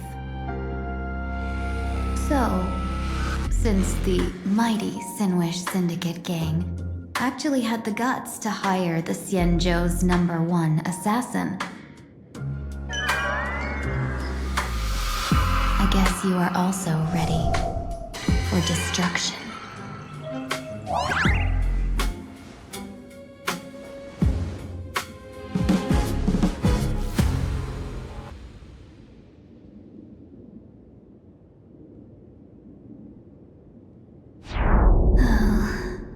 Years of wandering have given me nothing but exhaustion, and I have finally come to know how harsh the road of life truly is.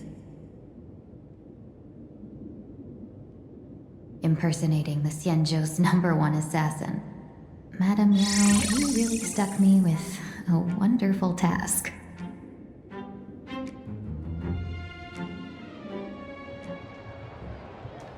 Please take great care during this mission, Miss Tingyu. If any misfortune should befall you, I would have no way to answer to your Helmmaster Yukong. You worry too much, Madame Yao. When I pledged my resolve to Madame Yukong and departed for the Yuchui, I had already steeled myself for the worst. But, may I ask, does this task of misfortune really have to fall upon me? I cast a divination today. This task lacks the fire element. Without the whistling flames and the caster's knack for diplomacy, this task cannot succeed. The place you're heading to is crawling with gang members. If they pick a fight, you can try to drop the name Xianzhou's #1 assassin, and they might step aside. Do not worry, General. I have journeyed far and wide with the merchant guilds for years and faced no shortage of danger. A handful of gangsters is hardly difficult to deal with. If you're not afraid of danger, then why have you not set out yet? Shall I read your fortune and give you a little peace of mind? What I fear is that fortune-telling of yours. No, what I really fear is you, Madame Yao. Afraid of me? Am I so notorious on the Xianzhou Lafu? I've heard many tales about you. After the Battle of the Fanghu, you willingly surrendered your command token and became a general in name only, with neither troops nor soldiers. They also say that the seer strategist, for the sake of a tiny chance at victory, stood by as her mentor went to a noble death, treated the countless lives of dead verdant knights as nothing more than numbers consumed in her divinations, and even doomed an arbiter general. Are you afraid that I, the cold-blooded diviner, might send you to your doom here in Planarcadia? Bold words for a little fox. It's just a bit of my curiosity about you, General. I hoped you could clear up a few of my doubts. Seems like I wasn't wrong about you. Few can face a Xianzhou general with such composure and dignity. No wonder you can make such a bold statement.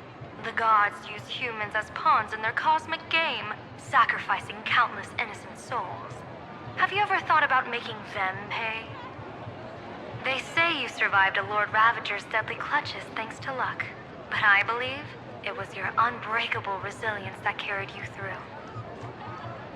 You flatter me, Madame Yao. One must glean some wisdom to be worthy of enduring such a life-and-death ordeal. If we surpass the gods only in cruelty and heartlessness, then that would be our complete failure, in my eyes. Excellent. I couldn't agree more. Miss Ting-Yoon, you've passed the interview. Ever since I escaped death, I swore never again to be a pawn for heartless chess players. And Madame Yao, you've passed my test too. I know you're not interested in empty talk, so let's get down to business. Miss Ting-Yoon, our Yuchue business delegations are treated much better than what you get on the Law Fu when they set out on official missions. They get 5 meals a day. General, I really don't have such a large appetite. For the duration of the delegation's mission, you'll receive 6 times the usual allowance, and all expenses will be fully reimbursed. Such a generous offer. To be honest, that makes me even more nervous. Head to Dovebrook District, locate the Sinwish Syndicate contact, use the passphrase you gave me to establish contact, and do not reveal my true name. If there's nothing more to it, is this task really worth 6 times the pay? You're the kind of talent worthy of such a reward. After all, we diviners are no different from you merchants. Even when we hit a dead end, we still have to bargain and carve out the faintest chance. Merchants strive for profitable opportunities, while diviners reach for a sliver of luck. Looks like my mission bears significant weight in Madame Yao's reading of fate. In that case, I shall depart. When in doubt, open the 3 strategy pouches I entrusted to you. Inside are tactics I divined, certain to break any deadlock and aid your journey. Go, Xianzhou's #1 assassin. Time to get down to business. Where could the Sinwish Syndicate be hiding? The contact from the Syndicate should stand out.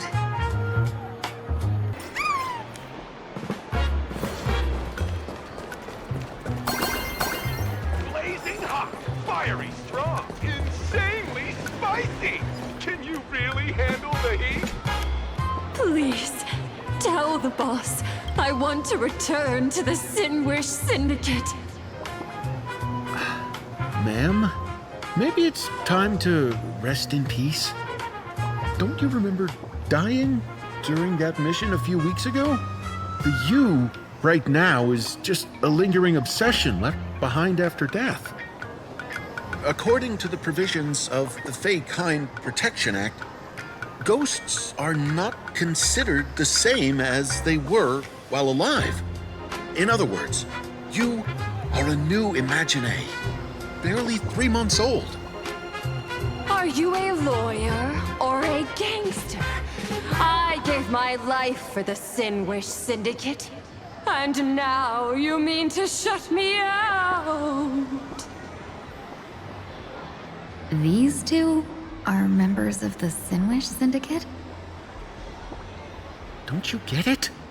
The old you's dead, and even your criminal record got wiped clean. The leader's trying to say that now you've got a chance to keep to the straight and narrow. You shouldn't come back to the gang. How am I supposed to convince you? Hey, Fox Girl, you eavesdropping over there? I'm just a Xianzhou person here to talk business. Could you tell me which way to the Sinwish Syndicate? I come from the Xianzhou to discuss a deal. A deal that wears me down, yet tears my enemies apart. Business? From the Xianzhou? The Sinwish Syndicate office is just across the river. Have a safe journey. He doesn't seem to have understood the passphrase. But the news that the Xianzhou's #1 assassin is coming has already spread through the organization.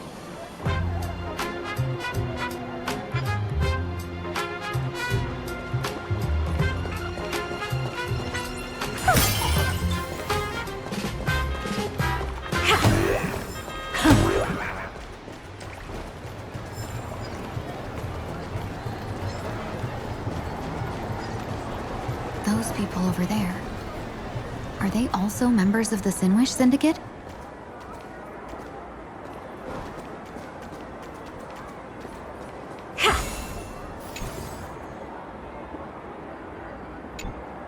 Bro, how much longer do we have to wait? What, are your legs giving out? Idiot. The boss told us to wait here as a show of respect. Now behave yourselves! Could that big guy be the contact from the Sinwish Syndicate? Hey, you fox over there. You've been staring at us long enough. Got something to say? May I ask, is this the Sinwish Syndicate's turf up ahead? Yeah, so what? I should act tough and say less than what I want to say. Since this is the Sinwish Syndicate's turf ahead, not only am I going in, you will invite me in with respect. What did you say? You're here to stir up trouble, aren't you? I come from the Xianzhou to discuss a deal. A deal that wears me down, yet tears my enemies apart. You're the guest our boss invited? Hold on. I nearly fell for that. Looking all delicate. How could you possibly be the Xianzhou's #1 assassin? Spill it! How did you know the passphrase? Why don't you take off your sunglasses and let me see if you still have your eyes? The Xianzhou's #1 assassin is nothing more than a nickname coined by the common folk. I have always considered myself a merchant. A merchant? Isn't a hired killer the oldest trade in the world? By the way, Mr. Imagine, do you know why they call me #1? You never miss a shot? Not quite. I kill in bulk. The way to keep business going is to offer a little extra. If they pay for one person to be silenced, I throw in 2 more. With that hot temper of yours, always picking fights, you've probably given your boss plenty of headaches. I doubt the boss would mind if I took you as a bonus kill. You punk! How dare you disrespect the underboss! Shut up, all of you. The boss's orders come first. My name is Kostine. Sorry about my underling's rudeness earlier. I'll cut a finger off later to make amends. There's no need for that. I only collect heads, not fingers. No worries. It won't be my finger anyway. These brutes should be easy to handle. They've never seen the face of the Xianzhou's #1 assassin, so this'll be much simpler. What should I call you? Yelling assassin, assassin every time just won't cut it. Just call me the Tarrying Fugue. The Terror in Fog. That name oozes menace. Completely overwhelming. Now then, can you lead the way?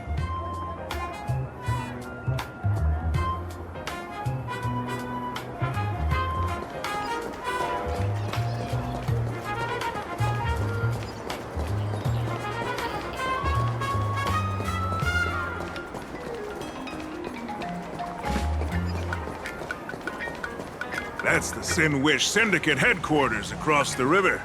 Quite impressive, don't you think? Please, follow me.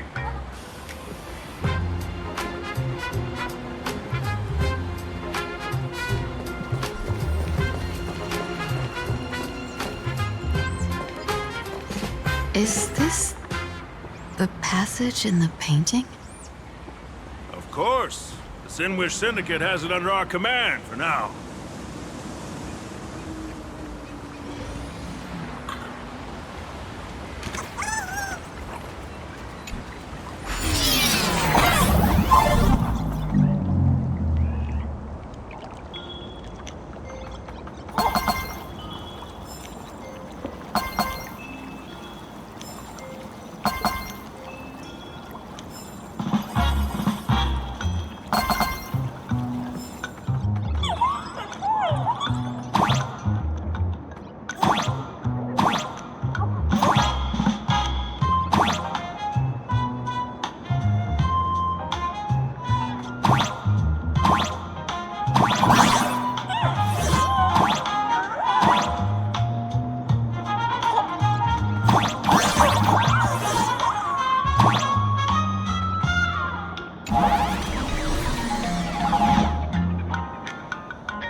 as fuck. Welcome home, Underboss!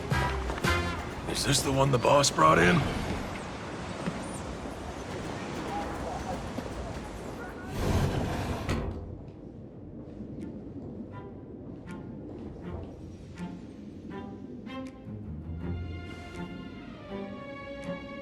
Underboss, I mean no disrespect, but is this frail woman really the one the boss invited? That's right. Her name is the Terror in Fog. Spread the word that the Sinwish Syndicate has secured the Xianzhou's #1 assassin. Underboss, beat me if you want, but I gotta say, are you serious? Are we really counting on this delicate woman for the Phantasmoon games? The Phantasmoon games. Is that why they hired a Stellaron hunter to do their bidding? These Phantasmoon games are a once-in-a-lifetime chance for the Sinwish Syndicate to rise. This woman doesn't look like she has what it takes, and we're trusting her. If she blows it, how are we supposed to save face? Underboss, we haven't been duped, have we? If word gets out, the other gangs will laugh us out of town. All of you, shut up! Useless. Lady Terran Fog would wipe the floor with you even if you all came at once. Since you doubt her, why not let Lady Terran Fog show you a few moves? Lady Terran Fog, what do you say? I can find you a few sparring partners. No need to hold back. I thought you were naive, but looks like you're just playing good cop, bad cop to test me. I'm neither good nor bad. Just opportunistic. Still playing dumb, huh?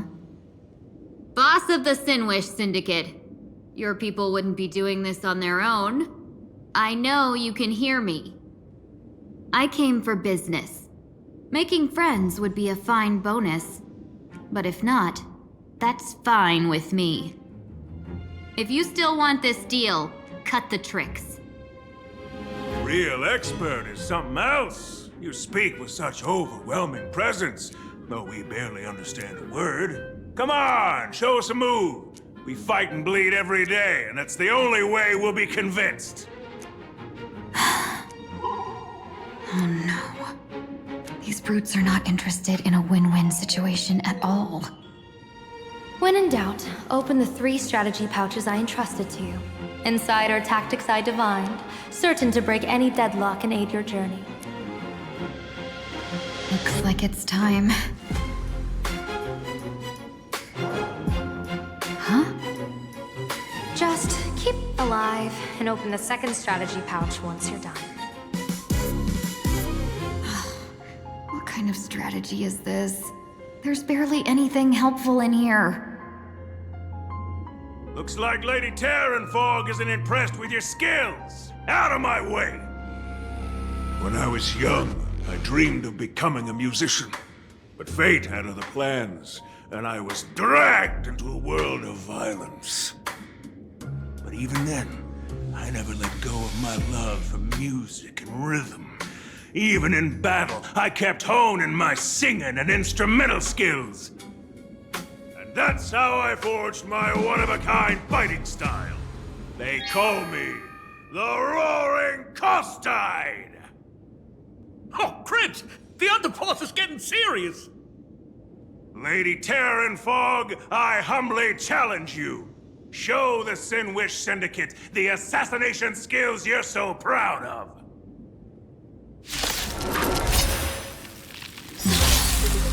Looks like I'll have to hold back against these reckless brutes.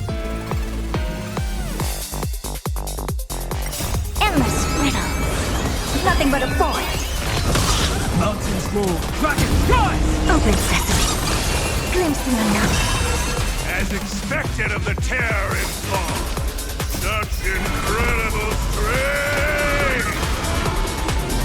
That power of the destruction within me. It's still hard to control. Oh yeah, done everything in my power to keep them alive, as you said. Blood for blood! The trial is fitting. watch over you, and guide you on your path. Endless riddles. Nothing but a void. Open sesame. Watch it crumble. I don't want to take your life. Back down while you still can. A true warrior of the Sinwish Syndicate fears no death. Don't underestimate my resolve. Underboss, bad news. 2 more weird dudes just showed up. Cut your bull. I can see for myself. Never thought visiting an ally would mean crashing into a local gang's hall. Oh. This will take some explaining. What a twist of fate. But for us to reunite with an old friend here? So be it. You two, stand down. Listen well. This will be an honorable duel. A duel? You dare duel a Xianzhou? Xianzhou's #1 assassin? And you still dare to act so brazen? Huh? Wait, What do you mean, Xianzhou's #1 assassin? Who exactly are you? Even a cunning hare keeps 3 burrows. Who ever told you there was only one Xianzhou's #1 assassin? So, there are 3 of you? No, it's 300. Times have changed. The title Xianzhou's #1 assassin is already a brand. At my side stands the organization's 7th-ranked Holovian Reaper, the Winged Death Knell. He sends every target into the sweetest sleep of death.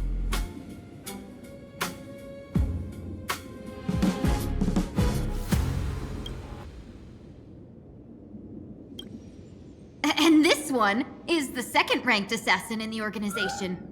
A ruthless killer surpassed only by me. His spear strikes like a falling star, and his presence soars like a dragon. They call him the Jade Dragon. Then you are... You can call me Whistling Flame Fox. I humbly hold the top position in our organization, though I mostly handle business relations and HR work.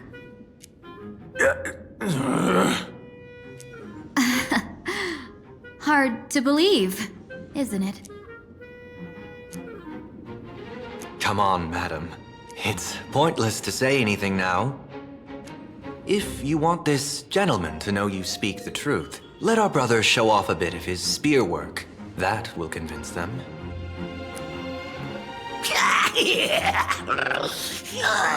I say, there's no need for that.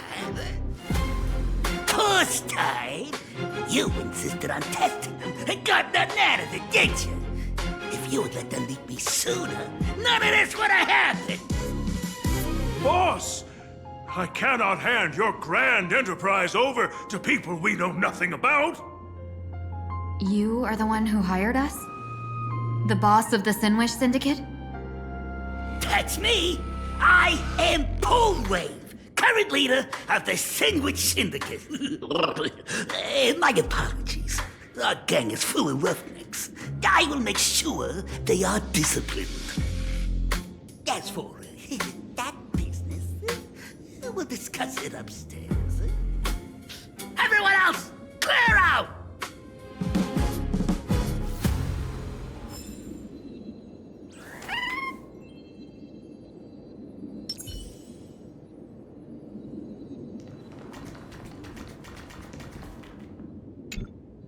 Long time no see, Lady Tingyun. It's been a while since we last met in Penacony. I am truly grateful for your quick thinking. To avoid revealing too much, I made up false names and titles for you two just now. If you were offended, then I beg your forgiveness. This place is a hotbed of trouble. What brings you two here? When Sunday and I contacted the Shenzhou delegation, they asked for our help. They claimed someone from their group had lost their way here in a foreign land and was captured by a local gang, and they wanted us to help. It was clear there was more to the story, but we came anyway. Who would have thought? It turned out to be true. Lost? Captured. There must be some misunderstanding. Alas, this rumor was likely a destiny arranged by Madame Yao. Did you just say Madame Yao? Do you mean the seer strategist from the Shenzhou Yuzhui? I happened to hear of her back in Penacony too. They say she is the diviner general, one who lives in seclusion. Did the Alliance send her this time? Lady Tingyun, you stepped into such danger yourself. Do you have a vital mission? You two are no strangers, so I will speak plainly. She's the one who sent me here on this mission. The Sinwish Syndicate invited the notorious Xianzhou's #1 assassin with the intention of hiring this person to participate in the Phantom Moon Games. But the delegation's intelligence revealed that the person was none other than the Stellaron hunter, Blade. Him? I assumed the title to come here to uncover why the Stellaron hunters are involved and how he will enter the game. So, how's it going so far? By sheer twists of fate, everything has gone smoothly so far. But as for what comes next, I still don't know anything either. Still, Madame Yao entrusted me with 3 pouches before I departed. Each said to hold a stratagem. Well, let us call them stratagems for now. And at this moment, it is time to open the second. A strategy pouch? So you revealed my identity after all. No worries, I've sent you some backup. Use them however you like. Open the 3rd pouch only after you've met the Sinwish Syndicate's boss.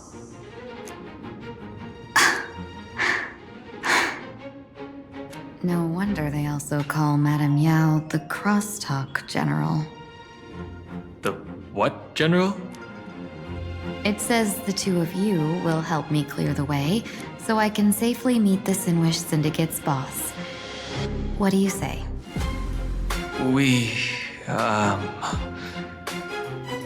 This place is perilous. Of course, we will accompany you, Miss Tingyun. As for the Stellaron hunters, I too find them intriguing.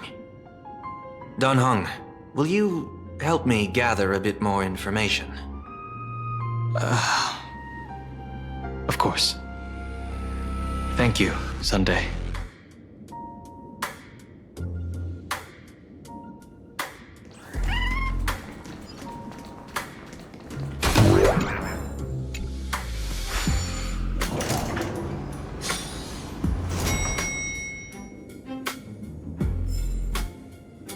I gotta say, this place is decorated with a touch of style. A gang does not always flaunt brute force. More often, they need to flaunt wealth.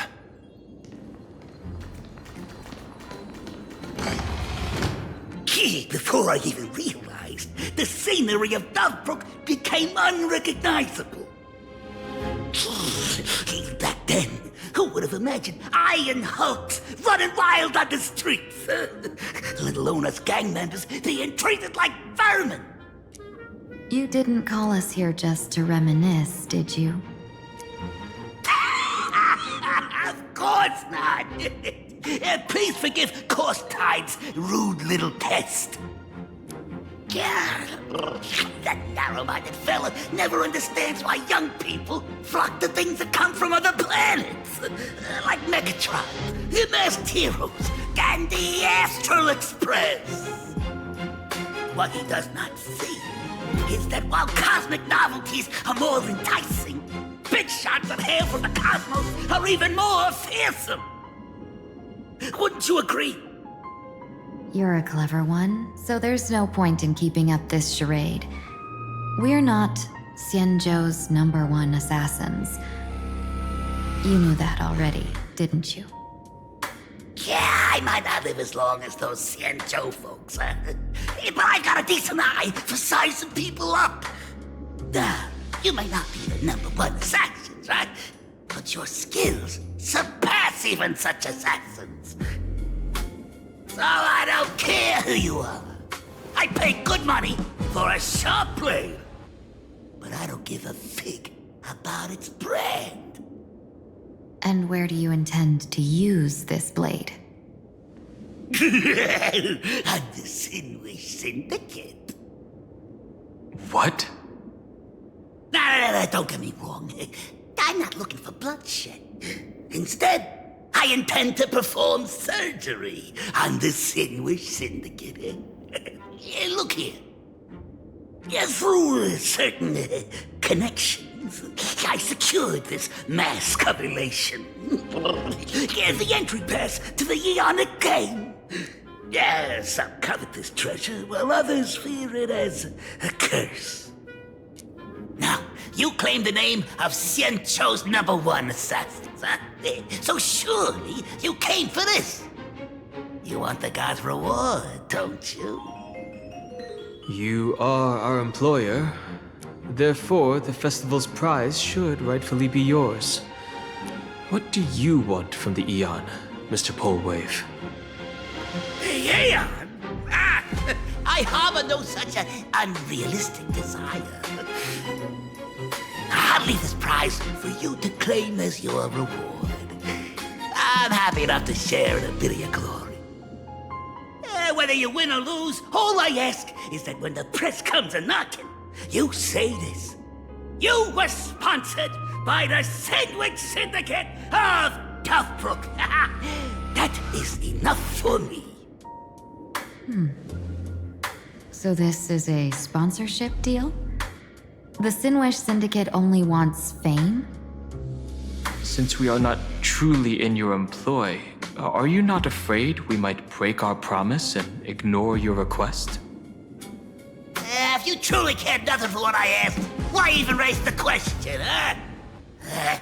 As I said before, I may not have the long life of the Xianzhou people, but I do know how to judge people. One more question from me, please. Why are you so set on chasing fame? In Planarcadia, Imaginae exists due to wish power. And that wish power comes from the attention, curiosity, and demands humans place upon these Imaginae. The Sinwish Syndicate was founded to provide for those Imaginae who were ignored, had no wish power, and were not needed by humanity. Unfortunately, ever since that seashell woman rose to power, our path of blood and violence had run its course. That's why I want the Sinwish Syndicate to take on a new form. One that will draw more attention than ever before. The Sinwich Strangeling Pension Foundation, huh? What do you think of the name? It's a cozy and heartwarming name. So, will the three of you, accept this job?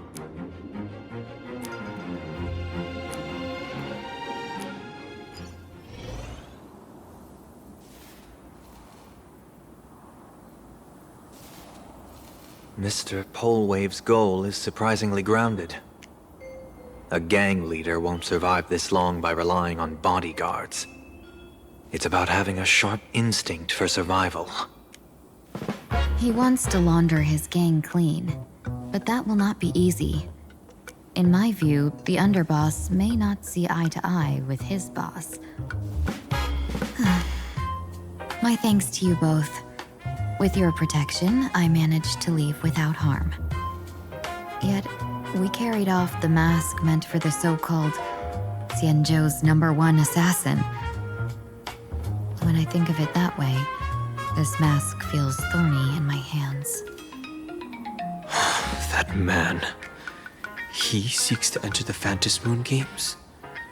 What does he plan to do? Whatever his purpose, this matter is grave. I'm afraid I must take my leave for now and report to General Yao Guang before making any decisions. No need for that. I've been waiting here for you all for some time.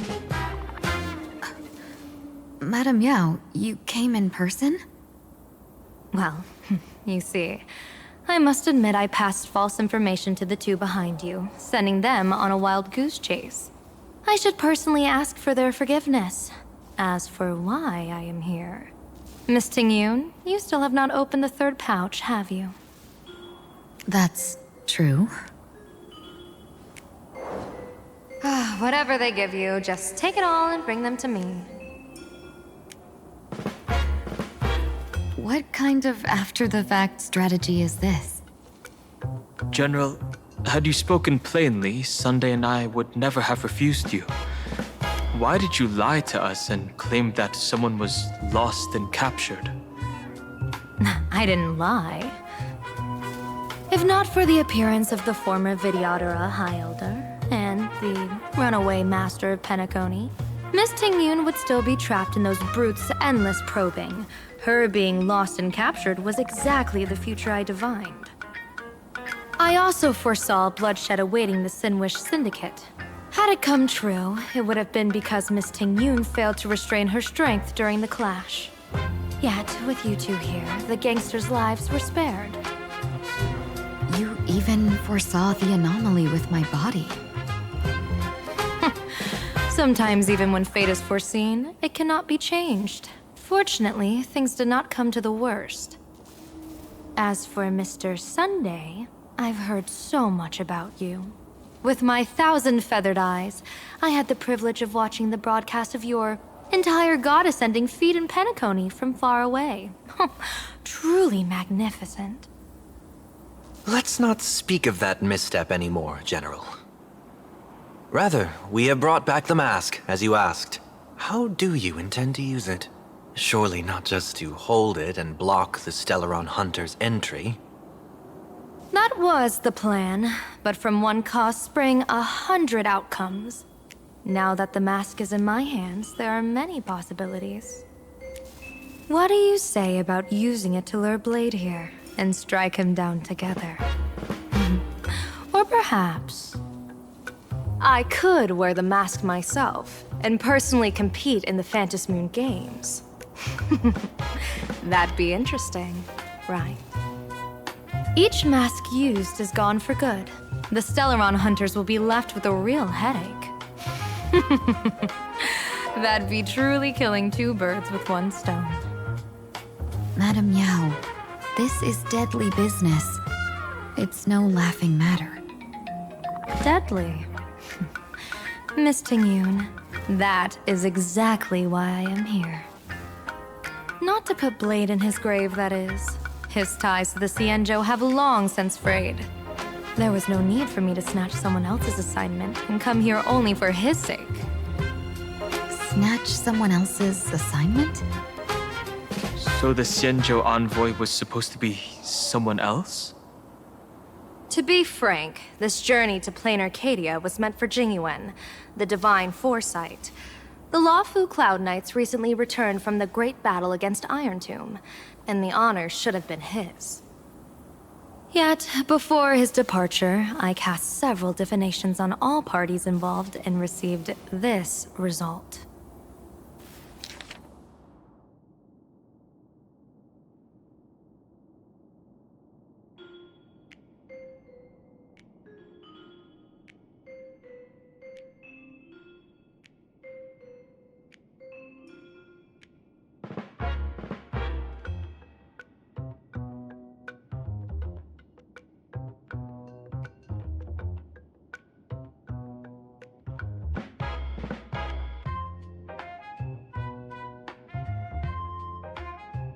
Incineration, death, abandonment.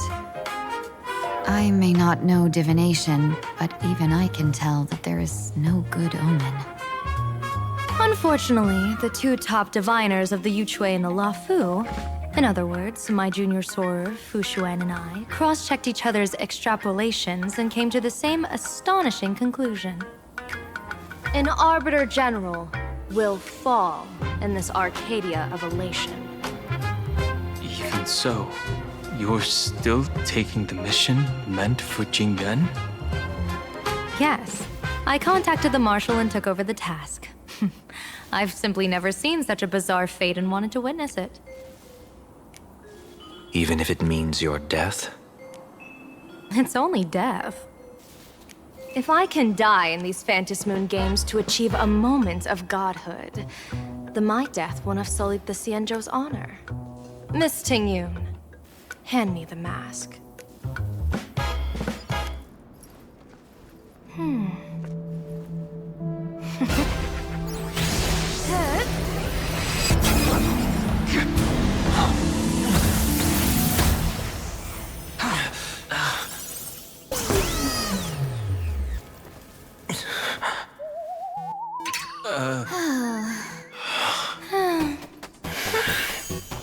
Well done. You have hit your fitness goal.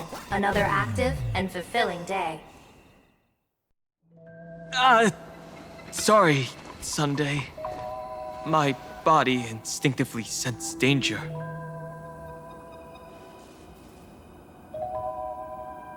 Once the mask for joining the Phantasmoon games is worn, it binds tightly to the supplicant and manifests the shape of the wearer's soul. I read something like this in the Views of the Universe from a Star Skiff. It's confirmed now. This mask is indeed genuine. Congratulations, Mr. Sunday. You're now a supplicant in the Aeonic game. What exactly are you trying to do, Seer Strategist? Twice now you've acted without warning. Do you mean to make an enemy out of the Astral Express? Dan Heng, let me take care of this. Sunday, are you planning to fight? Don't worry, I'm no match for this general.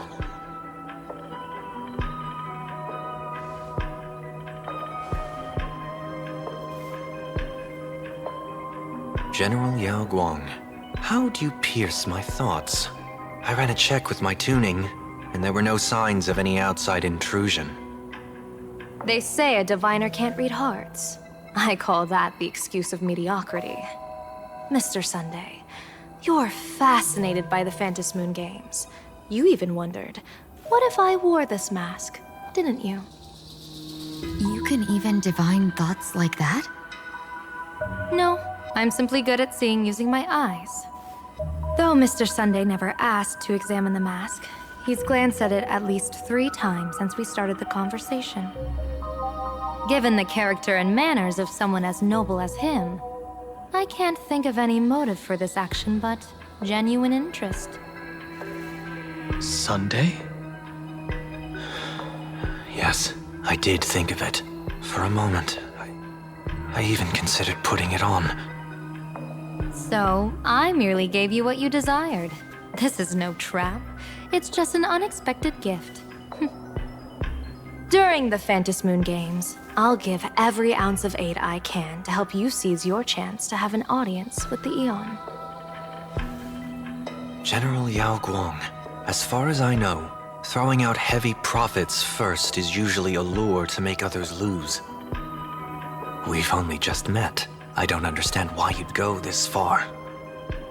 Why belittle yourself? Every move I've made is to carve a sliver of possibility from the impossible. With my eye of Ishvara, I see you're the only one in this land who doesn't need to do a thing for me. Simply acting on your own will can bring change.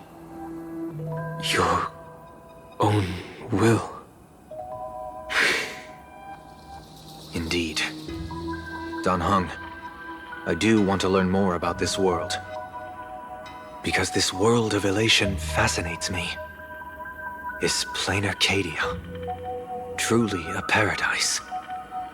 An Arcadia that its name claims? I once pursued a mistaken vision of paradise with stubborn resolve. Even now, I can't say for sure what a true paradise should look like. That's why I want to see with my own eyes whether this Arcadia lives up to its name. So then, as long as Mr. Sunday acts, that omen of death Madame Yao foresaw. Of course it would still come to pass. Did you think just a lavish gift could let you stroll out of Destiny's shackles alive? Pardon me for butting in, but does the Xianzhou know about this? This is such serious business. I'd never make this decision on my own. I've talked it over with the 6 charioteers of the Yuchui. If something happens to me, I'll line up a solid successor. She headed to the Yuchui on the day I left on this mission, just in case anything went wrong. There, with the other potential successors picked by the 6 charioteers, she'll train at the Omniscience Sapientia Academe in divination arts, war strategies, and civil governance. You mean Lady Fushuan? She'd take over the Yuchui after you? Fushuan? What Fushuan? If I don't make it back from this trip, maybe Qingchui from the Law Fu Divination Commission could take the seer strategist position and command the Yuchui. Qingchui and Yuchui. Whew, what a perfectly rhymed match. As for the details, shall we discuss this somewhere else, you three?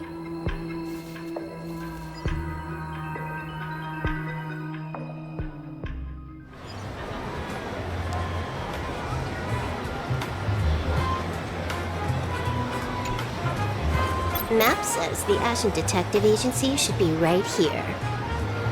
But why is there just a magazine publisher's office? Holy for holy! Big drama hit Graphia Academy! A furbo? Taking photos? You really can find anything in the land blessed by a huh? Let's go ask for directions.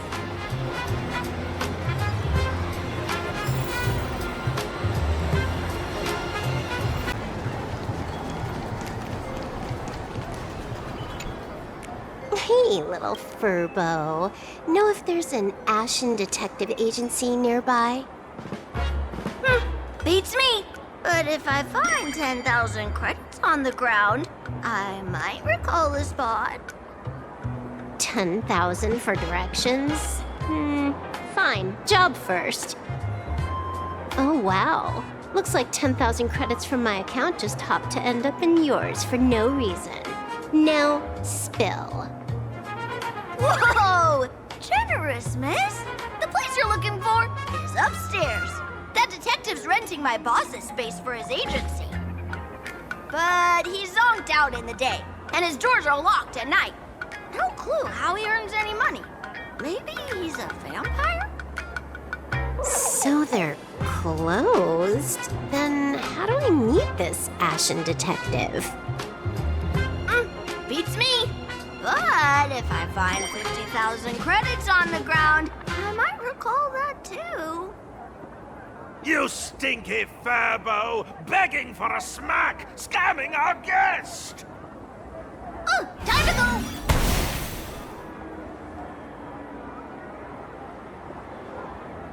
Hi, I'm Narrator, receptionist at the Ashen Detective Agency. I'm the assistant of that Mr. Detective. Narrator? What sane person gives their pet that name? That would be the dude upstairs. By the way, that mangy furbo didn't fleece you, right? It did. A full 10,000. Do you want me to catch that sneaky furbo for you and get your money back? Nah, save your breath. Got it fixed. Money's back in my account, plus the last 26.5 credits from that guy's account balance. Oh, not bad, Punklordian hacker. You seem pretty knowledgeable. So, would you mind showing me the way? This way, please, Ms. Hacker. Sorry, but you will have to take a side path. The landlord of this magazine office fled to dodge his debts, and creditors have been storming in one after another. In the end, Mr. Detective sealed the front door entirely.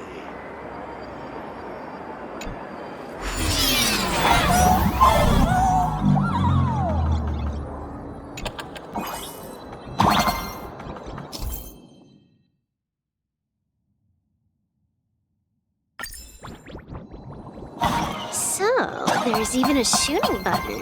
That's interesting. Why are there so many furbos? They're all employees of this magazine company.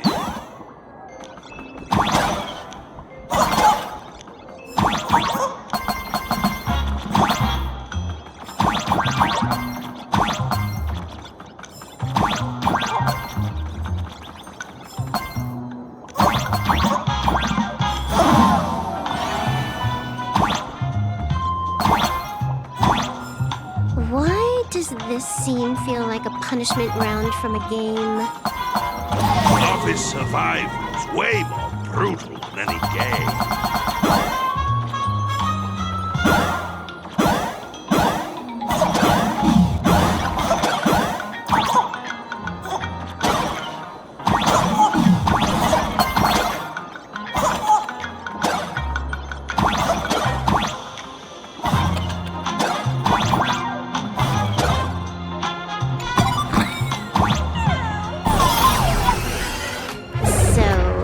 This is where the detective lives? Yes, his office and living quarters are one and the same. It is a little shabby, I admit. At this hour, he is probably fast asleep. Visitors here are rare indeed. Visitors being rare. That really does sound a little sad. Please, come with me. I will wake him at once.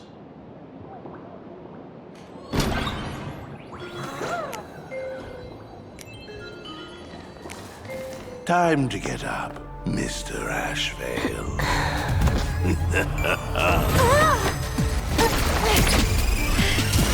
How many times do I have to say it? Just leave the delivery at the door. To disturb my sleep? Mr. Ashvale, this lady is not here for food delivery. Oh, then she must be here to kill me.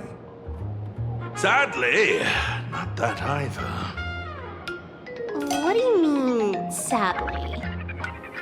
Not here to deliver food and not here to kill me. How strange. Oh, then you must be a client. You are here to hire me for a case. Your order of guesses is a little heartbreaking. Yes, I am here to commission you. Something has been stolen. Oh, What did you lose? A person, along with an ancient mask that should have been mine. Huh. Interesting.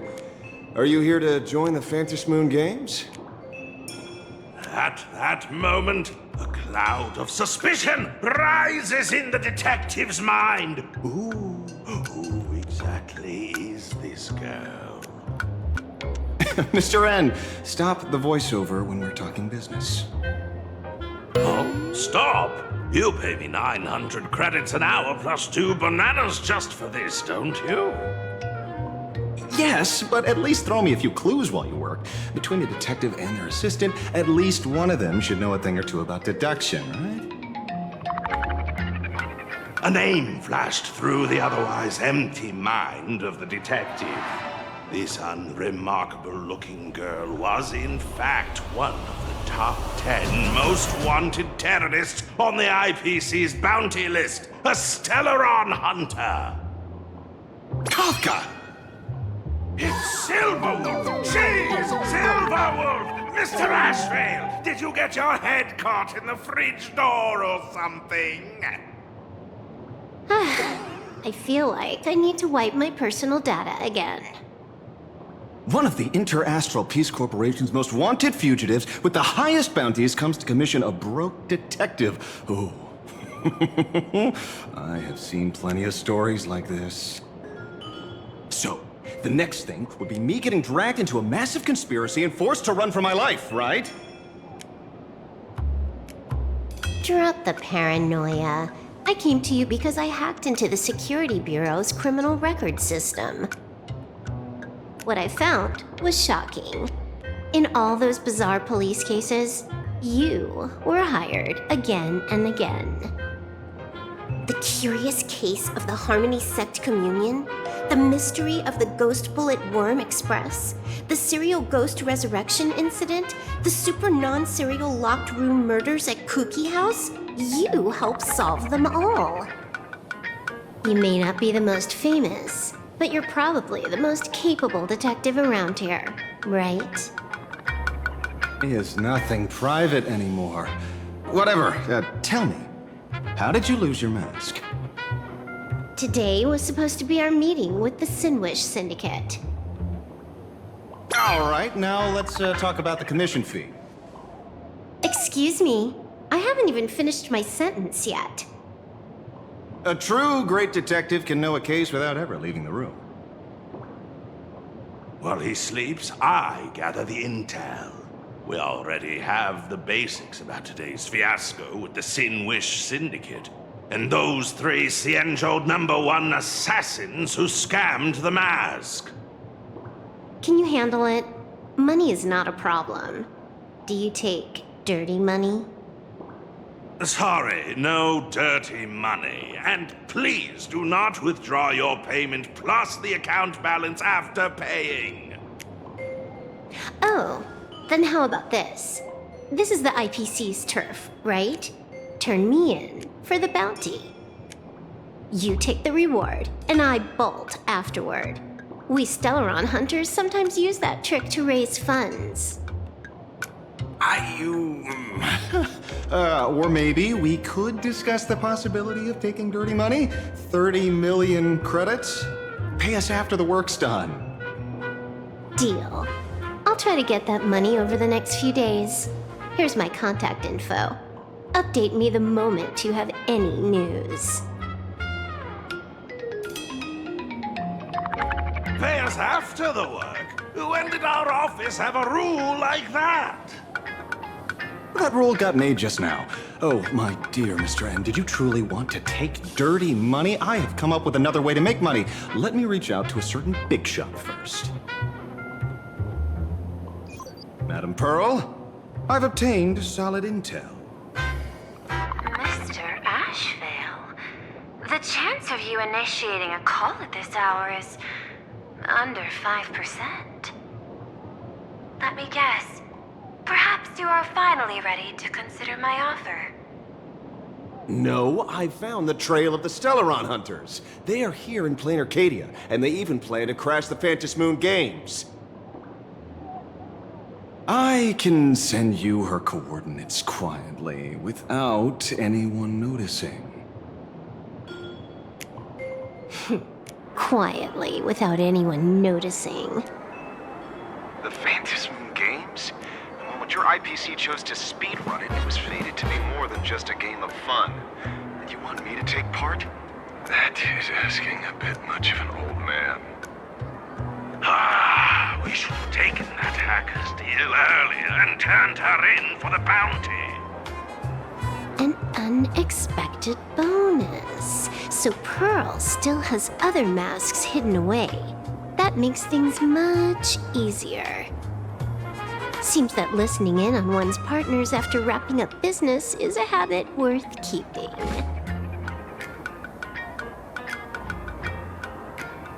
Hey, lady, where are you? Did you find the mask? Not yet, but I've got a new lead. We might have lost one mask, so I just need to find another. Fine. Promise me this. Next time, don't take contracts on the dark web using names like Xianzhou's #1 assassin. Okay. By the way, can you tell me what script Elio gave you this time? A completely blank page.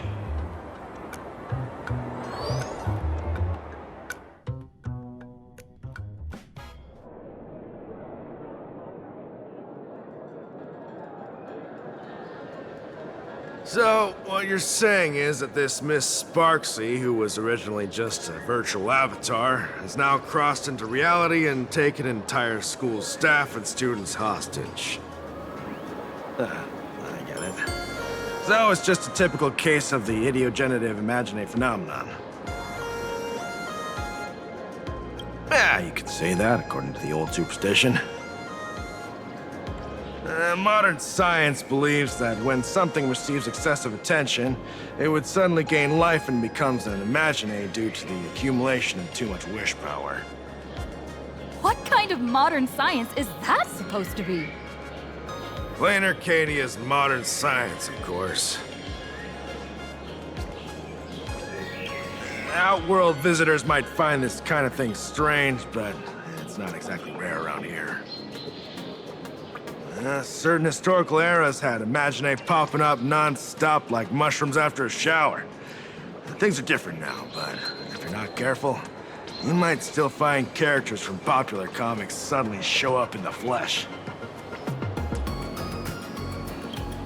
Sorry, used a bit of jargon there. Idiogenerative here means something born of chance and circumstance. These imagine arise from incidental events. That's quite different from progenitive imagine, which reproduce by having artists draw their offspring.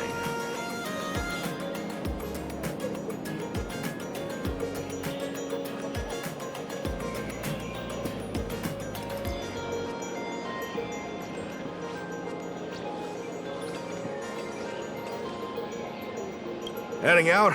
Where to? Oh, you mean going to Graphia Academy to arrest this illegal imagine? We can't. I just received notice from the Department of Aberration Defense. The first supplicant of these Phantasmoon games has revealed herself, and she's none other than Miss Sparksy, the one you mentioned. Although you're honored guests of the Astral Express, you seem completely unfamiliar with the laws and customs of this world. During the Phantasmoon games, we do not traditionally interfere with supplicants' actions. That's their privilege. In other words, since she's a supplicant, we security officers can't do anything unless she causes actual harm.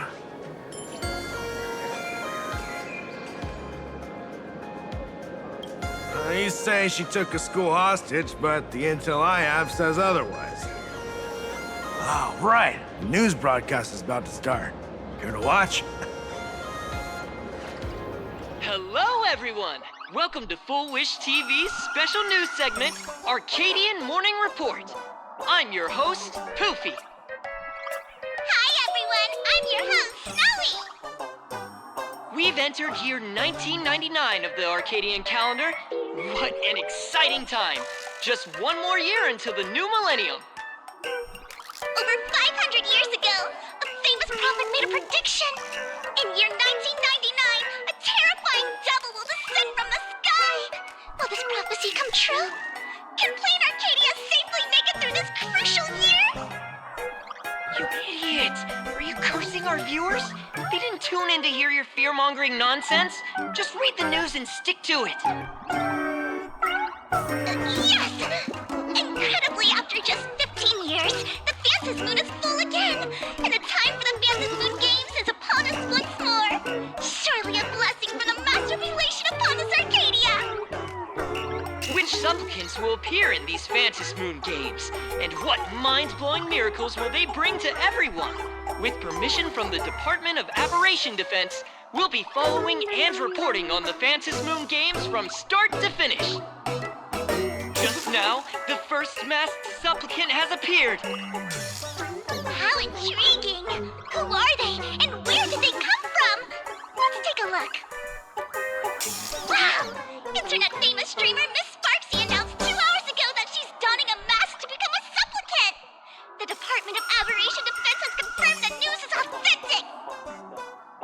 an ideogenitive imagine, Miss Sparksy's birth wasn't approved by the Department of Aberration Defense. But that hardly matters at this point. What sort of miracle does this live streamer plan to produce during the Phantom Moon Games? Let's switch over to her stream and see.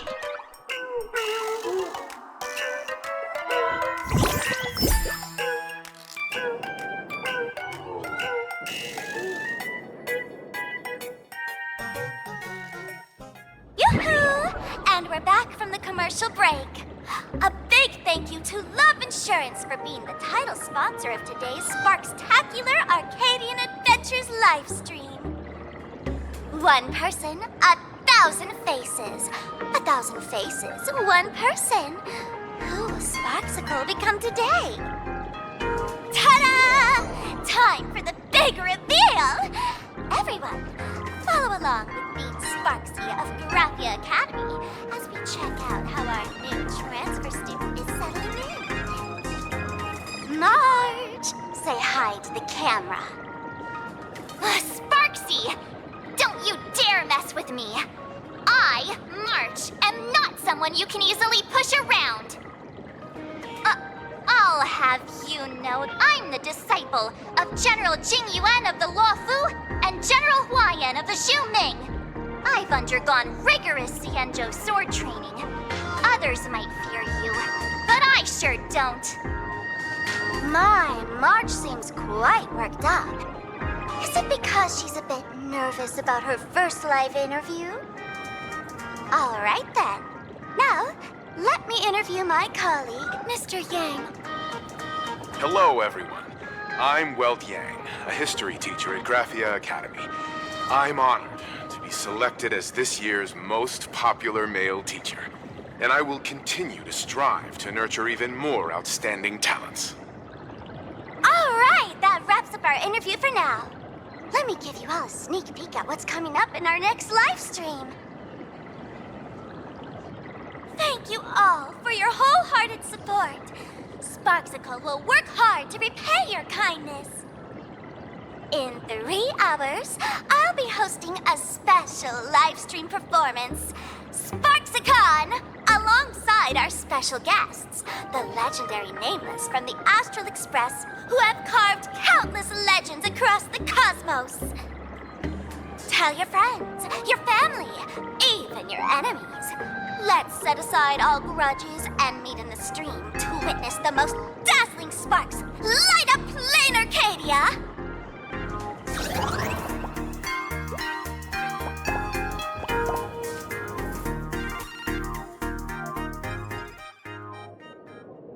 Now, see, Miss Sparksy was just doing a program with your friend. It's fine, really. Have you seen shows like that before? You know, where celebrities go somewhere to do everyday jobs, like those reality shows where they trade places with regular people. She picked Graphia Academy as a target. That school had its fair share of trouble 15 years ago, too.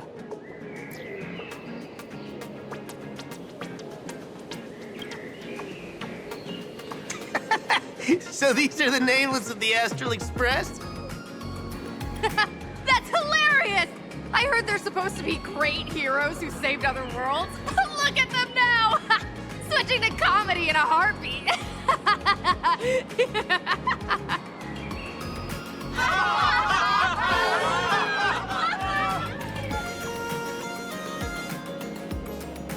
Darn it! Soon the whole of Planarcadia will be saying Sparksy caught the Astral Express crew in one go and made us the butt of jokes. Our reputation would also turn into her trophy. Oh, right. Please keep this Phantom Moon Games emergency response guide safe. Some sections in it might come in handy.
If there's nothing else, I'll be going now. See ya. See? I told you so. Even calling the police was useless. Right now, you're their only hope. And that red boss lady of yours. She's here too. Are you all right? Did you get hurt when you ran away?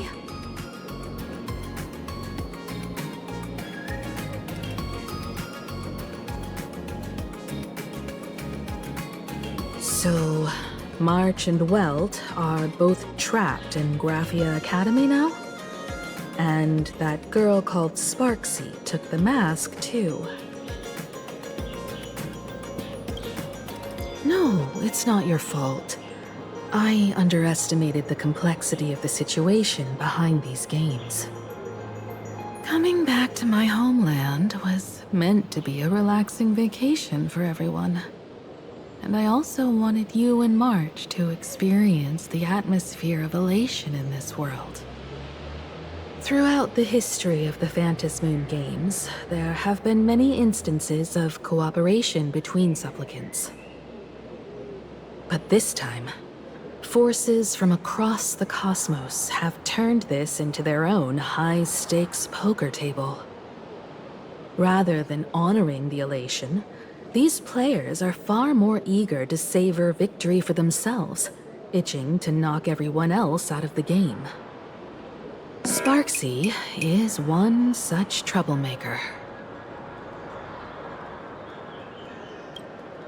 It's dangerous to rush back to school on courage alone, when we don't know what Sparksy has done and what she's planning to do. For every supplicant, there are 3 key acts that must be completed once the Phantasmoon games begin. The roll call, the miracle, and the promotion. Sparksy has completed the roll call. She took the mask and declared her entry into the games, drawing everyone's attention to the news that the first supplicant has appeared. Next, she must strive to make a miracle happen. Bear the people's wishes and answer with a great feat. If I'm not mistaken, Sparksy is waiting for us to walk right into her trap. For her, there couldn't be a better opponent than the Astral Express for this first battle between supplicants. What could be more earth-shattering than defeating a renowned cosmic hero on a battlefield of her own meticulous design? So here's the question, Sparkle. Based on what you know about this imposter, what's her real agenda for joining the games? Simply toying with and defeating the Express crew alone won't be enough. What kind of world-shaking miracle is she after? Sure, she's a fake. But she's still a fake of Miss Sparkle. Guessing won't get us far. If you ask me, we should check out the tavern. Might find some leads there. The Masked Fool's headquarters. The World's End Tavern. That's right. How could we pull off something this insane without Miss Sparkle's prized collection I've been hoarding all these years? That imposter must have known this well. Before this operation, she definitely went to the tavern, using my name. Most fools can't tell the difference between me and that imposter. Or maybe they just don't care. But if we can find out who I talked to and which treasures I stole from my collection of items, we'll naturally figure out what that imposter is up to. That's a good plan, but I can't let you act alone. Can you take both of us into the tavern? Take this business card. The address of the tavern is printed on it. However, you'll have to find your own way to the tavern. That's been the rule since it was established, and there's nothing I can do about it. Since there's still time, I'll head out first. You two can come over when you're ready.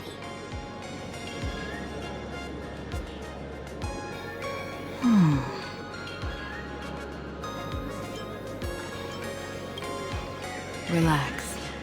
To step into the elation's right, what you need the most is ease. Don't dance to your enemy's tune. Find your own rhythm. Now it's our turn to set the steps.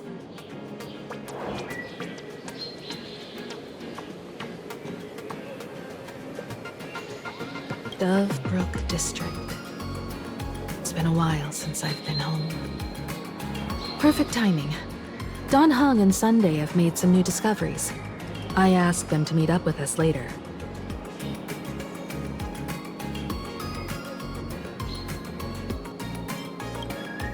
Don't get your hopes up too high. Looks like this vacation trip has gone right back to our usual trouble magnet mode. Now this is the kind of vacation the Nameless just has to savor.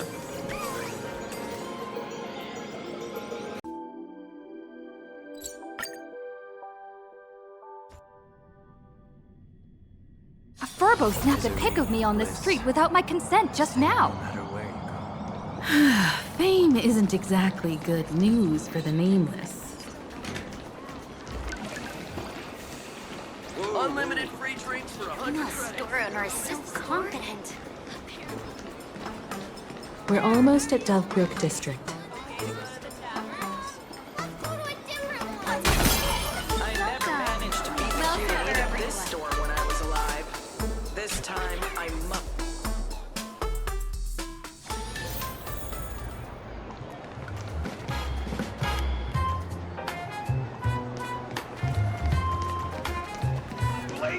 Quite a bustling district. Is this really where Himiko lived back then? It's been 15 years since I've been back. I wonder what's become of these houses now. If they're being rented out, or if they've been sold off already. Perhaps they've become like the Graffia family. Nothing but empty shells of their former glory. Let's go. Stay safe on the road.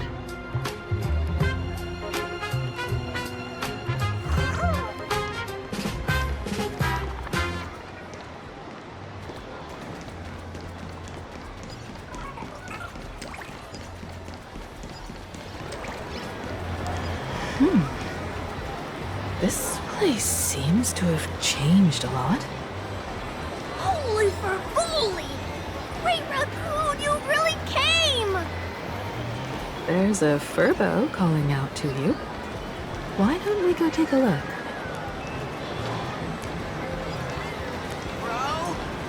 Thank you for your interest in the recent.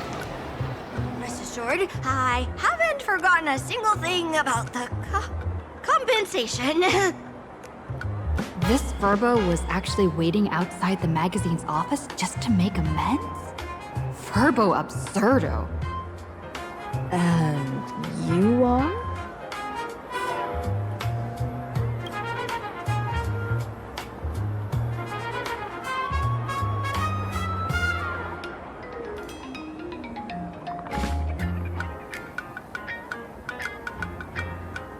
Would you mind coming into our magazine office to talk? Let's discuss compensation, shall we?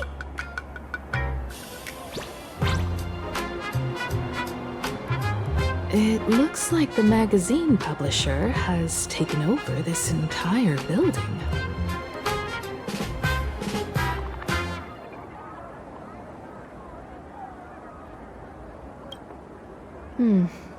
Strictly speaking, the entire street where this building stands belongs to my family's estate. It's said that, in their heyday, the Graffia family owned property all across Planarcadia. But by my generation, very little was left. When my journey reaches its end, will anyone in this world be able to inherit anything from me?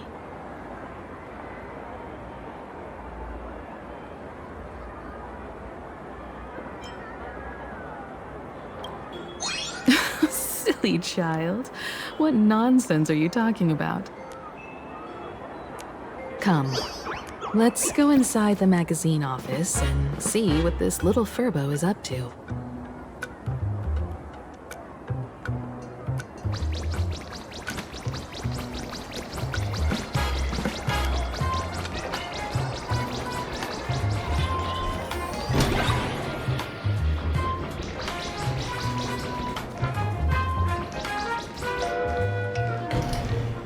Hey there, Paraprince! I brought quite an impressive creditor to visit you. Beep beep. Debt collector signal detected. I'm out of here. Don't run! It's the Great Raccoon from the Astral Express! Furbos and raccoons.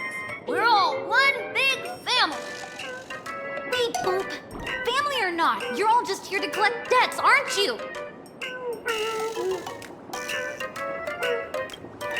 Great Raccoon, that jerk of a company president ditched everyone to dodge the debts. We brothers haven't gotten paid in months. As you can see from our sorry state, even if you sold us all for Furbo Hot Pot, you wouldn't get much money back. But I've got a plan. We can work together for some mutual Raccoon Furbo benefits. After all, Furbobo Weekly does have quite a readership.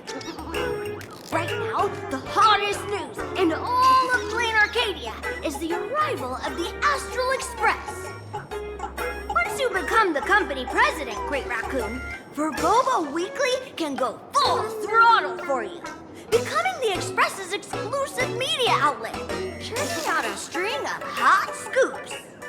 In no time, Furbobo Weekly will be the #1 gossip magazine. We won't have to worry about our salaries, and Great Raccoon won't have to worry about compensation.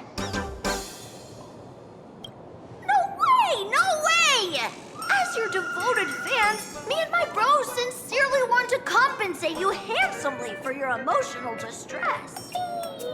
A magazine publisher? Now that is interesting. What do you think? These Furbos may be crafty and full of tricks, but they can definitely help us out. A media outlet working for you, and a network of informants who can run around everywhere?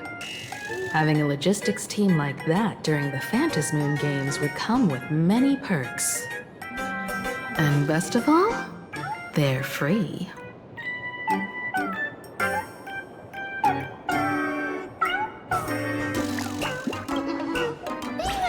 President is actually super easy. Just follow me.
Congrats! Loki Across the Blue is now a cartoon! The conductor still couldn't hold on. How long are we going to be depressed? But we can't go back to the past! March! The conductor can still be saved! Let's go! Our trailblazing is just getting started!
That's all it takes?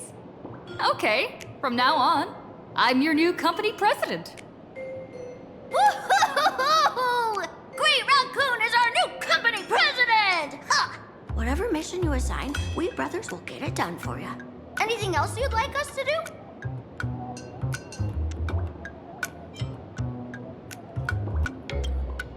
In return, make sure you create some big news stories. Oh, and that journalist Furbo who wrote that slander about you? HR will fire him. We don't need an employee around here who's got beef with the company president. I heard a supplicant has appeared at Graphia Academy. Should we have him take some pictures there for you? No problem. I'll arrange it right away. This Furbo will issue the order. Stay tuned for his first-hand report. Looks like you're already getting into the groove of being a company president. We're pretty much done here, and Dan Heng and Sunday should be arriving soon as well. I'll just have them meet us here at the publishing house.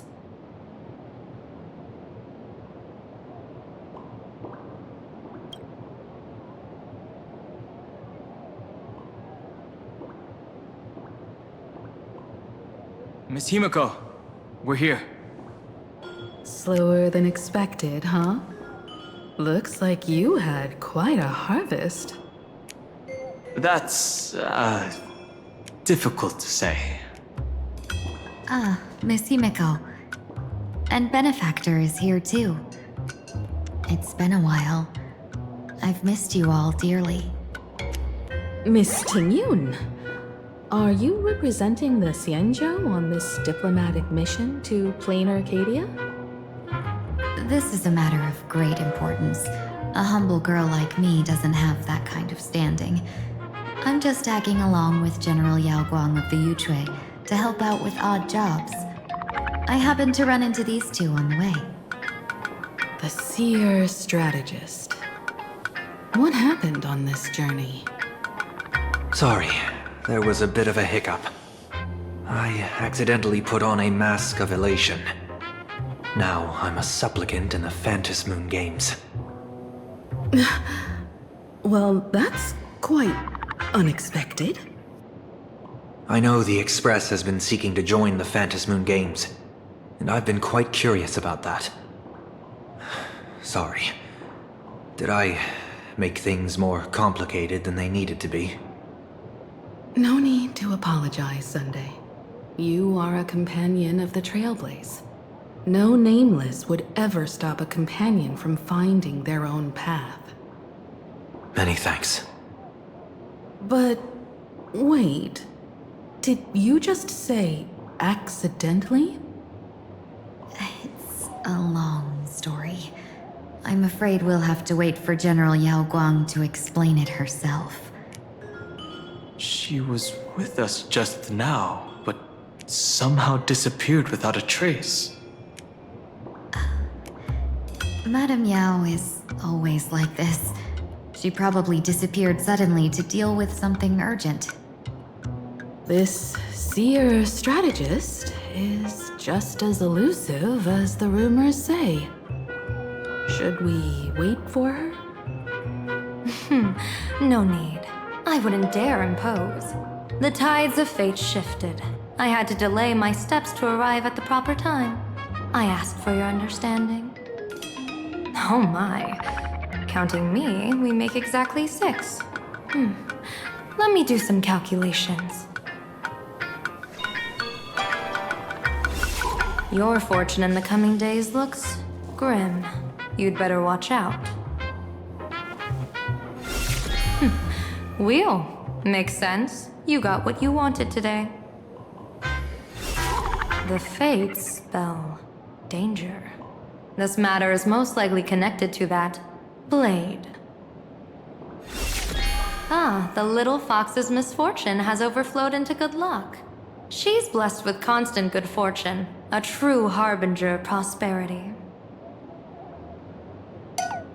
Huh. That's weird. I can't see yours. So, you're that trailblazer Fushuan mentioned. Your reputation precedes you, Seer Strategist.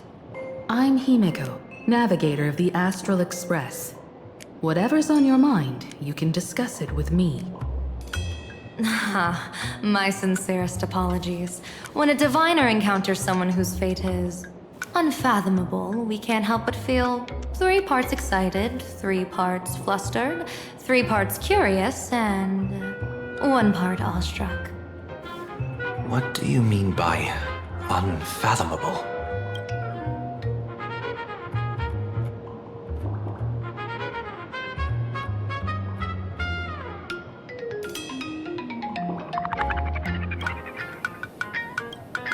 My eye of Ishvara can scan the aura of fortune surrounding each of you, manifesting as wheel or woe signs above your foreheads.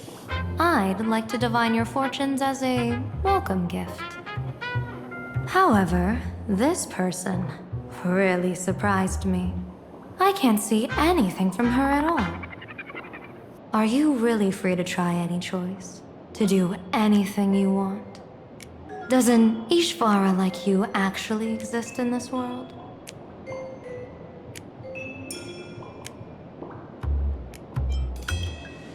You might be onto something. When it comes to eons, divination often goes haywire and no proper reading can be formed. What do you think this means, General? As an Ishvara, their mere presence in the playfield creates a variable in the game. It's both a blessing and a curse. As I said before, the weal and woe of us 6 align with the 6 lines of divination. If she represents woe, then the hexagram falls to water, where dangers lurk above and below, spelling doom. If she brings weal, then the hexagram shifts between wind and water, presenting a great opportunity to strike. Auspicious.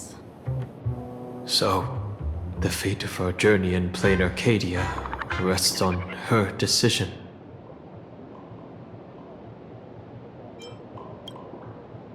I am not an Ishvara free from fate. So naturally, I can't guide those of that disposition. Back to business. I take it you're not just here to read our fortunes? I am here to greet everyone. To apologize to the Express Navigator for my previous indiscretions, and to borrow someone from you. Miss Himiko, now you understand how I ended up wearing this mask. I get it. She says she wants to borrow you for an operation. I want to hear your thoughts. If you're not comfortable refusing, I can speak up for you. Oh, you two. No need for whispers. I can hear you loud and clear. How did you... Well, since the General heard us, would you mind telling us your reasons for doing this? I'm collecting variables. During this journey, I'll be acting as unpredictably and irrationally as possible. Don't be surprised. Some Arbiter Generals excel in battle with their wit and valor. Others master the art of forging weapons, and some guard the netherworld with their lives. I, however, fight for the Alliance by calculating and manipulating fate itself, peeking into the future. I'm here to discuss matters regarding the Anti-Destruction Alliance, and then I'll head to Astropolis for the vote. That's the real business. But according to the divination, this Arcadian world faces an extraordinary danger. When a bird's nest falls, no egg will remain unbroken. Are you saying we'll all perish along with Planarcadia? What's going on here? Intel indicates that a serious Xianzhou criminal is attempting to join the Phantom Moon Games. This individual has been infected by the flesh of Shuhu, the emanator of the abundance, and is extremely dangerous. According to my interpretation, his long-suppressed violent nature will eventually become uncontrollable, bringing catastrophic disaster to everyone. There's no way he could do that. That's the divination's answer. Rather than asking whether he could, we should ask, how would he do it? My divination shows dragons clash in the wilderness. Their ichor dark in yellow. While the term Dragon Clash could simply mean fierce battle, could it be foreshadowing a great calamity from your conflict with Blade? Perhaps this prophecy has other interpretations. But with my limited intel right now, I have to prioritize Blade, this most volatile and dangerous factor. I've heard that different interpretations of prophecies can lead to completely opposite outcomes.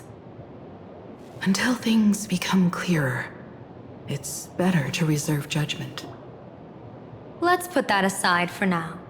In any case, I've brought along a creation forged by Blade himself. If things get out of hand, it might temporarily restore his sanity, giving us a brief chance at victory. What is it? I'm sorry, but fate has shifted once again. I must take my leave. To put everyone on the Express at ease, I solemnly swear that Mr. Sunday won't be obligated to do anything for the Cienjo. On the contrary, our delegation will give him every ounce of aid within our power. What did you say, General? Aid within our power? She's gone. Whoa, that was quick. Madame Meow must be really busy. Has she vanished into thin air like this before? Yes. I don't know the details myself. With Madame Meow, it often happens and no one knows when she'll return. She doesn't do it on purpose. Allow me to apologize on her behalf. No worries. At least we know what the Cienjo is up to. Right now, 2 companions from the Express are still trapped somewhere. She and I must head to the tavern to uncover some clues.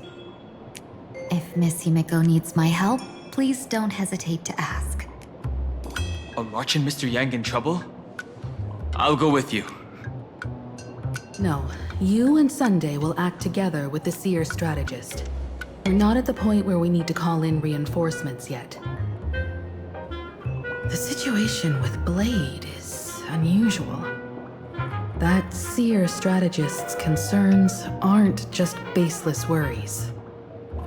I don't want to see the Phantasmoon Games bring catastrophe to my homeland.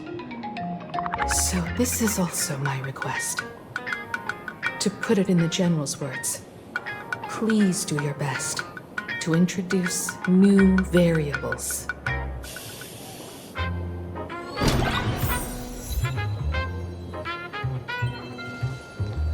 A day of peaceful repose. I understand Miss Himiko's intentions. I'll leave March and Mr. Yang in your care.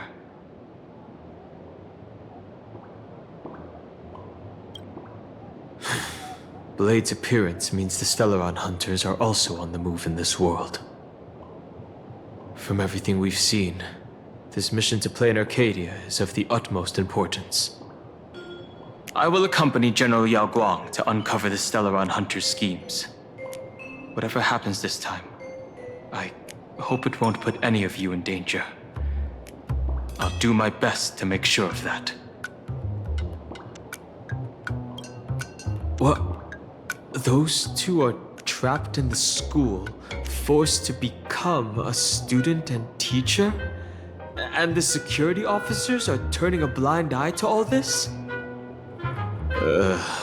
Though March and Mr. Yang don't seem in mortal danger for now, who knows what Sparksea is plotting. The longer we delay, the worse it could get. Better to rescue them as soon as possible. The Phantasmoon Games. What a bizarre ceremony. What does this type of elation really mean for the people of this place?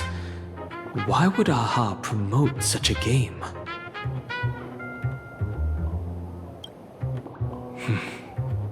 Whatever happens, keep me posted on how things go.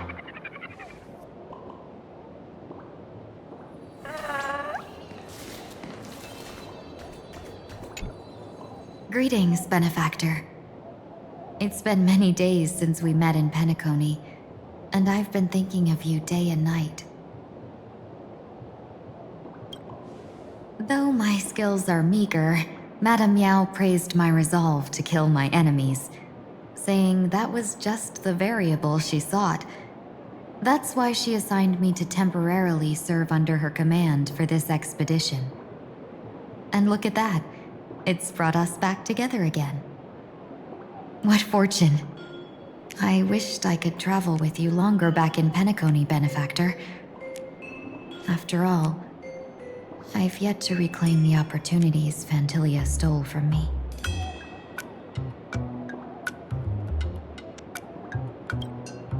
Hard to say. Like the divinations she casts, she's a riddle shrouded in fog. Apart from the ever-absent Patina Justice, she's likely the most mysterious of the Arbiter Generals. I'm sure there's no mortal danger. Please forgive my jest, Benefactor. Being around Madame Yao has gotten me into the habit of cracking jokes all the time. Her actions may seem inscrutable, but she always provides what you need ahead of time. That's why even those who grumble still carry out her orders with diligence. In truth, doesn't she seem more like a shrewd merchant than a diviner? But then, when have any Arbiter Generals ever been ordinary? Don't go back on your word, Benefactor. We can find a local bar and share a drink while we chat. Madame Yao instructed me to meet her at our agreed spot if she disappears. It's growing late, so I'll take my leave now.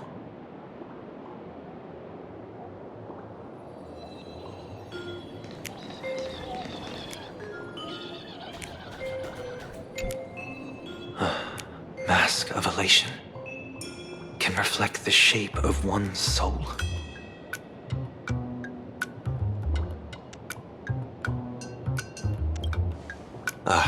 Sure.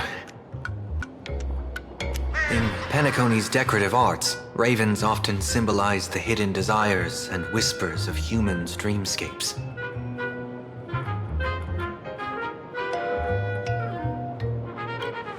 Don't worry, I once tried to ascend to godhood myself. I won't be dazzled by the honor of an audience with a deity. Taking part in this grand event is also about gaining a deeper understanding of this Arcadia. Just as one cannot miss the Charmony Festival when visiting Penacony.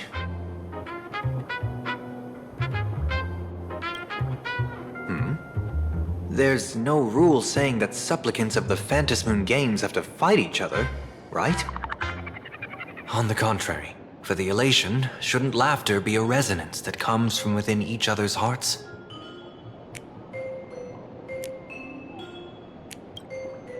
After putting it on, I seem to hear curious voices. The mask whispers to me, urging me to show my elation to the god, to create miracles that will make the people of the Arcadia laugh with joy.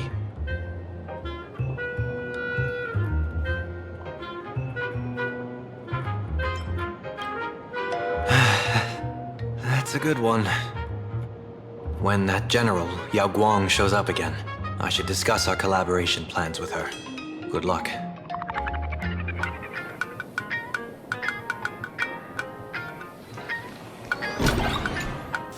The IPC, Masked Fools, a Cienjo General, the Stellaron Hunters, and the Nameless. Some came for the Alliance. Some for the Eon's game. Whatever their reasons, a storm is brewing in the skies over this world. But at least we got some good news. Sunday has joined the Phantasmoon Games.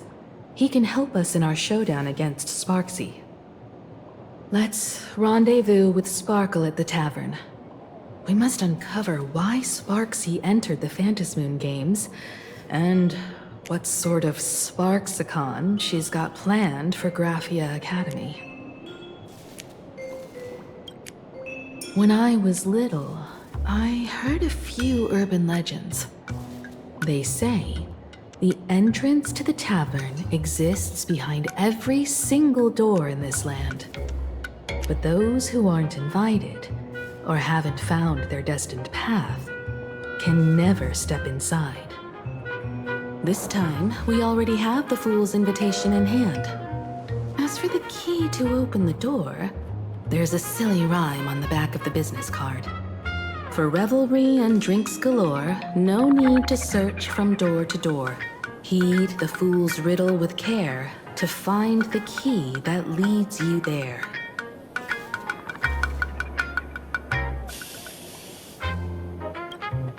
So, about the fool's riddle, got any leads?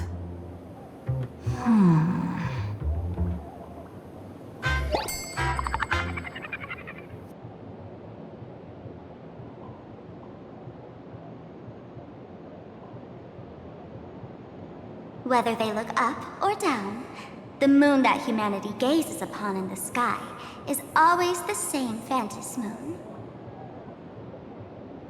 Looking up makes sense, but looking down? How exactly do you gaze at the sky?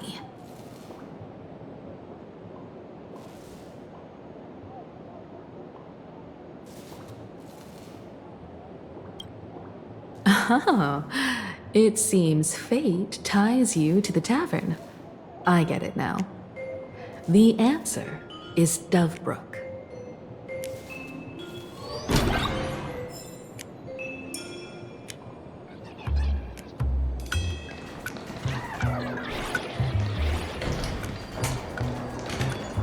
Many generations ago, the Dovebrook was already a river flowing with countless legends.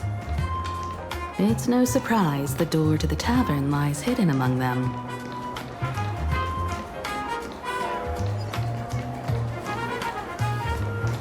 Legend has it that the master painter Graphia once drew water from the Dovebrook to wash her paintbrushes. Many later artists followed suit, hence its other name, the Painter's Stream.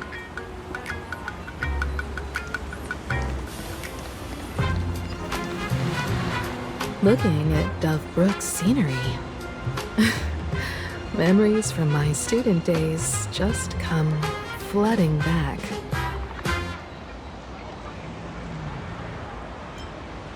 They're not exactly interesting memories. Back then, Dovebrook District was teeming with gangs. There were hooligans running around everywhere, and some really loved messing with the students. I was taller than my peers, and happened to be training in martial arts.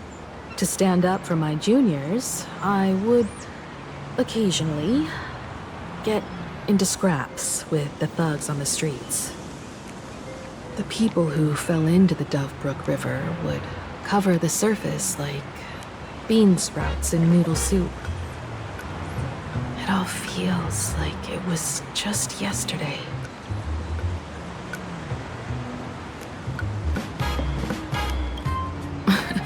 Sometimes the thugs fell in. Other times, I took the plunge myself. Back then, I was a bundle of restless energy. The teachers always said I was like a wind-up toy that never stopped banging its drums and cymbals, stirring up a commotion wherever I went. In the blink of an eye, 15 years have passed. Hard to believe someone as reckless and willful as me became the navigator of the Astral Express. Now's not the time to wax sentimental. We've reached the banks of the Dovebrook. So, where's the tavern entrance hidden?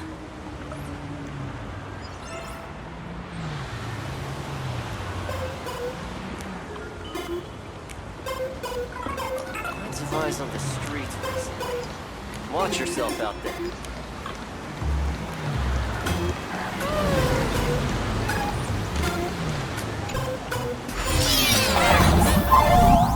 According to the business card, the tavern is near the Sin-Wish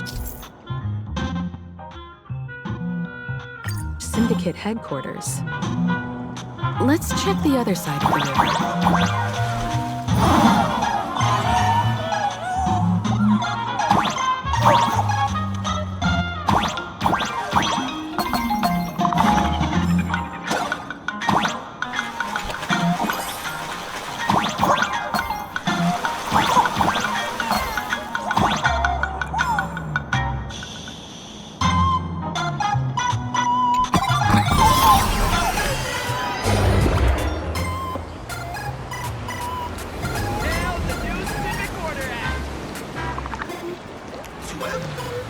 Hey, folks!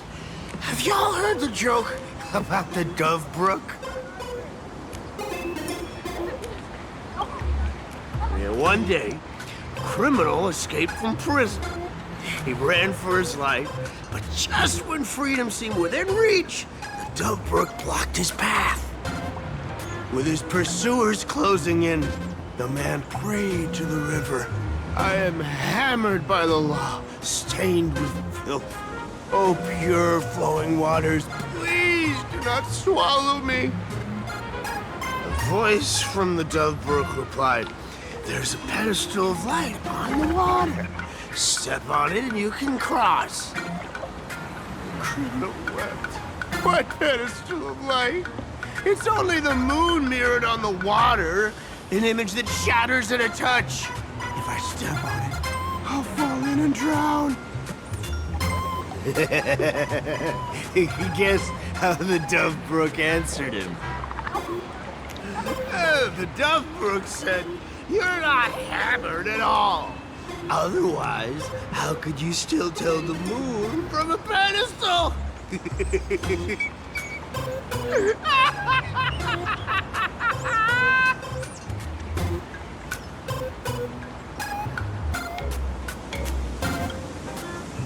It's fine. You don't have to buy me a drink as long as I can make you laugh.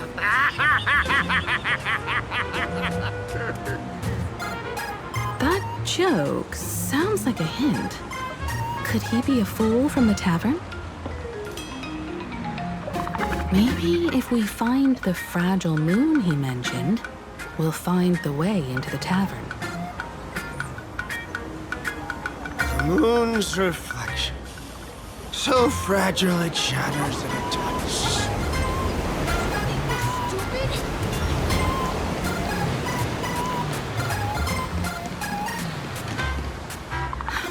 Sparkle's riddle says this. Whether looking up or down, they all see the same phantom moon when gazing at the sky. We've gazed at the sky already, so next...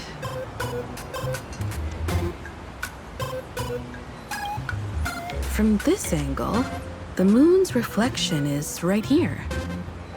It does look strange in the water.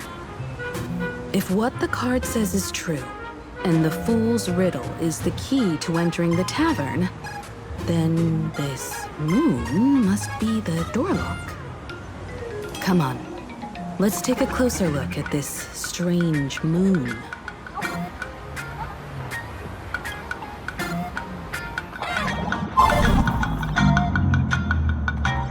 Keep going. Chase that moon's reflection.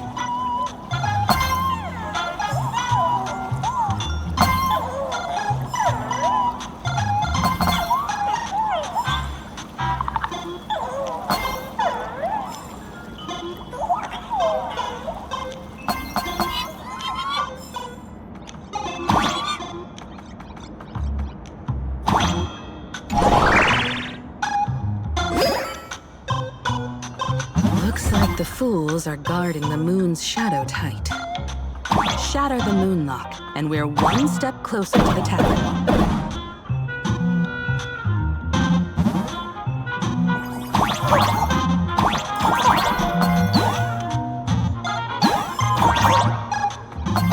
Let's try again.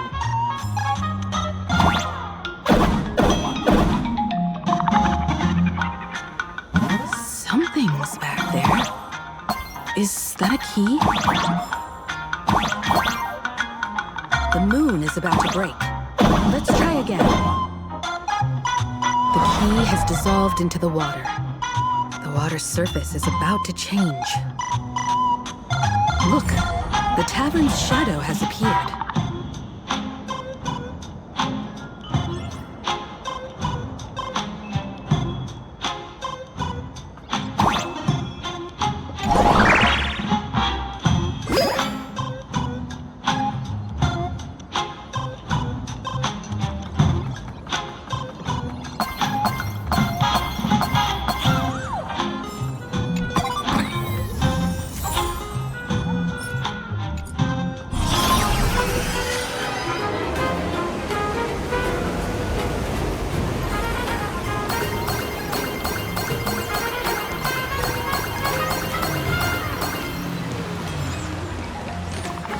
Supplies on the street. If we follow this path ahead, we should reach the tavern.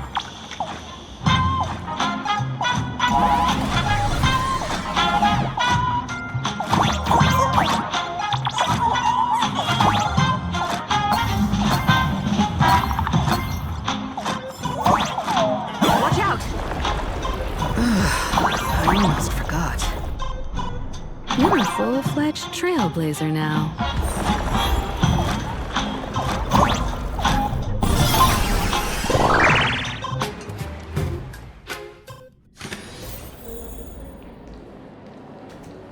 Welcome! Please laugh to your heart's content.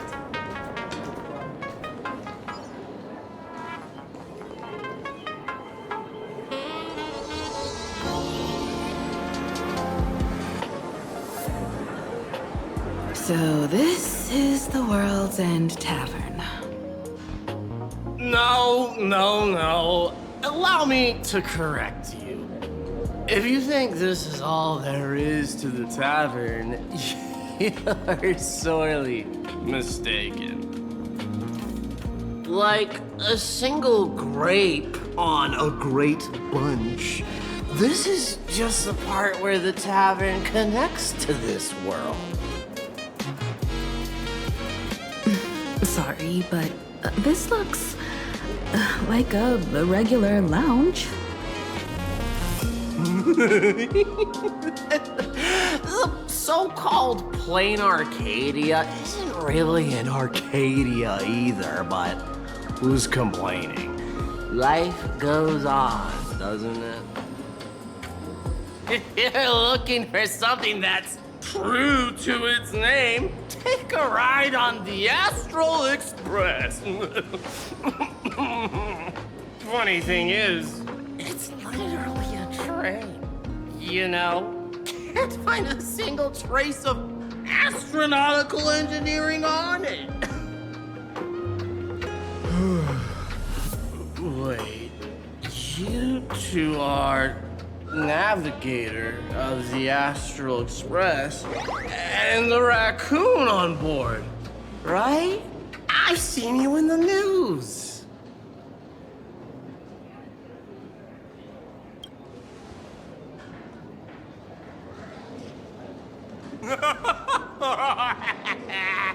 Friends, a big shot is here. A real knee slapper incoming.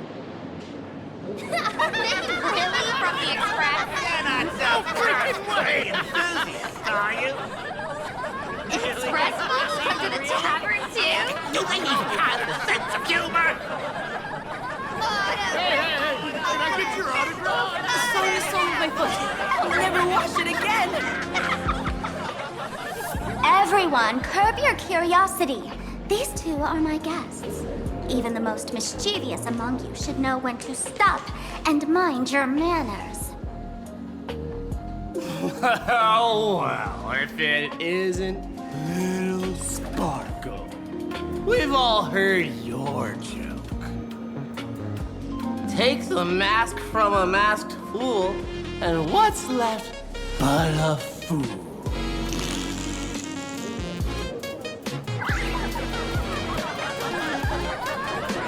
Oh my! Wouldn't a masked fool be better off without the fool? An empty mask sounds even better, no?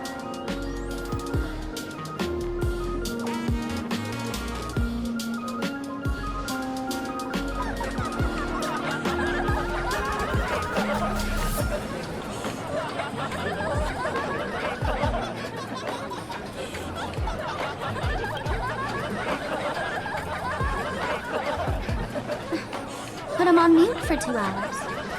If no one flushes him down the golden confessional, he'll be back to hassle me again in 2 hours.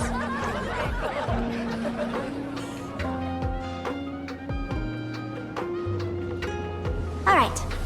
Now I can finally entertain my guests without interruptions. You two, this way.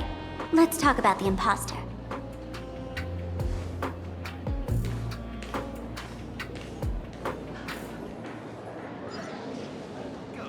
Please left to your heart's content.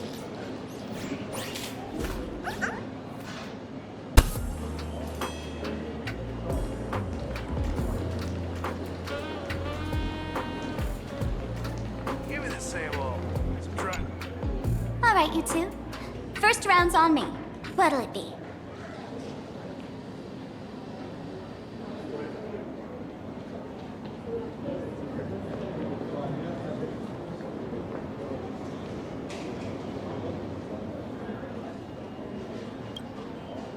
We're not here to drink. Time's ticking. Did you find anything on Sparksy? Don't pull a long face. You'll sour the vintage in the cask. While you were gone, diligent little Sparkle was gathering intel non-stop and didn't waste a single minute. Sparksy. She did come here disguised as me. I called Giovanni. You might not remember him. He's the poor sap who drew the short straw to manage the storage area recently. Old Gio told me that a week ago, I came here and took a few things. Among them was a vial of mimetic virus. A mimetic virus. No wonder she could take over Graphia Academy and distort Marge and Welt's cognition, making them believe they're a student and teacher.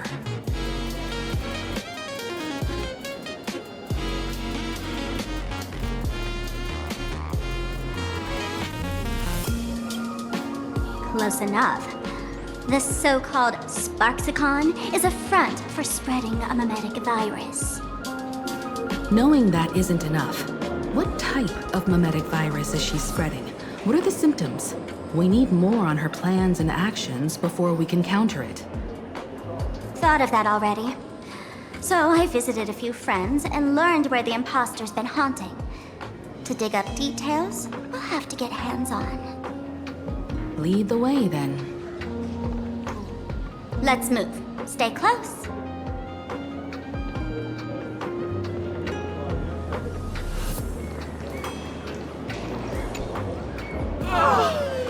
Abandon all despair, ye who enter. If you want to pass, then amuse me. By the way, hate to ask, you aren't Aha themselves, are you?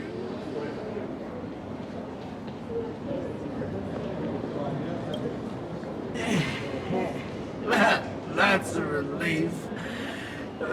Not like I can tell if you were or stop you, right? Isn't this the Tavern of the Elation? Don't you welcome the laughter, gracing you with their presence? You're wrong. It's not the veil and welcome. See that? The fools put up a sign over there. Aha! And morning actors stay clear from the door. Stay clear! Ridiculous as it sounds, it's true. After 666 invitations to Aha went unanswered, the younger fools voted to expel the laughter from the Pact of Elation. Oh, I get it. It's like students expelling a teacher from a classroom. The action is meaningless. The message is loud and clear, though. All right, Mr. Doorway. I assure you that none of us three is Aha, and none is a morning actor. Oh, it's Sparkle. Is it really Sparkle? Is not someone else pretending to be Sparkle? I can't tell, and I don't care. Listen up, gray-haired lass. If you want me to open saying a joke. I've been waiting for the one joke that can cure my melancholy. Now, amuse me.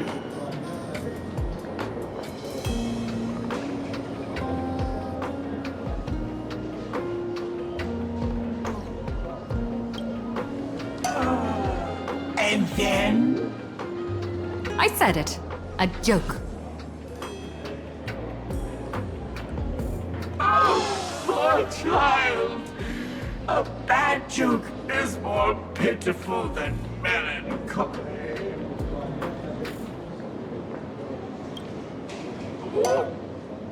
What? Didn't catch it? No joke, Mr. Doorway, or there's no way I'll tell a joke?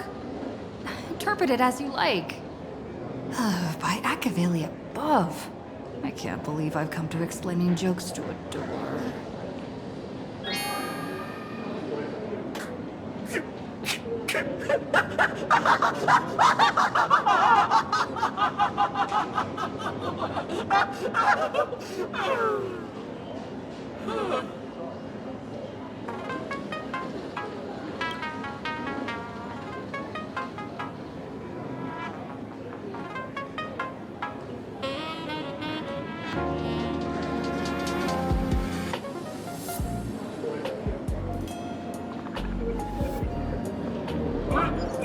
What are you going to do?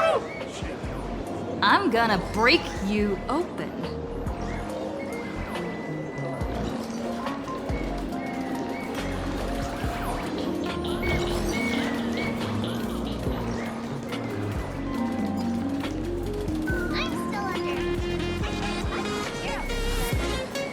A day of peaceful repose.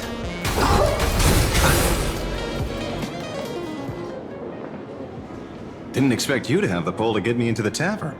As expected of a detective's assistant. Back when I still had a sense of humor, a fool gave me an invitation. You can thank him for that. You're really going to see the Stellaron Hunter case through? They can only pay you in dirty money, you know. What else can I do? The boys need the money. Credits aren't black or white, they're ones and zeros. All right. I reached out to Costard. He said that one of the 3 people who stole the mask looked familiar. He might have seen them in the news.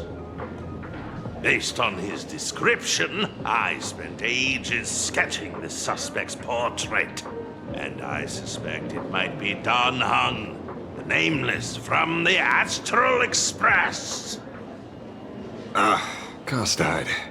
You owe him another favor. No paying this one back, huh? Speaking of which, Don Hong. That's a Xianzhou name, isn't it? Where have I heard that name before? It sounds so familiar. So, which of these 3 is Don Hong? The one with gray hair? The redhead? Or that black-haired girl who looks like she's ready to stir up trouble at any moment? No, no, don't tell me yet. Let me guess. I know a bit of the Xianzhou language. The word Don can mean red. So Don Hong is the lady with red hair, right?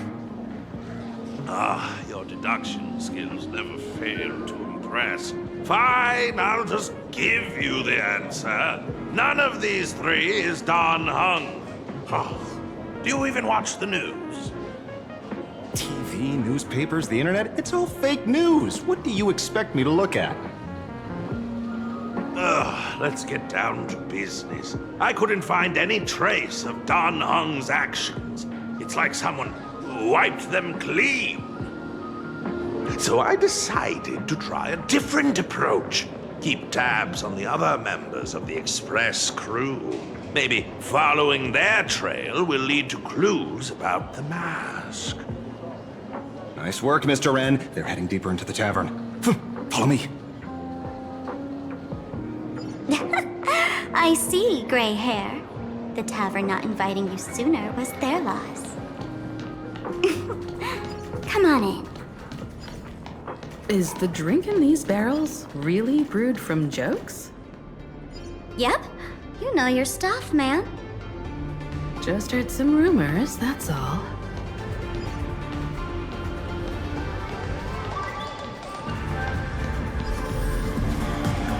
Where's this? Ta-da!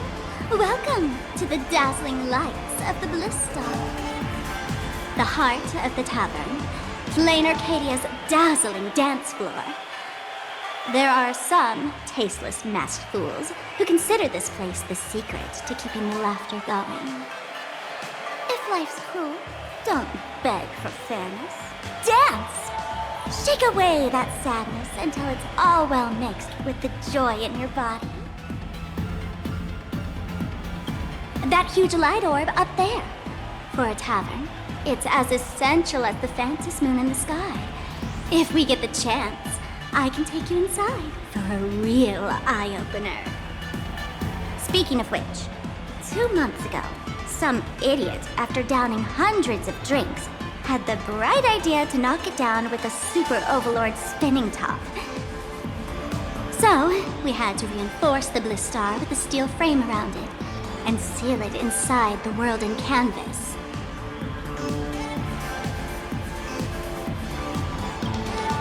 You know how the masked fools are. Spiking drinks with hot sauce and tossing firecrackers down the toilet. Being a drinksmith is a tough gig. No one volunteers. Since Braji vanished, the fools have been drawing lots to take turns as temporary drinksmiths. This fool you're talking about, it wouldn't happen to be Sparksy, would it? If it were, I'd already be tied to that light orb as the scapegoat. Anyway, the next stop is the Golden Confessional. The eyewitness says Sparksy was there. The Golden Confessional? What kind of place is that? A place where you can let go of all your worries. Well, words won't do it justice. Let's go see it for yourself.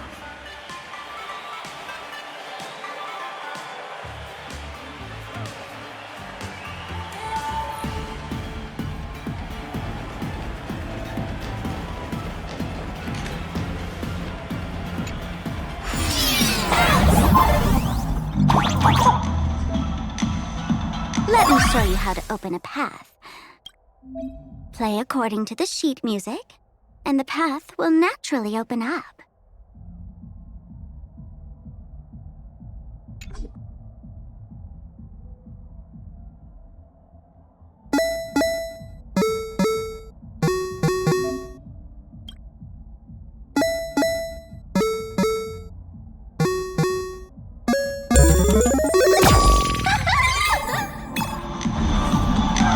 Steel frame actually opened.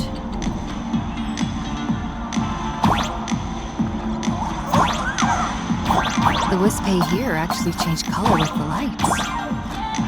Just another night at the tavern. Fun, right?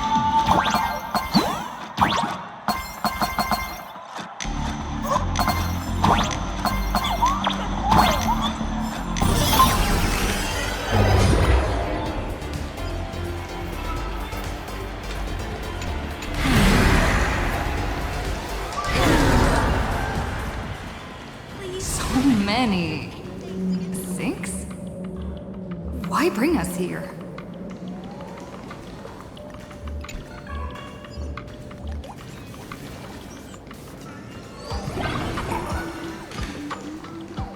Witnesses say a week ago, I came to the bar, knocked back a few shots of Bomb's first drop, then headed here. The Golden Confessional is an emergency shelter for fools who've had one drink too many. Here, we shed our excess baggage before marching light-footed into the next second.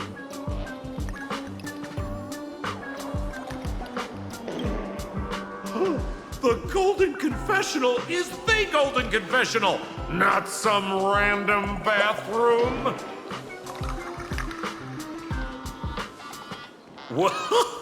Well, if it isn't my old friend. Sparkle sank you be coming to the tavern. Old Sampo's heart is bursting with joy. And a teensy bit of sorrow. How did Sparkle beat me to inviting my #1 bestie to the tavern for a drink?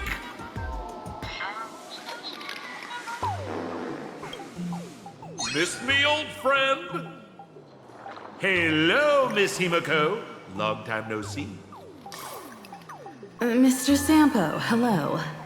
What business brings you here this time? No business. Just here to repay an old favor. Ms. Fool here sent me a message asking for HELP. Someone's been parading around the tavern impersonating her. Well, now, this is some juicy news. Miss Sparkle's usually the one impersonating others, but look how the tables have turned. The trickster's getting a taste of her own medicine. Shush, Sampo. I brought you here to repay a favor, not to gossip about me. Oh, I've suffered the embarrassment of losing my mask myself. Thanks to Miss Sparkle's mercy, I didn't end up stranded, so here I am today, ready to help you out. No questions asked. All right then, let's get to work. Get to work? What are we doing? Naturally, we'll fish around in these thrones where humans Dump their worries and find the worries that Miss Sparksy left behind. You want us to unclog your toilet?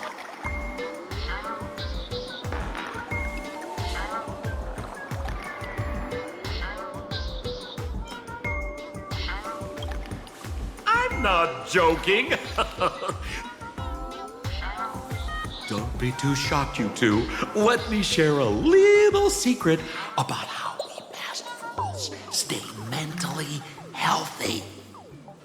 Drink a mood lifter like Bomb's First Drop, and all the harmful memoria in your body, you know, the pain, the worries, gets purged in one go. That's how fools pull pranks and have a blast without a shred of guilt. So, all that memoria has settled under this bathroom. And you want to sift through it to find Sparksy's worries and catch her thoughts before she acts? If luck's on our side, maybe we'll even dig up the secret to beating her. What's wrong, ma'am? You don't look so hot. I've got no objection to the task, but doing this barehanded, I refuse. Oh, don't worry. When has old Sempo ever come unprepared? Trust me, I won't let you get off that easy. Emotional impact drill. Oh, sorry. Wrong gadget. Oh, this one. Hey, have you heard of a dowsing rod? Well, forget it. I'll spare you the theory. Oh, I tuned the drill bit to resonate with Sparkle's temperament. It'll drill out memoria fountains with similar emotions. But fair warning, use it carefully. It's been a week since Sparksy was here. Keep your guard up in case something else comes bursting out.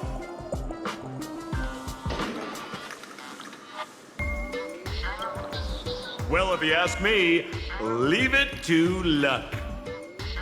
We don't have time for luck. My radar says that pompous imposter would pick the highest spot to vend. Exactly. The Golden Throne. Give it a try. Girl, pick a spot to drill and start mining that gold. Sampo, does this thing even work? Of course it works. Don't you trust your old pal, Sempo?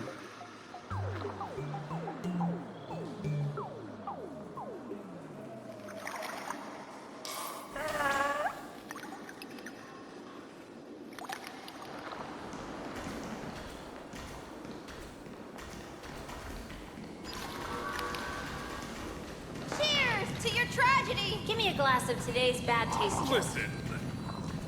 Basically...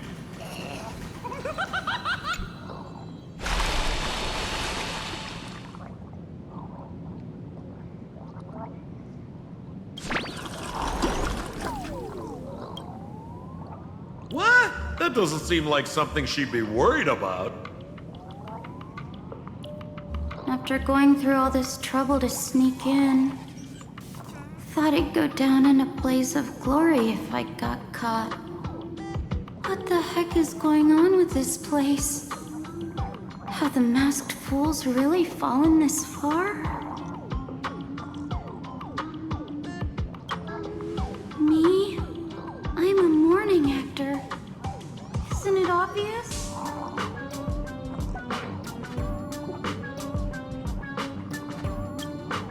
Can't you tell? I'm very sad right now.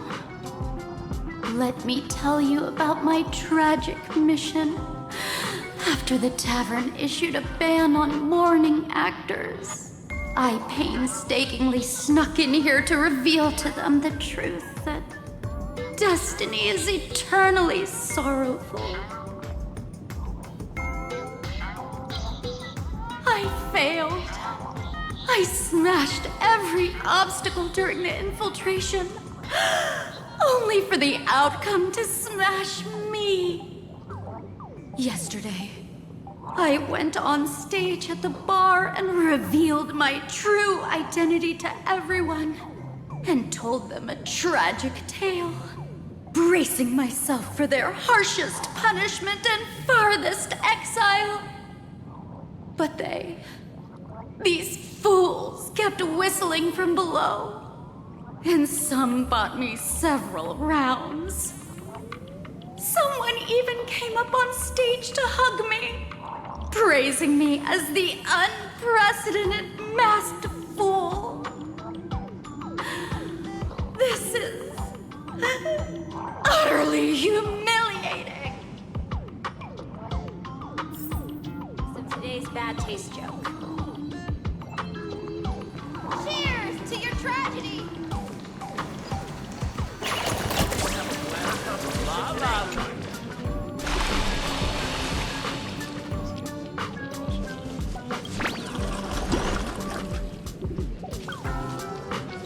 Watch out, sis! Must be some weird thing a fool dumped into the sewers, huh? Which irresponsible exorcist did this? The tavern sewer system is not a dump.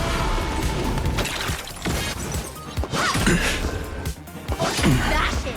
Torn to doubt farewell. Watch over you and guide you on your path. Open sesame. Endless riddles. Nothing but a void. A vast journey awaits. Venture and observe.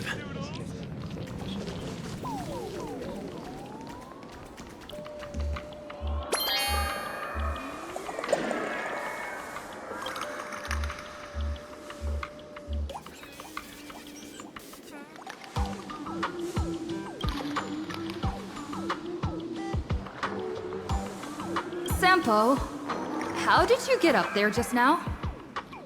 Oh, right! Silly me. Through that pipe on the side.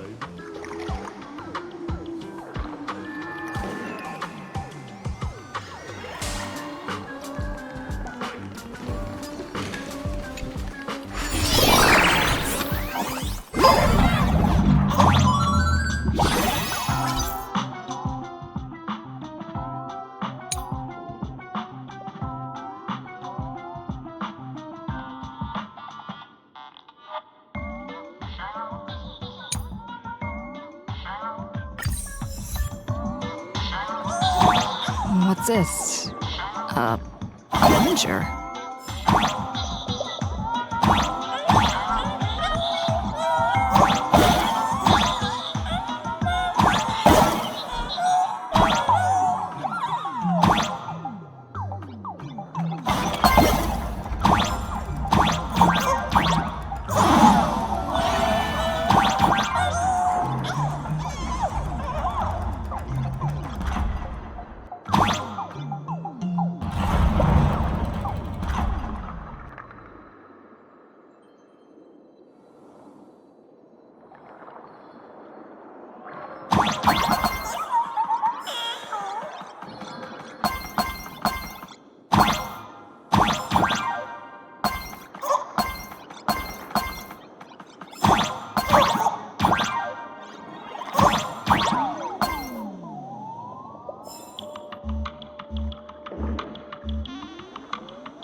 See? What did I tell you? The imposter's worries have appeared.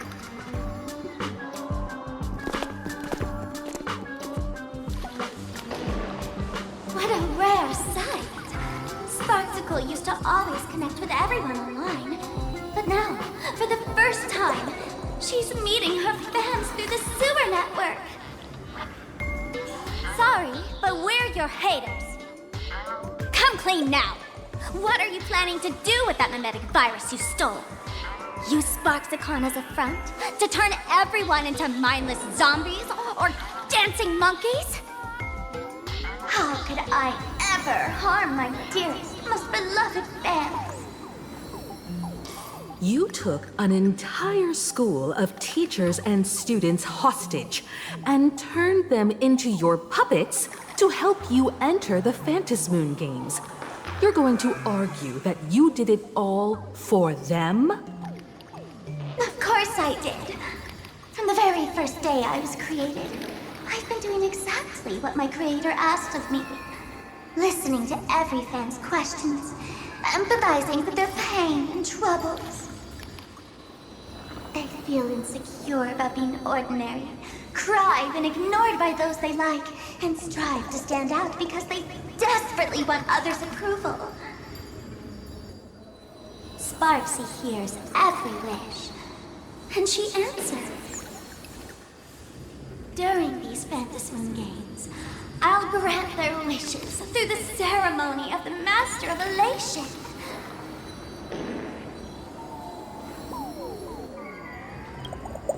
No, I'll give each of them a choice. The choice to become me. Because deep down, every one of them longs to become Sparksy. To wear this dazzling mask, capture the internet's attention, and bask in praise. You must have heard that saying. In the future, everyone gets their 15 minutes of fame. Now, that moment has come. Sparksicon will turn every spectator into me! For reals? She plans to use a mimetic virus to turn everyone into herself? Ah, the answer was right there in the riddle all along. You know, I gotta say, that's very Sparkle. As expected of my imposter, you're absolutely bonkers! Sis, is now the time to be tooting your own horn, just thinking about being turned into a copy of you? I can't even force a smile.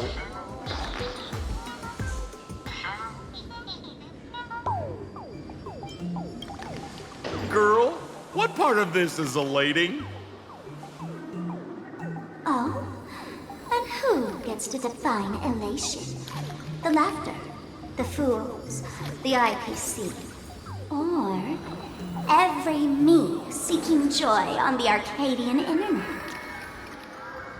Contrary to popular belief, the masters of the Phantasmoon games were never us, the supplicants, but the spectators watching us. Sadly, the Interastral Peace Network showed people other worlds in the cosmos. Once horizons widen, expectations climb. Nothing they hear or see feels fresh, interesting, or thrilling enough. And everyone fears that they're outdated, uninteresting, or unexciting in others' eyes. So the world's like a derailed train, racing toward thrills and madness. Nameless of the Astral Express. Am I wrong?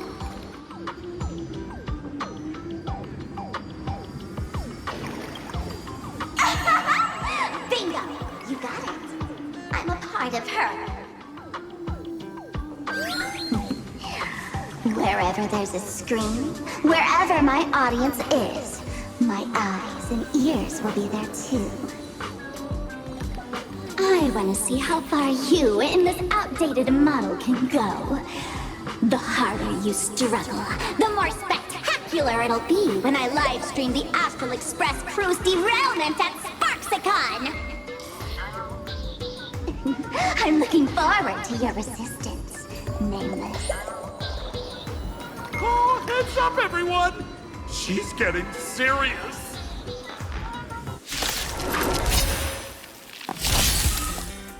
Oh man, the other day I ran into this fan. They insisted on showing me some gallows humor, jokes they found online, saying they were absolutely hilarious. But all he did was show me a video of someone being killed by the Antimatter Legion, then burst out laughing. Come, let's all enjoy this gallows humor together! Down, farewell. I don't have time. Expand your drink.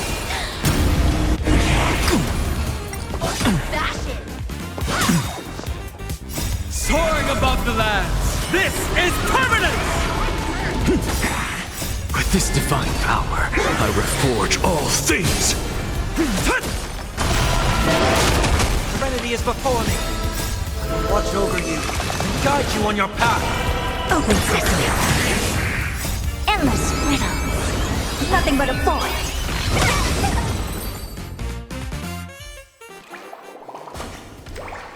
Listen, Sparkle. You only asked me to do your dirty work, but you never said anything about being your thug. You owe me compensation for emotional damage. Everyone's going to become me soon. Sampo, crawl out of your money pit for a moment, will you? To think, Planarcadia's elation would end up like this. Back when I still lived in this place, the internet was just for sharing information. Live streaming and virtual idols, we'd never even heard of them. Coming back now feels like stepping into a foreign land. Like returning home, only to find home isn't where it used to be.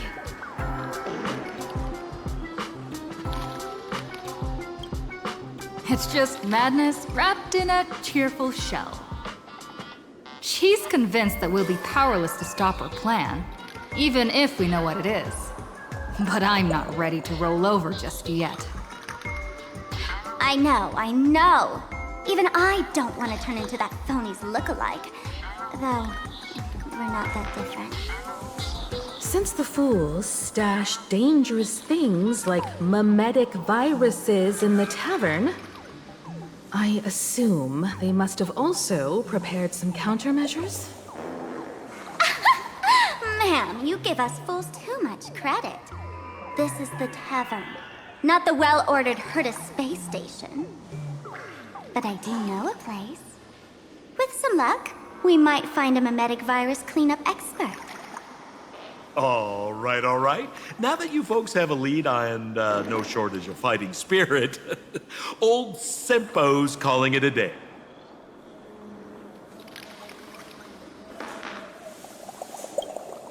The Astral Express always has a way of handling crises, doesn't it? With big shots here, a sidekick like me doesn't need to steal the spotlight. Oh, if you run into trouble, you can always ring old Sempo then. I'll even give you folks a special discount, sort of. Well then, farewell, everyone. So, where are we heading next? Let's check out Fatal Joke. Fatal Joke? What kind of place is that? Maybe... Uh-huh.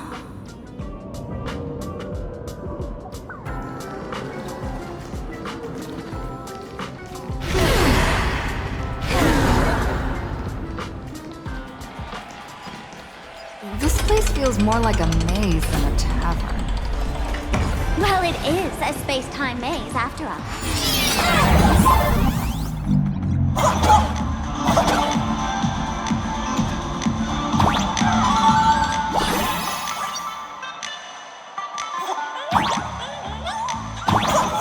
Man, I really wish we had one of these light orbs on the Express.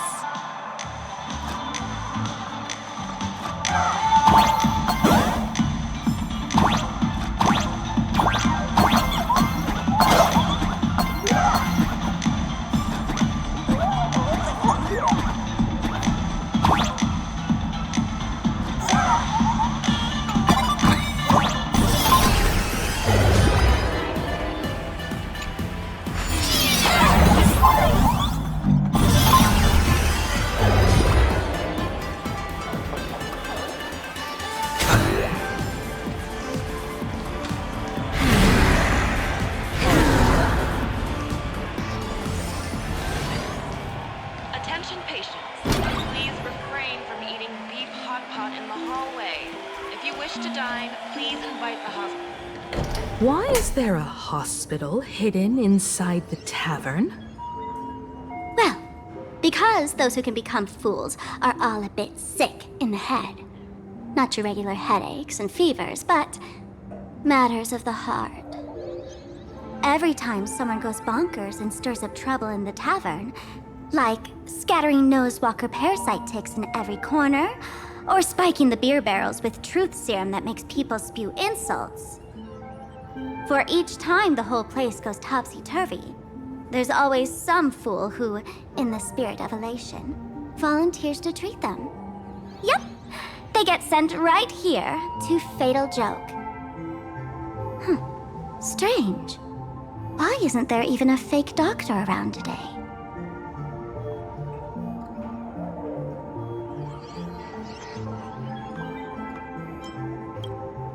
Even if some fool claims to have a legit medical license, you wouldn't dare trust them, would you? Attention patients, please refrain from eating beef hot pot in the hallway. If you wish to dine, please invite the hospital director to join you. Thank you. Would Dr. Hartman from plastic surgery please report to the director's office immediately? This hospital doesn't even have a plastic surgery department. Who on earth are you? Dr. Zhongshan from Mental Health Care, please report to exam room 1. We're one player short for cards. Thank you. Is this a theater or a hospital? Alert. Patient detected ahead. Patient detected ahead. Please line up in an orderly fashion for registration and wait for the doctor to begin consultations. Patient number 01, Akavilli. Is there a Miss Akavilli? Miss Akavilli, diagnosed with Stellaron symptoms per the records. Are you present? Please proceed to exam room 1. They called you by name, Miss Akavilli. You might as well go take a look.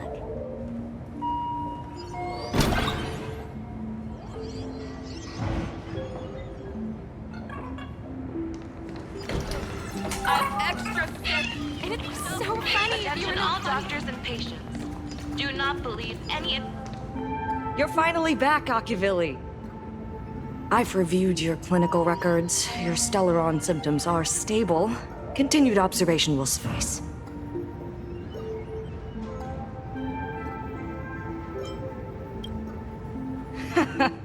Talk about fate. Ever since our little escapade with the Unshackled on the Xianzhou, I've been wondering when someone as interesting as you would grace our tavern. Next time you come to the bar, I'll treat you to a drink with topology olives and Bernard fractal pepper. Good news for you. You don't need to rush into treatment just yet. Though I can't say the same for Miss Sparkle over there. Patient number 02, Miss Sparkle, please come in. Hello there, Miss Sparkle. You're one of the few who didn't mistake me for that imposter, Doctor. But just a reminder, yours truly isn't sick. I'm perfectly healthy.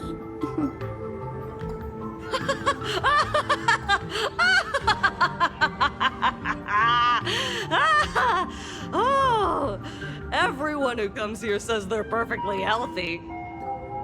I've seen so many patients, and you're among the most severe.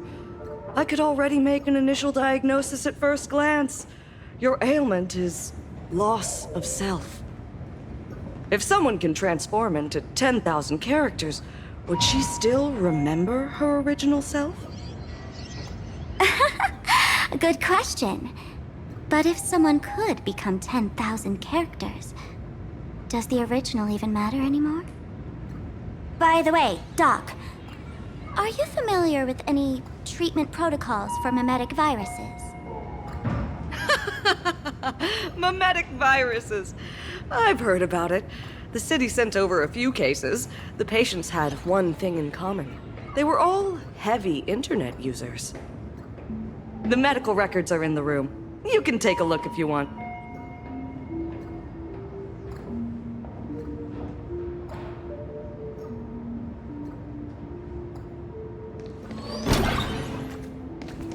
Is this Dual Mention City?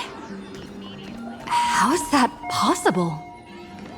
The tavern's spatial structure is bizarre to begin with. It's not that strange to see Dual Mention City here. The medical records are on the bookshelf. First file on the left.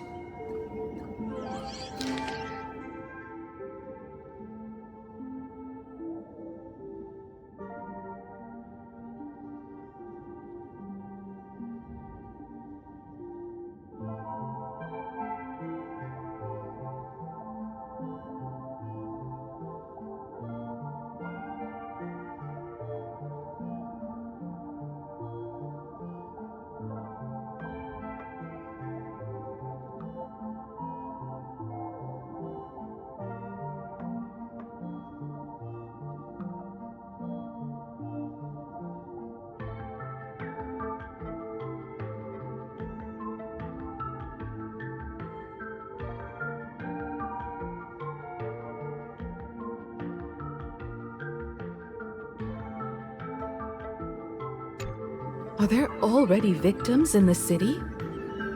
To eliminate the mimetic virus, helping Patient Zero face reality is a crucial phase of the treatment.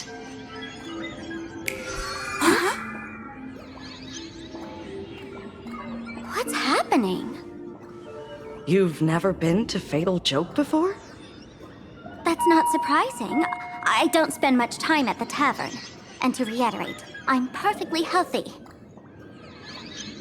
I love patients who deny their illness.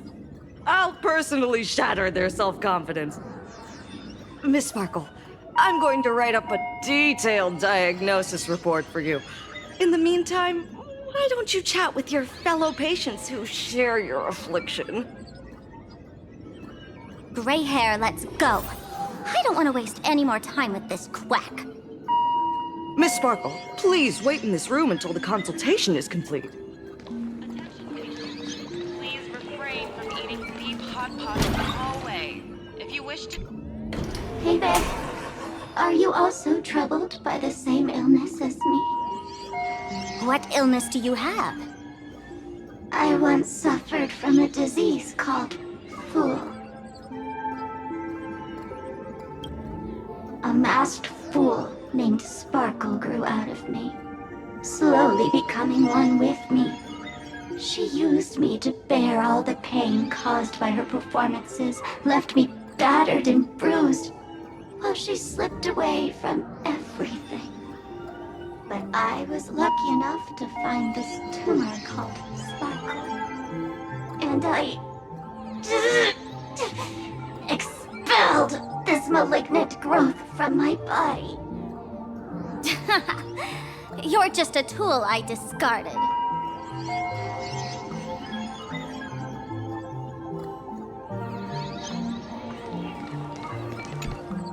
Sparkle, do you still remember me? More people got my name right today than in the past week.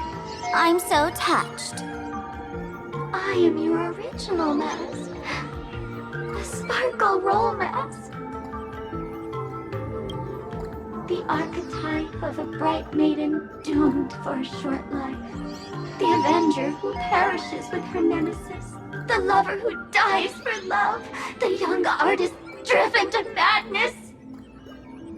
You used me to win fame, applause, and countless eager gazes.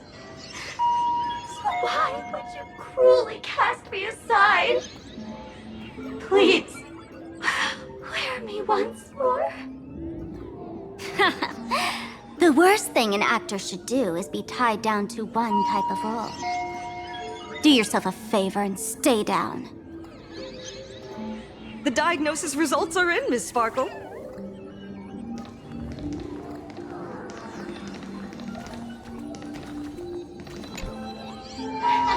Sparkle, you're back! You seem happy. Yeah, I'm keeping my spirits high, just like she asked. Sparkle, Sparkle! You're the one who told me that a smiling mask will never have bad luck, aren't you? This world doesn't want to see too much sadness, cruelty, rage, or pain. You told me that I just need to smile, no matter what. I did everything you asked. But why did you abandon me? Right now, I just want to scream, to cry, to shout. I just want to devour you all. Just how many masks have you thrown away? Don't worry about it. Everyone sheds just as many versions of themselves in a lifetime.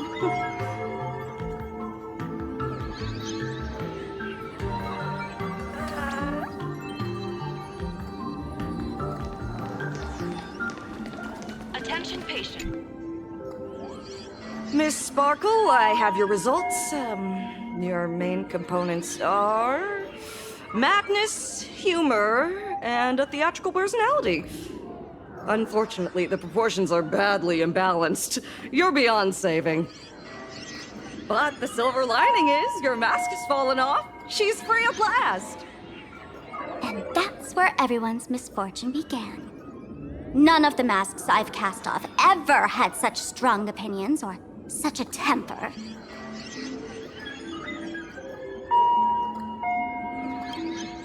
She no longer needs to be corroded by your cancer of rationality. Now she can do anything that you wanted to do but didn't dare to do. Ha! As if there's anything Miss Sparkle wouldn't dare to do. For example, you don't dare wear any one mask for too long. Like a butterfly shedding old skin, you keep discarding every mask just so you won't be defined or bound by them. You're afraid to stop, to be stuck in some stereotype. You're afraid that one day you won't be elating enough. That's why you drew Miss Sparksy and became her online. As a dazzling mask, everyone confides in her. Everyone wants to be her. Everyone feeds her their clever ideas. You thought this would inject new life into your elation. But sadly, once the mask is on you, you become its accessory. People care only about the image the mask paints. No one cares about the you beneath. And that is why she came to life. Human recognition and desire will flow through the internet, providing nourishment for her to bloom. She'll become a bewitching flower, conforming to everyone's wishes, letting them wear her, become her, and blossom across all of Planarcadia. What a beautiful sight!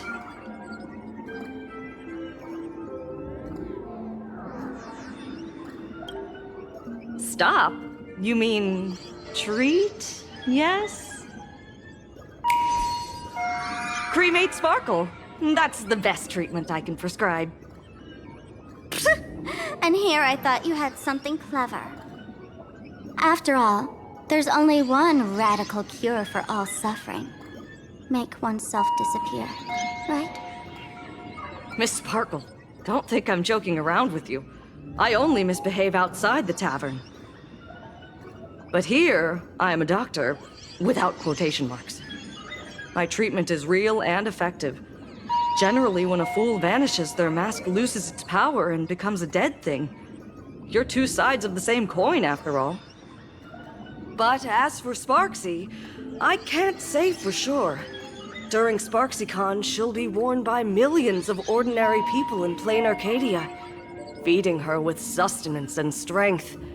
Your window of opportunity is therefore fleeting. Go on, lie down on that bed and say goodbye to your friends. Press that button and the nurse will come wheel you away. There's a door in the tavern that absolutely positively leads to a still-burning star in Siduni Rama. The nurse will send you there, and that'll be the end of it. And if I say no? Then I'll have to be impolite.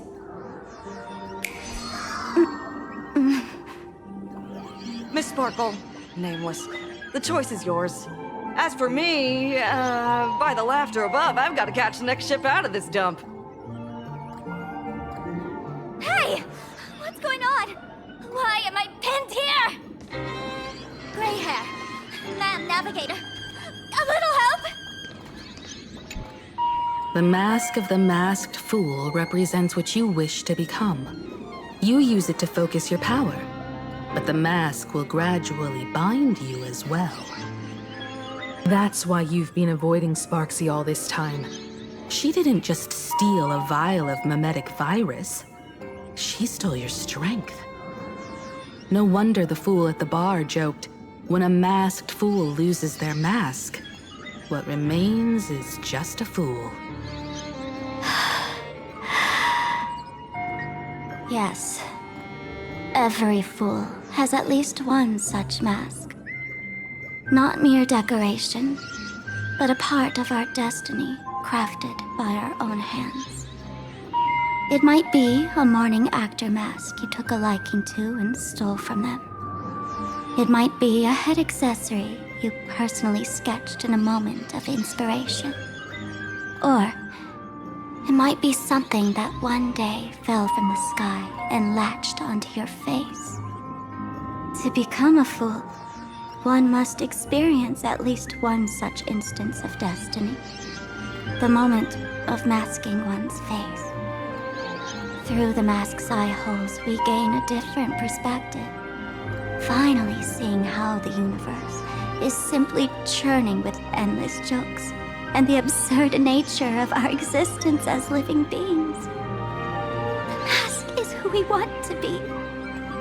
And now, this imposter is more me than I am. Do it! Press the button. Call the nurse and cremate Miss Sparkle. At least then, the imposter will lose her power for a little while. You should be able to take her down easily, right? You're not actually going to press it, right? Give us a moment to hesitate, to think. Waiting is torture, you know. You're not doing this on purpose to punish me, are you? Hey, gray hair! Say something!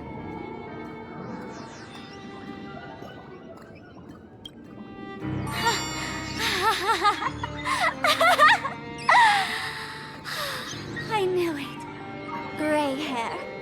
You're still that same warm-hearted gray hair I know. Psst.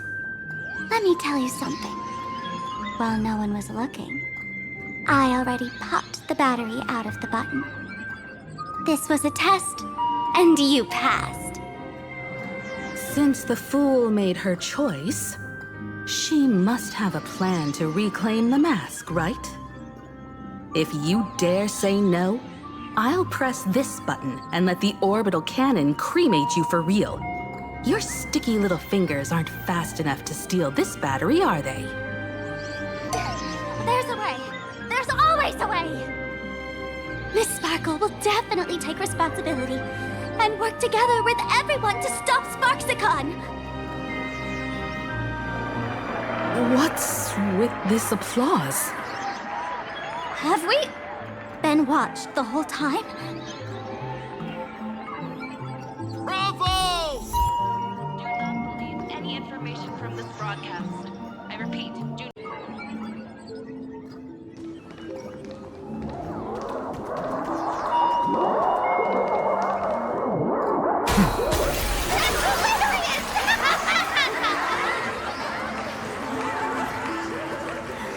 So the audience watched our every move in that treatment?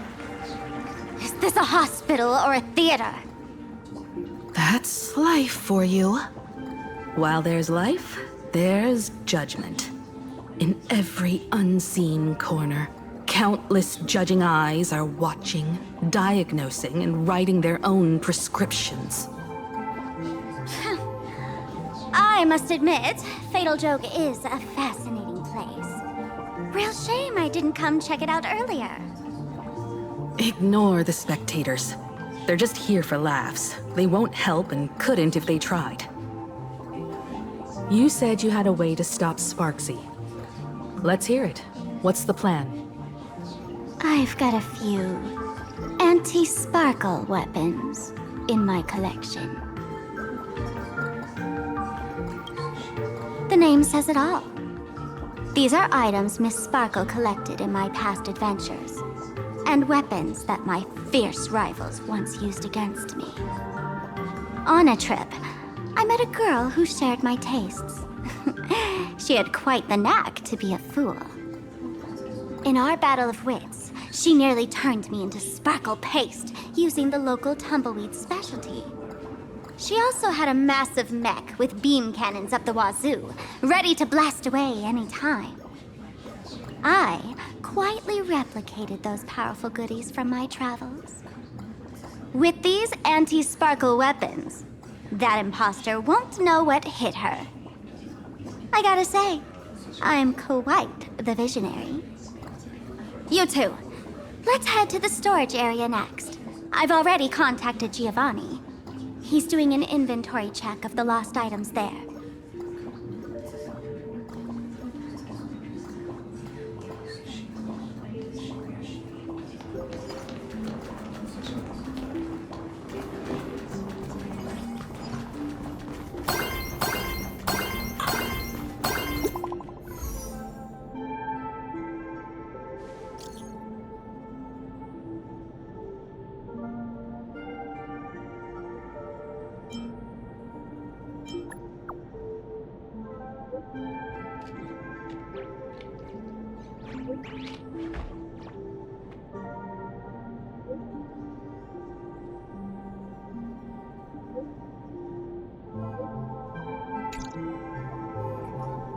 Intel from the school?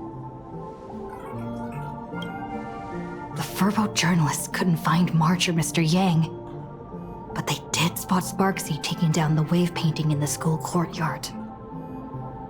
Oh? That's noteworthy.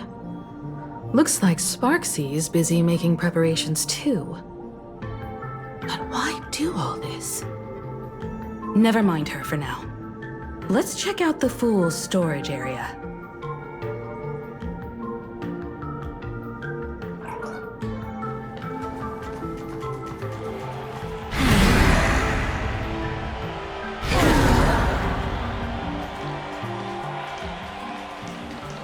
This tavern is huge. It's all right. I just wish there were more fun spots around here.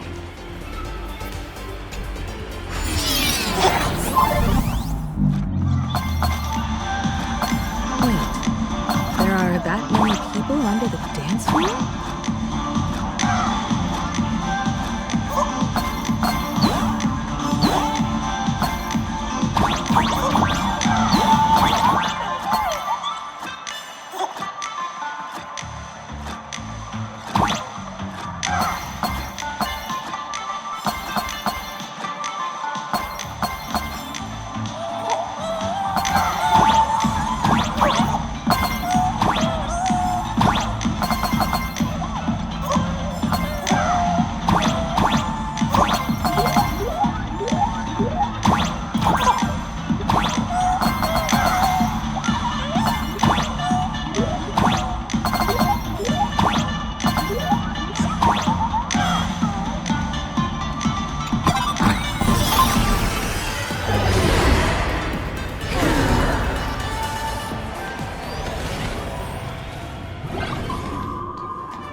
Hey, Gio! What are you doing up there? Working my tail off for you, tallying the losses. Wait, who'd you bring with you? Oh, it's Miss Trailblazer. I knew you'd step into the tavern and become one of us someday. Those with the makings of masked fools are naturally drawn to one another.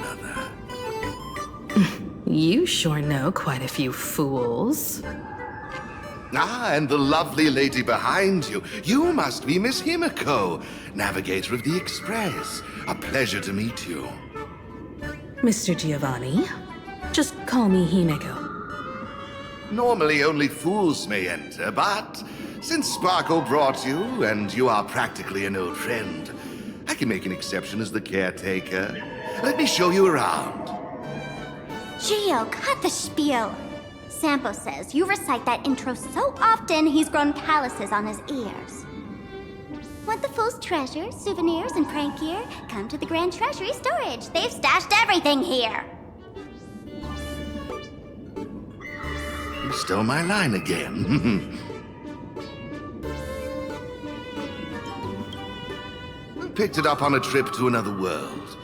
You've heard this phrase too, haven't you? I'll admit it's catchy, that's why I used it as a slogan. Storage area visits went up by 26% after that. Business first. Did you see my pickup message I sent? Where's my stored anti-sparkle weapons? Well, your storage list is a total mess. You never leave any notes. If I hadn't been called to audit, who'd know how many surprises you got stashed away?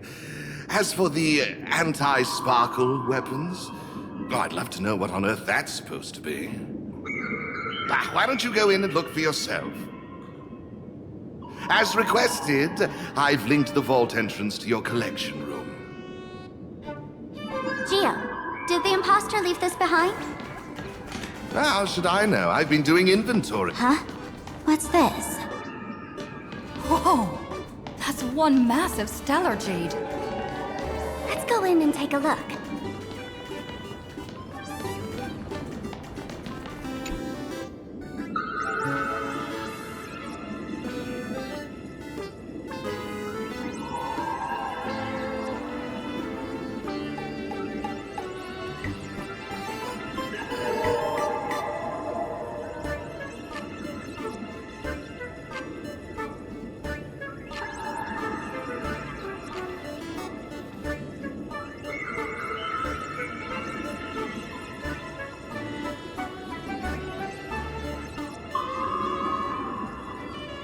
Kid, wake up!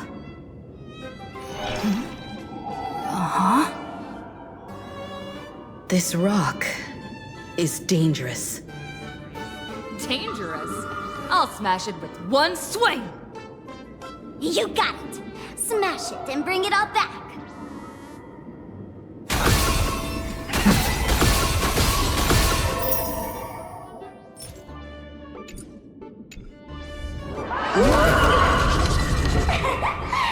Stellar Jade is the perfect bait for catching the nameless.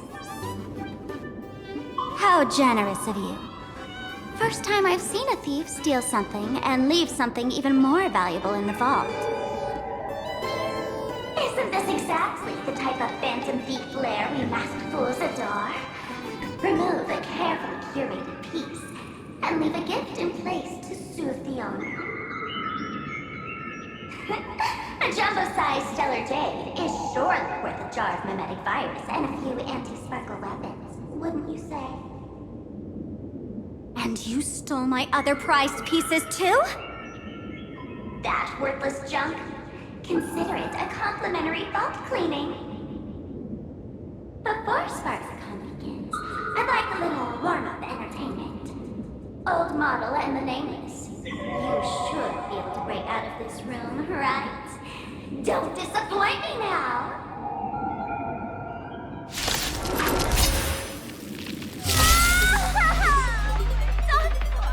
Game over! My anti-sparkle weapon has turned into a failed science project! It's of no consequence. Want to get doubt farewell. Expand your thinking. Insanity!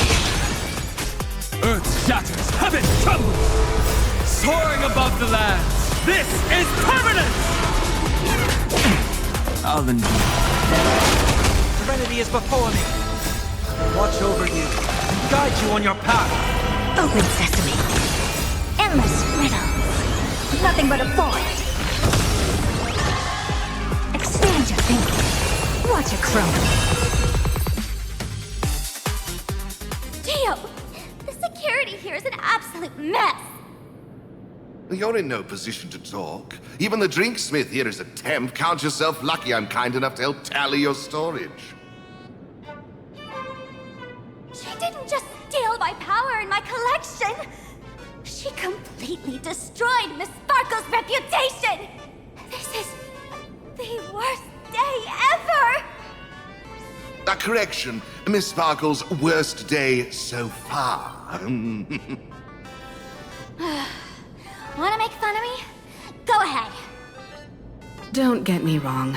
I also don't think gear tumbleweeds and giant mechs would work on someone spreading mimetic viruses.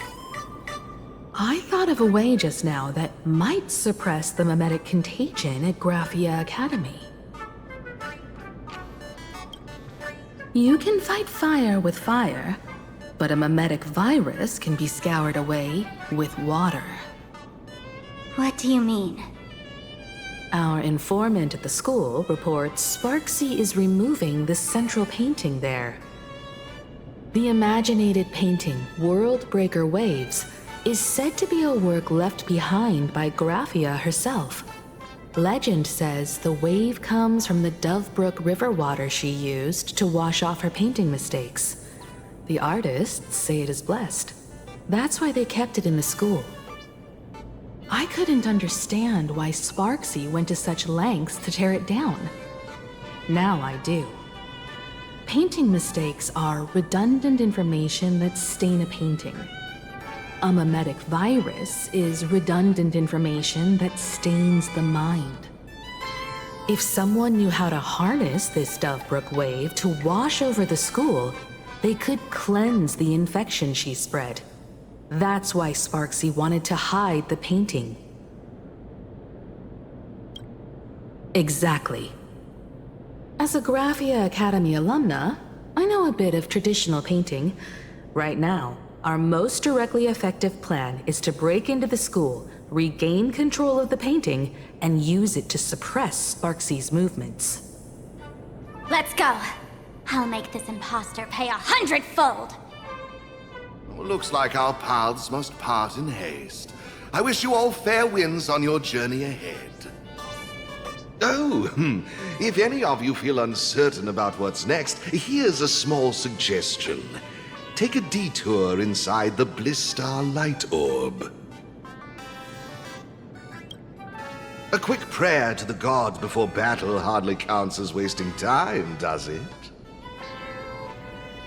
For us masked fools, that light orb holds the same significance as the Phantasmoon hanging above. Deep within the orb, everyone can find the divine revelations of the elation.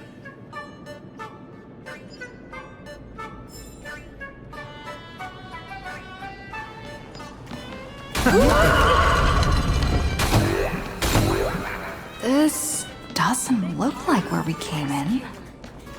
Don't worry. I had old Geo open a shortcut.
They found something else at the school? We need to pick up the pace.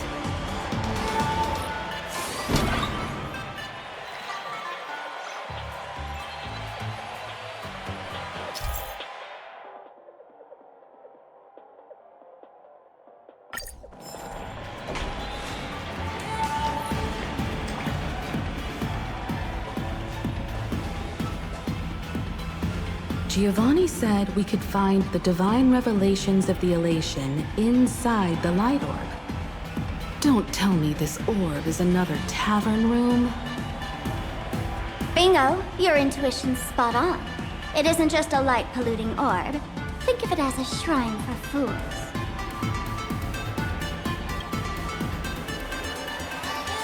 The youngsters only revoked the Laughter's right to enter the tavern. They don't reject things associated with them. Inside this light orb is a miracle tied to Aha.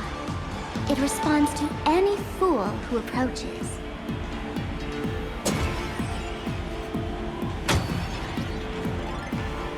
Let me show you something mind-blowing. Here we go. Open sesame!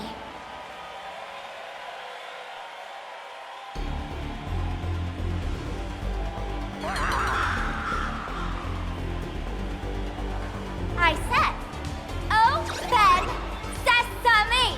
Open sesame! Sesame? Open?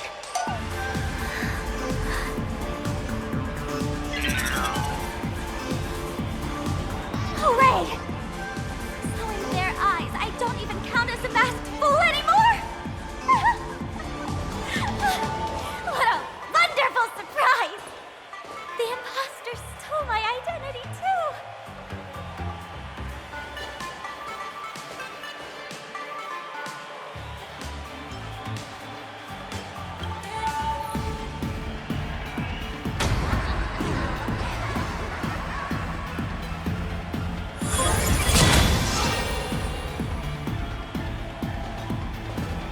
The good news is, at least one of us is still a masked fool. Hey! That's way too harsh.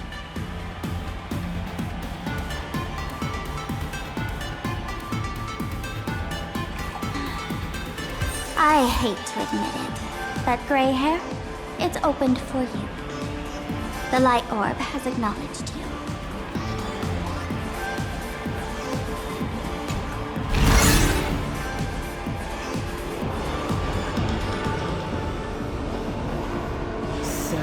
This is the miracle you meant?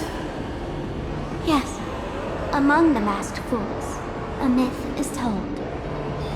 When the Master of Elation climbed the highest boughs of the Tree of Existence, they glimpsed the cold, abhorrent void. The stars turned like machinery, and all meaning yielded to nihility. They gazed further, until they witnessed a newborn fall and cry as if wronged beyond measure. Then they burst out laughing. That crystalline laughter tore through the cold, dead universe, echoing through the realms to this day. Many think the laughter that tore apart the cosmos is just a metaphor. But sadly, it's real.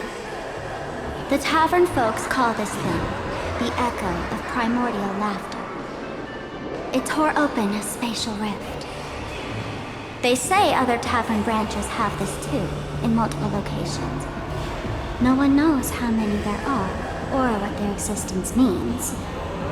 When we shout into it, there's no echo. Toss in trash, and it merrily swallows it. No one knows if this thing will keep widening and swallow the tavern whole. Either way, it just sits there, right over there, motionless, grinning at us forever.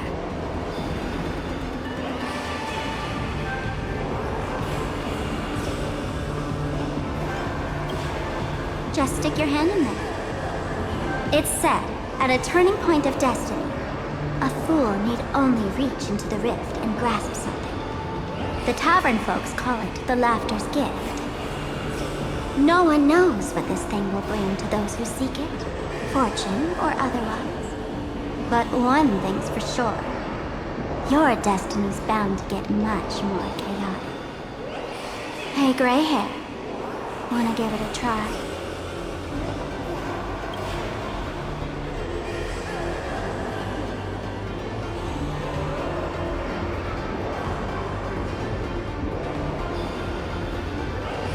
Machiavelli, have mercy. In Machiavelli's name, please don't hurt me. My hand doesn't taste good.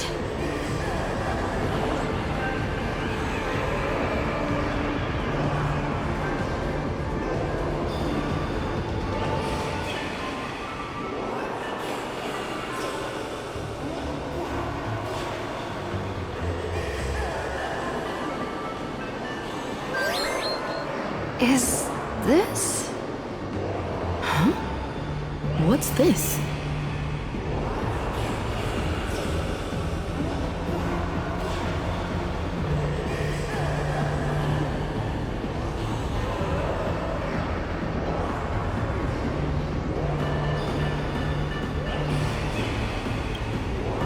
Laughter above, they really answered! But what's their deal giving you another mimetic virus?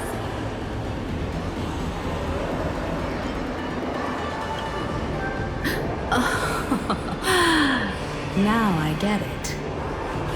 Audiences infected with the Sparksy virus naturally won't be able to resist Sparksy. We'd end up like that soon after breaking into the school.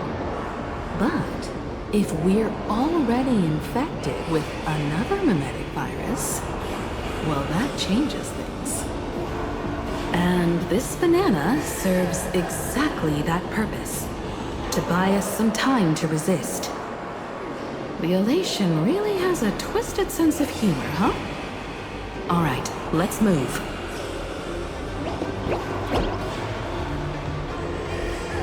Who are you two?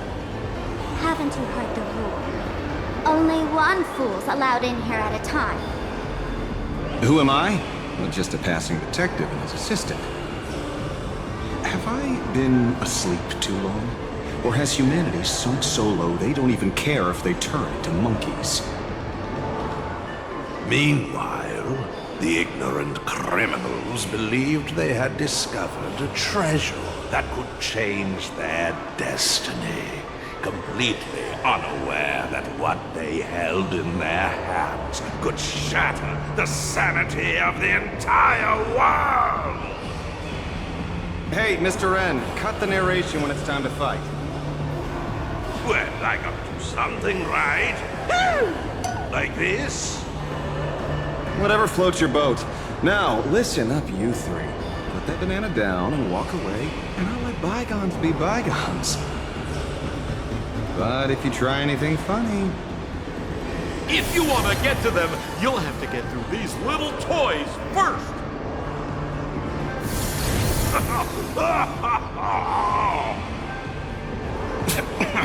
Are these folks really the Nameless? In all my years, I've never seen the Nameless dealing with mimetic viruses. The real deal. Just some nameless passing through. Mr. N, I've got to go after them. You won't be able to keep up with me. Just head home and wait for the news. I swear, I won't let the tragedy that happened to you repeat itself in this world.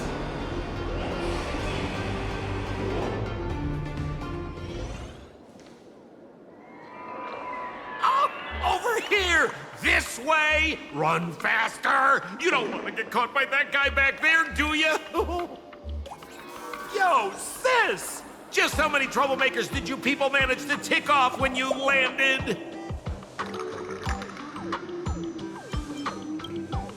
Good old Sampo came through with top-notch service, saving your lives in the nick of time. Thank you, Mr. Sampo. Now that we're all set, it's time to head to Graphia Academy for the rescue mission. Mr. Sampo, do you know which door in the tavern can get us back to the city the quickest? You don't even need to ask. When it comes to knowing all the secret passages and shortcuts in this tavern, you won't find anyone who can match old Simple. Then lead the way.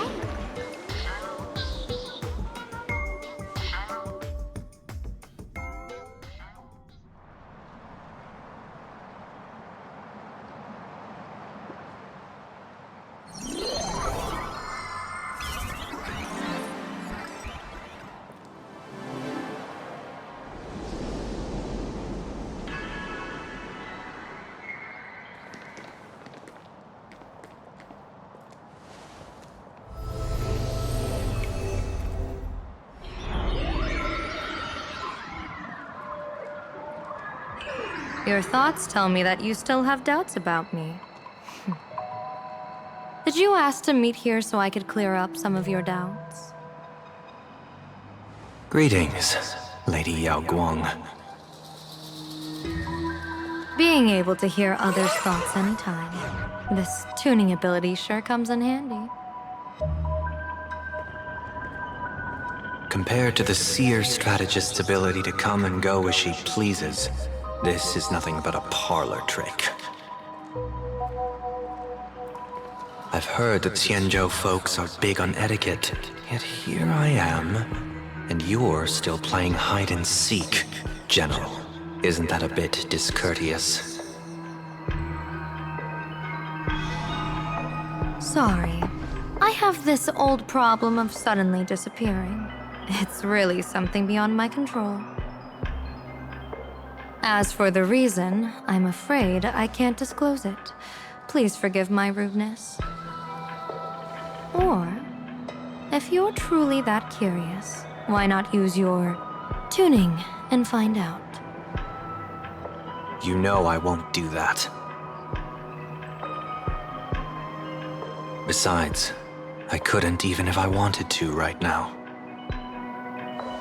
Couldn't?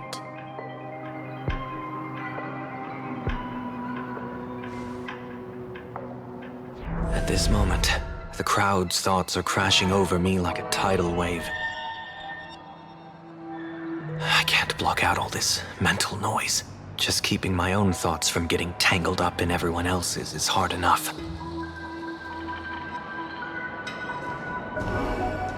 I see. So that's why. When you were speaking with Miss Himiko earlier, I accidentally intruded on your private conversation. My tuning is spiraling out of control. This mask is distorting my abilities. I see it differently. The loss of control is temporary. That mask is amplifying your power. How is this possible? This tuning power is bestowed by the Harmony. How could the Elation meddle with their authority? Perhaps the Elation simply poured more fuel into this divine authority? In my humble opinion, this mask binds the supplicant to all beings of Planarcadia, drawing strength from those who share the same path here for your use. That's why you're hearing others' thoughts surge toward you like a tide. Your tuning is steadily expanding, and you've become the center of this melody.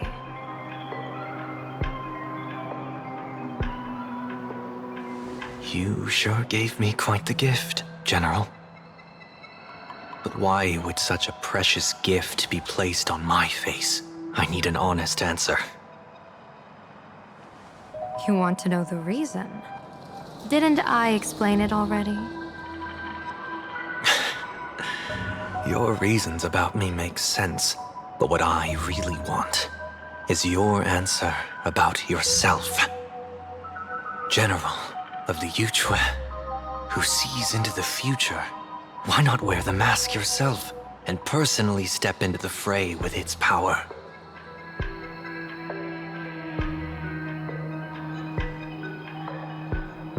Words can deceive, but only tuning lays the truth bare. Mr. Sunday, why not use your enhanced tuning to feel the weight of that answer for yourself? Well then, pardon my intrusion, Lady Yao Guang.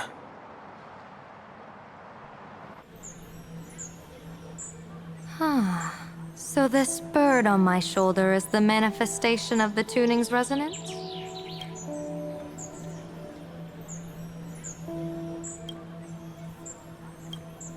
Exactly. And these symbols I see floating above people's heads would be the weal and woe signs you mentioned, General?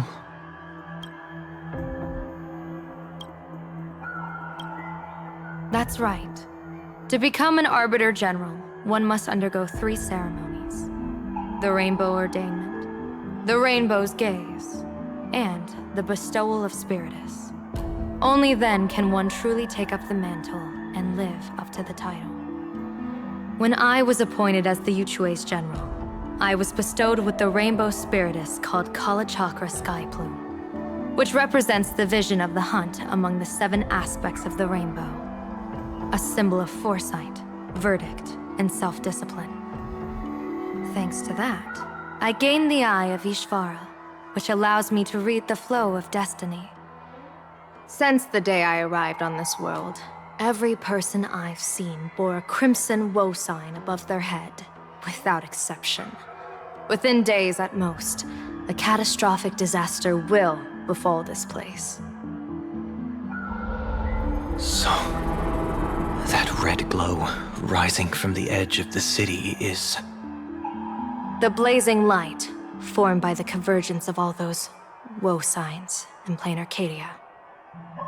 In that case, General, it's all the more reason for you to wear the mask. Once your sight into the future is strengthened, you won't need to fear the deathly omen in your readings.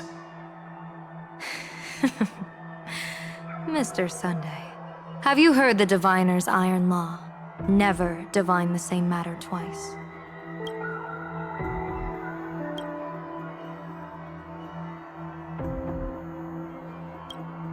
In Penacony, diviners also warn clients beforehand. You can't ask for another spread just because you dislike the result.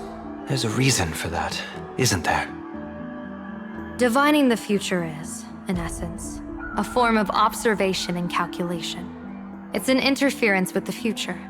Each reading drives the murky future towards a definite outcome. A collapsed quantum state, even if that outcome isn't to one's liking. To be honest, when I set out for Planarcadia, I had fully intended to personally participate in the Phantasmoon Games. But the moment I laid hands on the mask, I understood the consequences of wearing it. Once this miraculous item is donned, the Eye of Ishvara would transcend mere sight and permeate throughout this realm. The Kalachakra Sky Plume would predict the future of all beings at tens of billions of instances per second. You're saying that simply by your observation, our future would become fixed.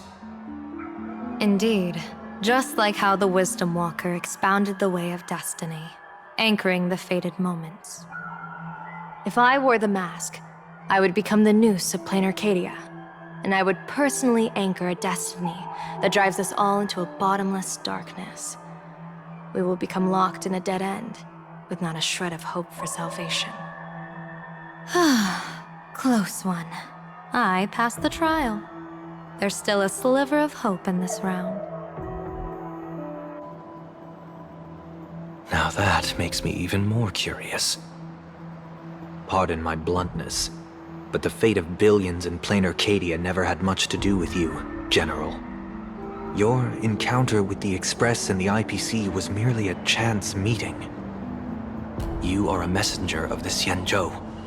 Since you foresaw the omen, that an Arbiter General will fall here, you could have boarded your ship and left at any time. Why choose to stay and help us? To help this world break free of this death trap? Because I am guided by great compassion. Every life is precious beyond measure. Such diplomatic pleasantries won't fool the former master of Penacony like yourself, would they? Then, how about this reason? The Astral Express has distinguished itself time and again against the destruction, and bears an irreplaceable duty for the future. I can't just sit idly and watch you face annihilation. Give me a break. I really am terrible at all this diplomatic talk. Mr. Sunday, what makes you think that everything I've done is just to save Planarcadia? What? Weal is where woe lurks. Woe is where weal leads. The good fortune of some often births the ill fate of others, and a dead end for someone may hide an opportunity for another. This treacherous land where life and death turn again and again, where fortune flips to misfortune, is, in my eyes, the perfect board for a game of wits. A game with whom?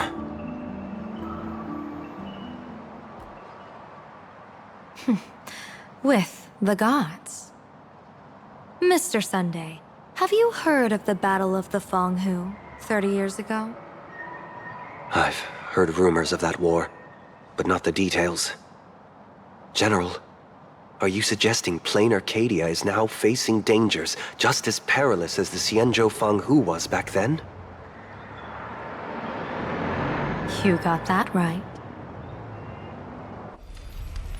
30 years ago, the Abundance Axis broke our lines and invaded the Fanghu homeland. The abominations awakened a living demonic star, intending to sink the Xianzhou Fanghu. With no other options, the Alliance staked everything on my Junior Soar's plan to operate the astronomical observation device, the Cloud Pier Telescope, to signal the rainbow for aid, using their Lux arrow to strike down the demon star.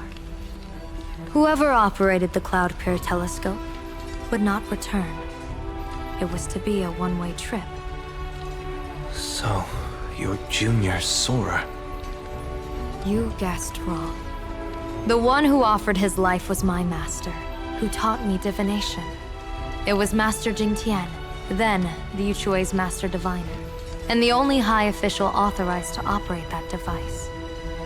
He accepted his fate and ventured to the Fanghu, going with him into certain death were Yueyu, the previous Yaoqing general who guarded the Cloud Pier Telescope, and the Verdant Knights under her command. I was responsible for assessing the entire plan's feasibility and mending its gaps. I activated the Decalite reflection barrier, calculating and casting lots again and again.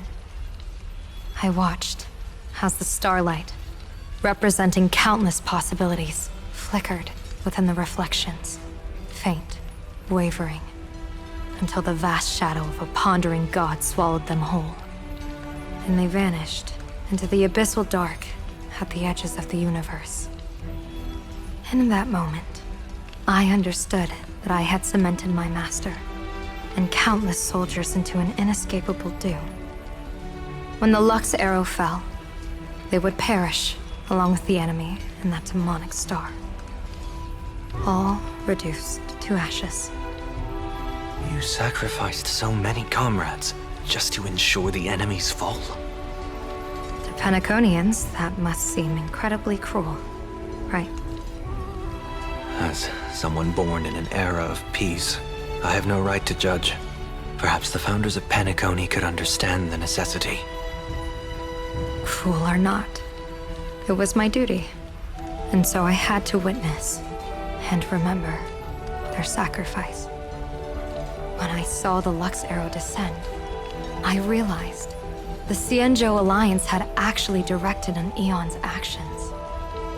This realization illuminated the mission of my remaining years. In this cold, merciless cosmos, when you're trapped in despair, an Eon's intervention is often the only hope. We are not ants, helpless beneath the celestial spheres as we simply watch the stars turn. Instead, their trails were forged by us, who offered up a portion of our insignificant destiny.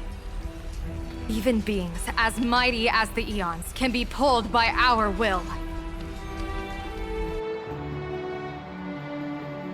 Is this what you want to do in Planarcadia? Indeed. I will seize those starlights of possibility I once buried with my own hands. Just like the Battle of the Fong Hu 30 years ago. An Arbiter General will fall, and an Eon will descend. I will forge the destined death into wagers and game pieces, and invite the god who delights in meddling with destiny to sit at my table. This time, I will invite them into my calculations, to draw a great wheel for the cosmos' future. Mr. Sunday, surely you can understand this mad idea of mine, having once reached the divine throne of order yourself.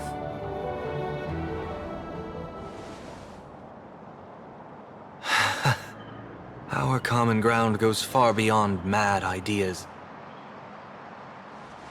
But I was reviving a god who already lay dead and buried in the infinite dark. General, how can you be sure that the most capricious Eon would be led by your fancy?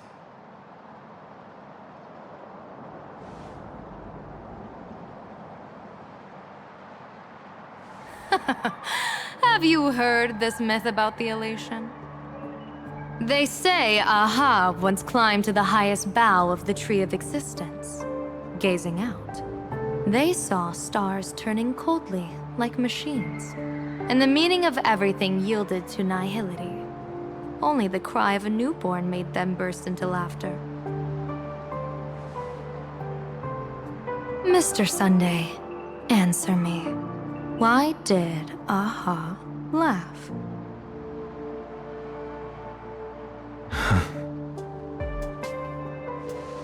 I think it's because they finally saw an audience arrive at this long, empty stage we call the universe. Oh, well said. You're way funnier than you look. As divination teaches, heaven creates 49 paths.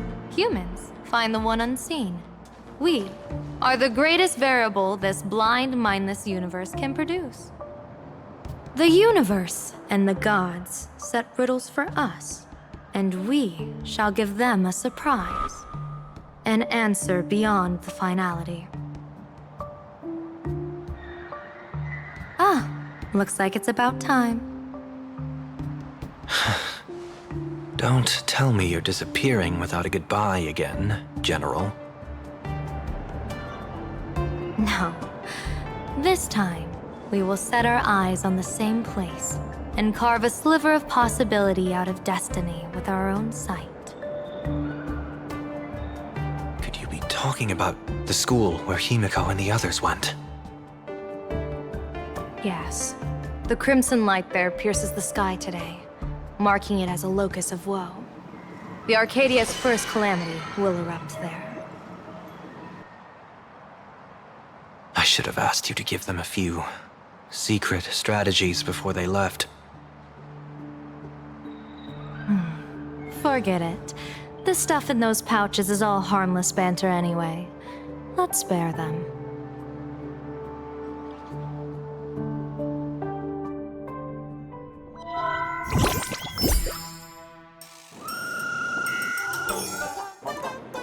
Hello, everyone. Welcome back to Full Wish TV's special news segment, Arcadian Morning Report. I'm your host, Poofy. Hi, everyone! I'm your host, Snowy! It's been 3 hours since our first supplicant, Miss Sparksy, announced her entry into the Phantom Moon Games. The performance she announced to all her fans, SparksyCon, is also about to begin. How curious! Planarcadia's day-night cycle was completely scrambled in ancient times. Graphia Academy's location just happens to be bathed in light. So, in broad daylight, what kind of fireworks show does Miss Sparksy have in store for us? Who knows? Maybe she'll blow the school sky high in a blaze of fireworks. After all, at the Phantom Moon Games 15 years ago, Graphia Academy also. Senior, you can't joke about that! Dear viewers, our apologies. Let's move on to news about other supplicants.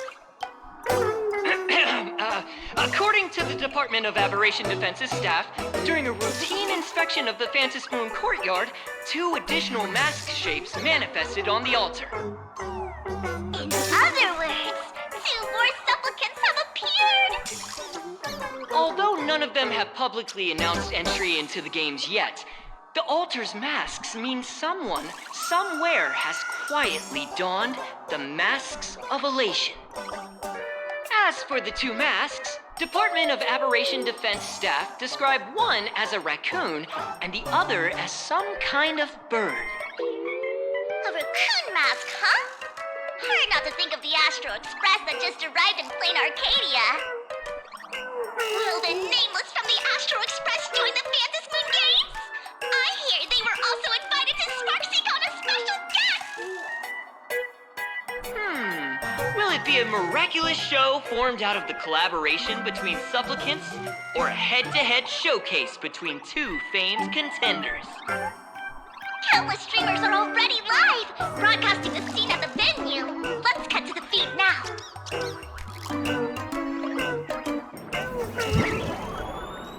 Ah! Look, it's the nameless from the Astral Express! One girl, 1,000 faces. 1,000 faces, one girl. Welcome to the SparksyCon live broadcast. Dear lovely fans, please be patient. SparksyCon is about to begin. This horror stream is about to end. Time for you all to log off. That woman has Miss Sparksy's face. What a pathetic imitation. What? My face is the original!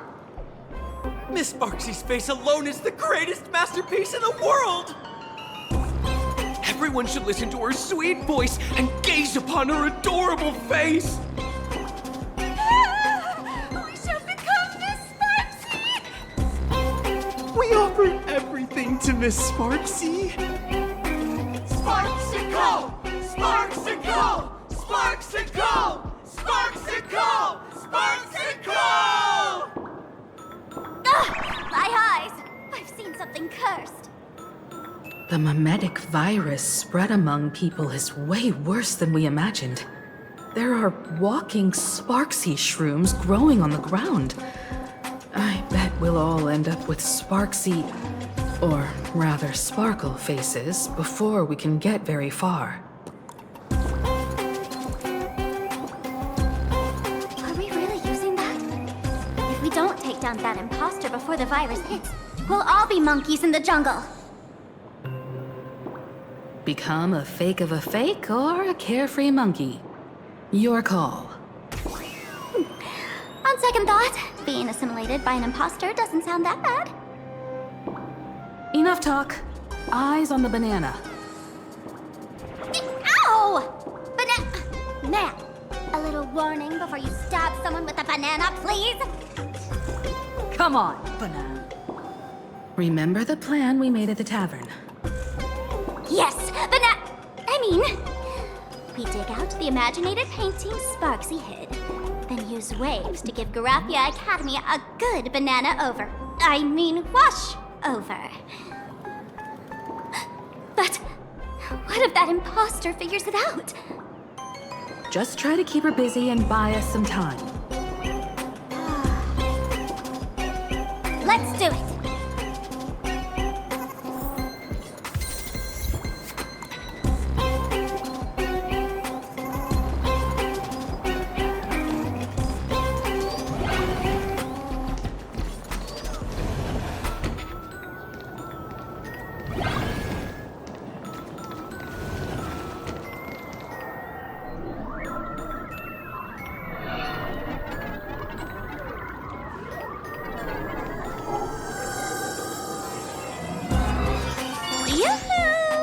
Welcome, dear guests. I've been waiting so long, my phone's about to die. Drop the act, my dear Mask. I shouldn't have called you an imposter. That was harsh of me. Come back to Mama's arms. It's not too late. If the Astral Express crew gets involved, they won't be pulling any punches.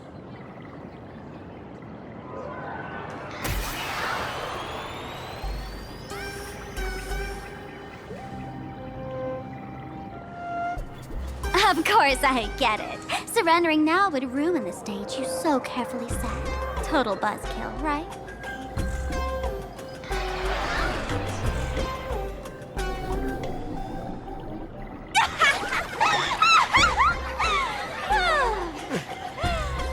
So you still don't get it?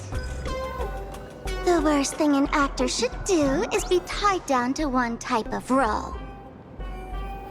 Standing before you, the loyal friend who's been by your side all along. The masked fool who never played any tricks. She is actually the old mask I have shed.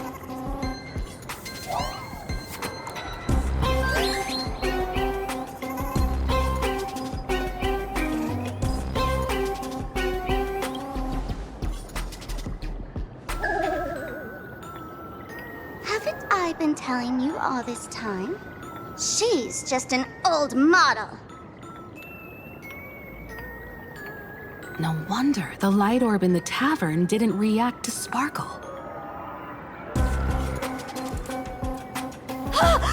For real?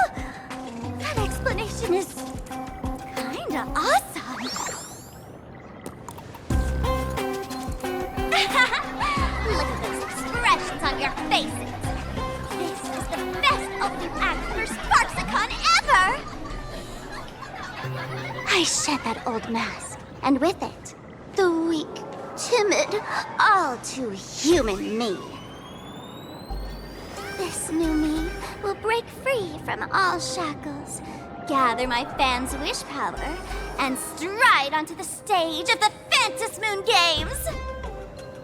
In return for the wish power offered by everyone in the Arcadia, every supplicant must show them what elation truly means.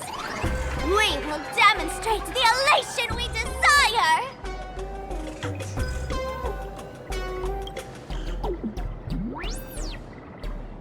There's no coercion involved anywhere in this. It's a simple yes or no, like scrolling to the bottom of the terms of service. One attention, talent, quick cash, universal praise. Download the Sparksy virus. Ta-da! Click confirm, and you're set. Isn't that exactly what they crave? Elation in 3 minutes flat? Nameless, you're doomed to lose. You can't stop what people desire. We can't stop their desire. But in this stream, we'll show this Arcadia world another possibility. What did you just say? We'll show everyone watching the live stream the elation of the Astral Express.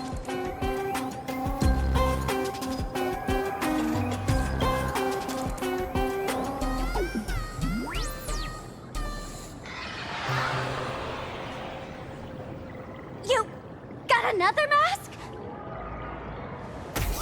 Before Sparksicon begins, the hero of the Express will defeat the villain who tried to spread the virus. And soon, the world will watch it happen live. In their hearts, they'll long for the Trailblaze too. You were never the only option for the audience, Sparksy.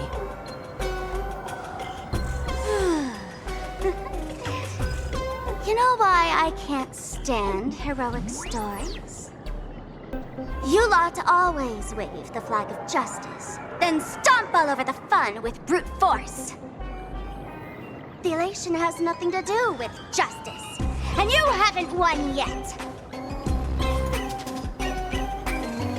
Ma'am, gray hair, don't tell me you forgot the plan. I'll stall her.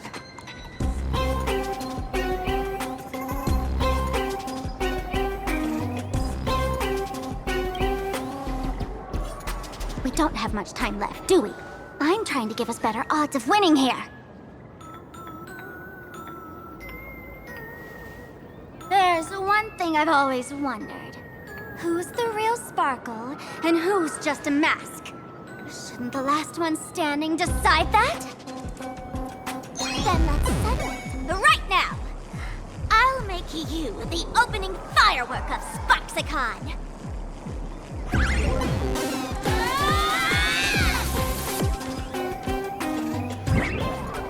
Unbelievable! A girl who looks exactly like Miss Sparksy just rushed in and started throwing punches! Could she be a high-grade lookalike rival? Looks like when it comes to top-tier V-Streamer wars, the fanciest fights are fought the old-fashioned way. Hey, friends! Over here! Look this way! Is that March's voice? Over here! Mr. Yang and I are in the art classroom! While Sparkle keeps her busy, let's regroup with March first.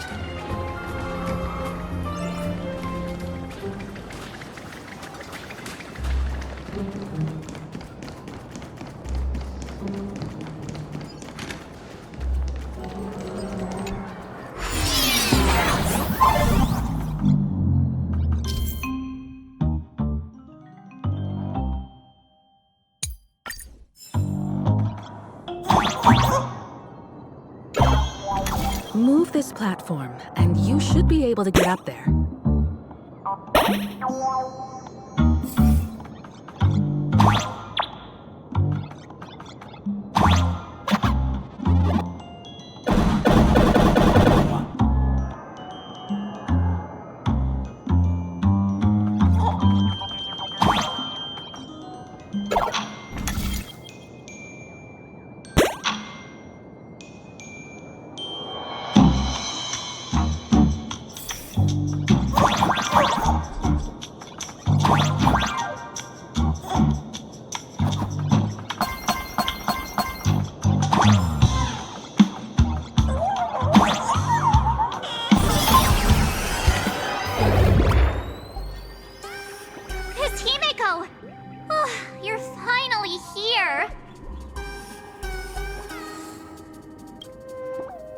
March, I'm just so happy you're safe, Bana.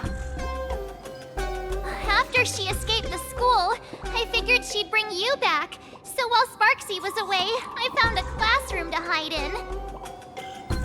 The students around here have been acting weirder and weirder. Good thing my heart is pure and untouched, so her tricks don't work on me. Hold up. Were you two just talking with some weird verbal tick?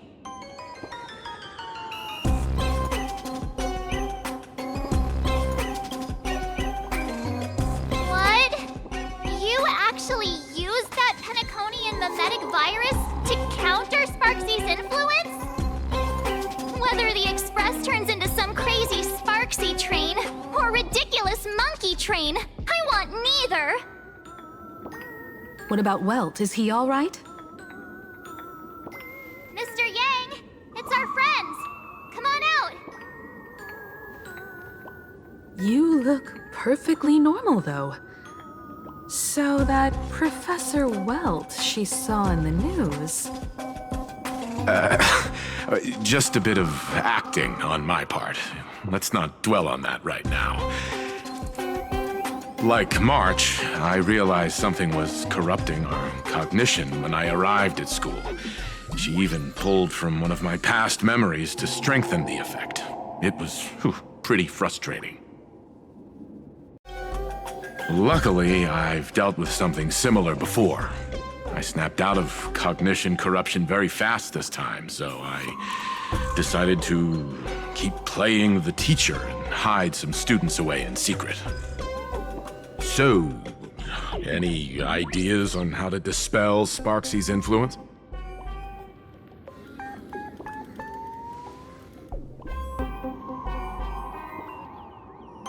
No wonder these students took down the seascape painting from the central courtyard.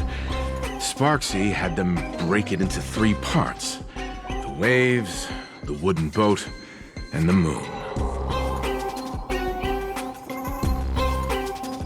I don't know where they hid the waves and the moon, but I managed to retrieve the wooden boat that was stored in the archive room from the students. As expected, did from Teacher Yang. We might have a lead on the other two painting pieces. Have you seen Furbo, Nana? You mean a Furbo? We sent a local reporter into the school, but his luck turned sour, Nana. Sparksy caught him red-handed. Before he was taken away, he managed to take a photo of the library. I want to check it out with her. What about me and Mr. Yang? Now that we have a lead, no way we'll just sit here doing nothing. March and I will go track down that Furbo reporter. We might even find out where the last piece of the painting was hidden. That's the plan. Let us know right away if you find any leads.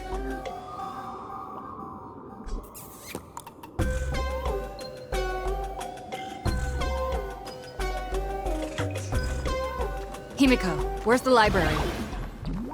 I know the way. I just hope they haven't renovated the academy in the past 15 years.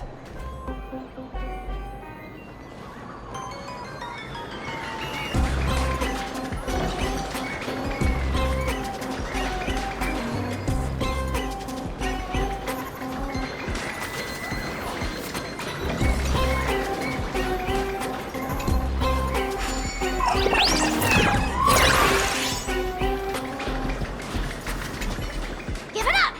You outdated model! Shush! Eat my hammer! Ow! What? Darn it!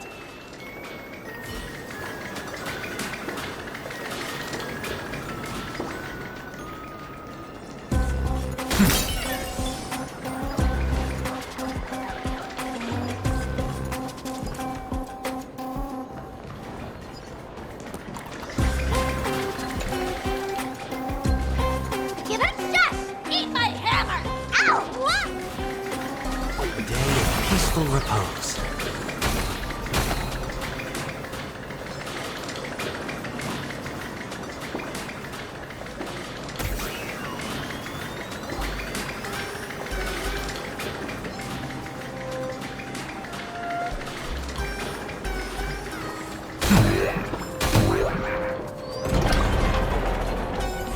Oh, the express crew is here!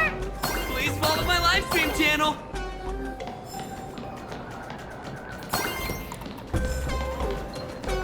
Please give Miss Sparksy lots of likes!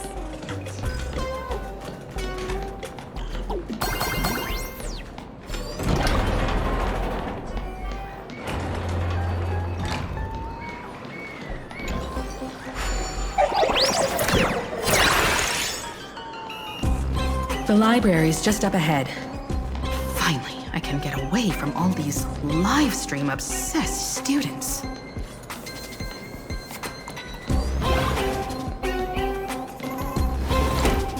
We're here, Bana. But I don't see any waves or moon. Where could it be? Like I'd ever tell you. Miss Sparksy herself ordered us to guard this place with our lives. Hey, get that stream running. Ugh, kids these days. They ignore their studies just to focus on the internet. As an alum of Graphia Academy, it's my duty, as tradition dictates, to give you all a proper extracurricular lesson. Hey, juniors, ready to roll? Earth shatters, heaven trembles! Serenity is before me. Expand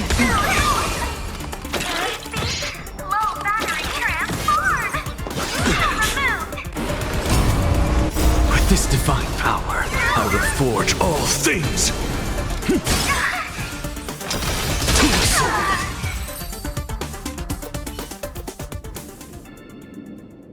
Where could they be hiding the landscape painting? After all, it's an image-nanted thing. Once sealed in a scroll or something, it'll be a pain to retrieve, Bana. Oh, Right. Let's check out that photo Nana the reporter left us. Maybe we can find some clues.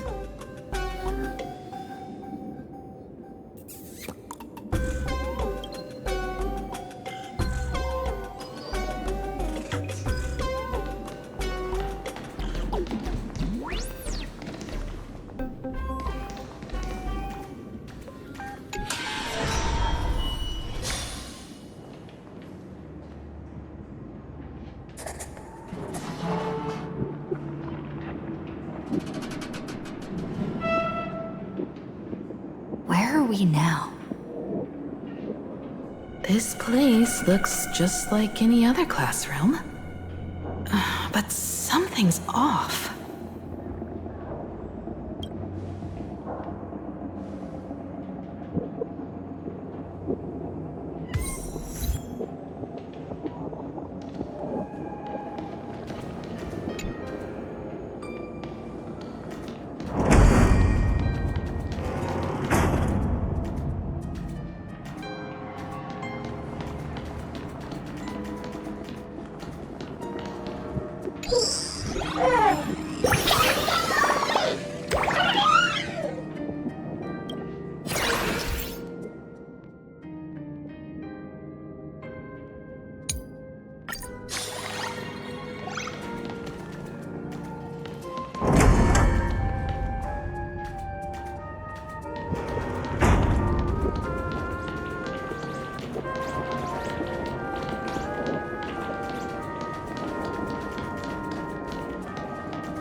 So this is where they stashed the wave. Did you hear something? I think I heard someone laughing. Something's not right. Is there something hidden here?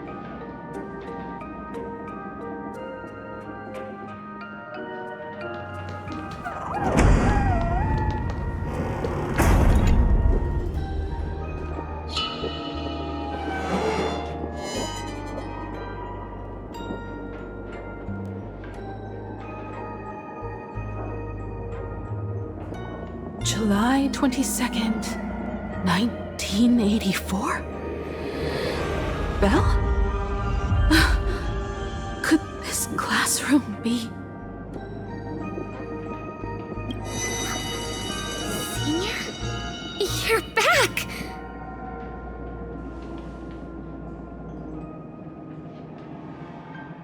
Belle?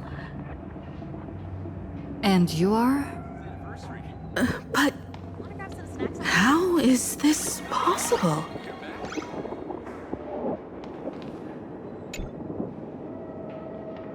It really is you, Senior! You look so different. We almost didn't recognize you. Still, that dashing aura of yours simply can't be obscured. I, and so many of us, we've been here, waiting all this time. I'm so sorry. I was gone too long. It's unforgivable that I never came back to visit you all. You apologizing so seriously? That's not like you at all, Senior. Yeah.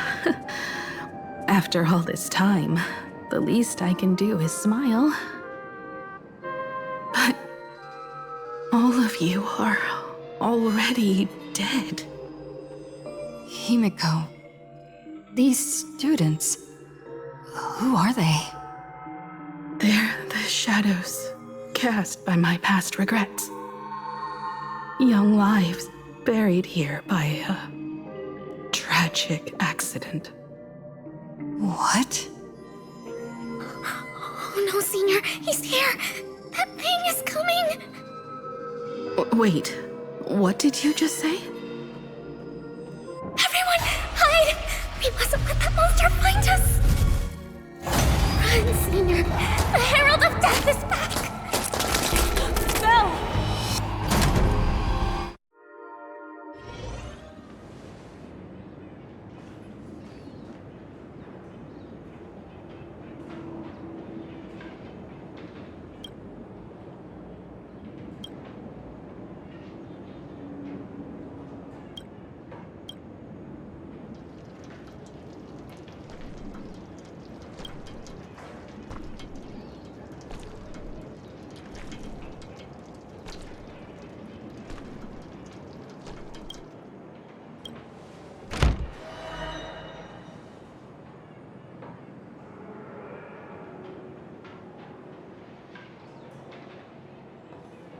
We've got the wave now. Time to regroup with Welt and the others. You can't save them. They're already ghosts. It wasn't Sparksy who attacked them, but something far more cruel. And they didn't die in the present, but during a certain twilight 15 years ago. We can't change their fates. However, this definitely isn't some kind of time travel to the past. Someone created this space for unknown reasons, only to reenact before an eyewitness the bloodbath at Graphia Academy from the Phantasmoon games 15 years ago. That's right. But that has nothing to do with the enemy we're facing right now. I know you have a lot of questions now, but we'll have time to talk about all this in detail after we deal with Sparksy. Come on. It's time for us to meet up with Welt. He just messaged and said he and March found the missing Furbonana reporter, Bana, and the final landscape painting piece.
You okay, Mr. Furbo? Good thing we got here in time, or you would have ended up as a target practice dummy. Beep boop. This Furbo nearly bit the dust. President, you're here! You're gonna give this Furbo some hazard pay, right? This Mr. Furbo said the students put the moon inside the gymnasium.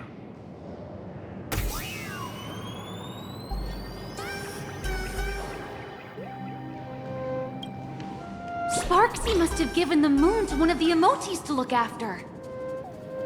She really went all out, didn't she? The whole gym's full of moons. Now what?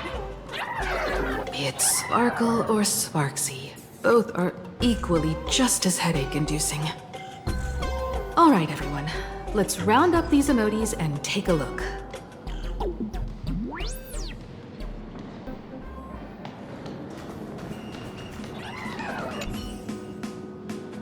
You, fess up! Did you stash the moon somewhere?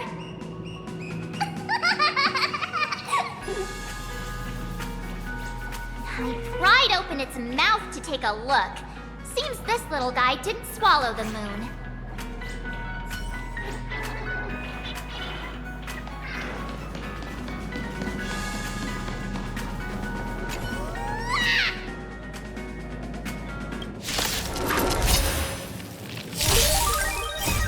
Watch over you and guide you on your path. Mountains move, dragons rise! Soaring above the lands, this is permanence! Impressive. Almost. Endless riddle. Nothing but a boy.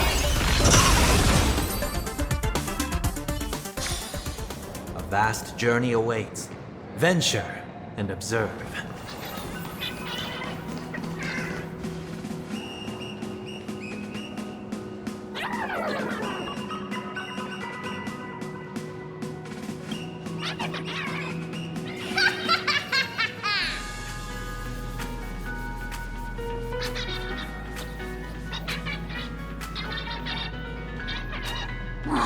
Sneaky laugh. It probably does know where the moon is hiding. But how are we meant to even reach the thing?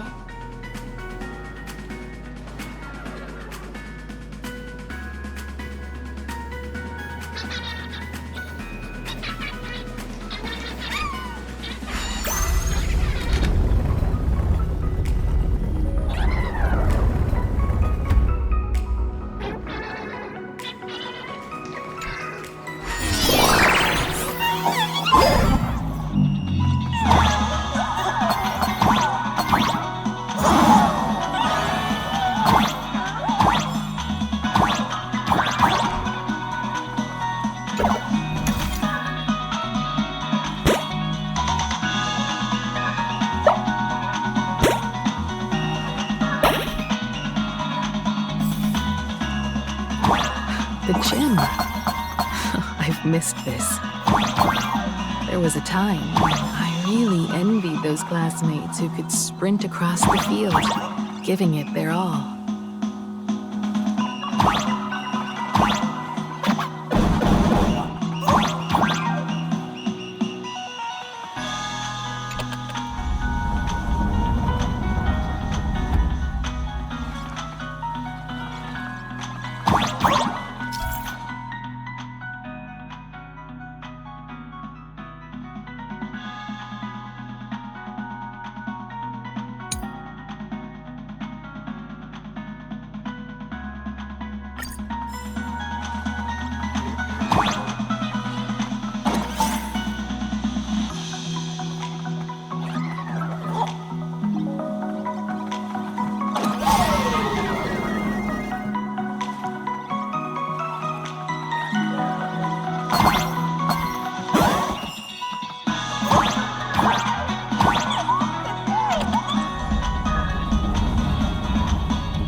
Don't tell me Himeko was the quiet type who stayed far away from the gym back in school.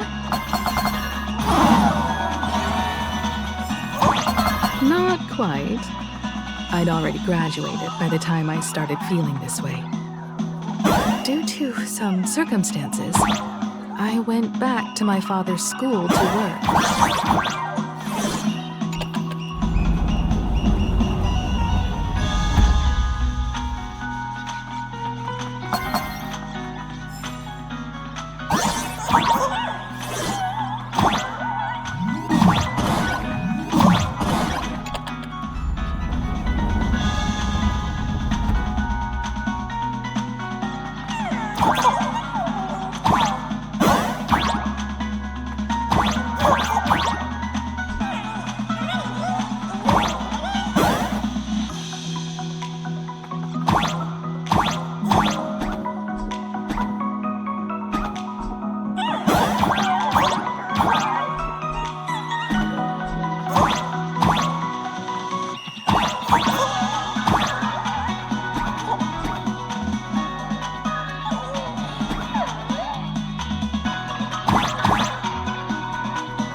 One good jump, and we should be able to reach that emoji.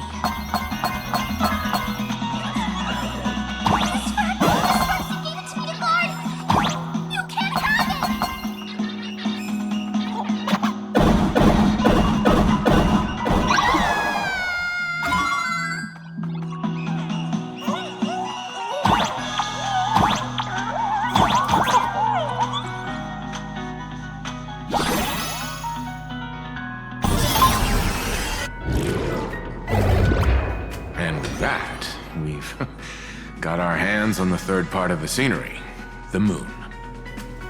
All right. Time to settle the score with Sparksy. Since Sparksy dared to target the Astral Express, treating us like stepping nanostones in the Phantasmoon games, she had better be ready to become a spoil of war herself. She and I will head to the atrium next, piece the imaginated landscape painting back together, and help Sparkle take down Sparksy. Welt, March, I'm counting on you to protect the students at the Academy. Dovebrook's waves should suppress the mimetic contamination they're experiencing, but they might panic and run into the combat area. This time, I truly hope no innocent people get hurt during the Phantasmoon games. Don't worry, Miss Himeko. Mr. Yang and I have got this. You better give that girl a taste of her own medicine for messing with us like some comedy act.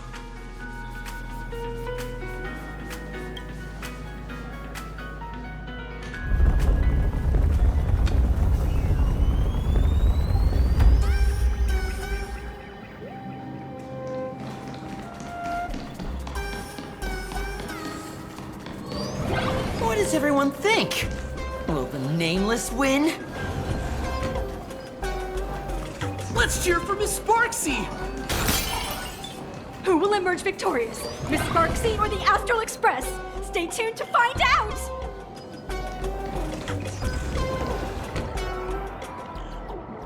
Sparkle and Sparksy are gone? And the students too? If you think you've got this in the bag, you're in for a rude awakening. Sparksicon hasn't even started! Time for your Sparksicon grand finale! Because I, the Nameless of the Astral Express, will challenge you as a fellow supplicant and crush your elation. Challenge me? I'd love to fight you. Hurry up and put the scenery pieces together.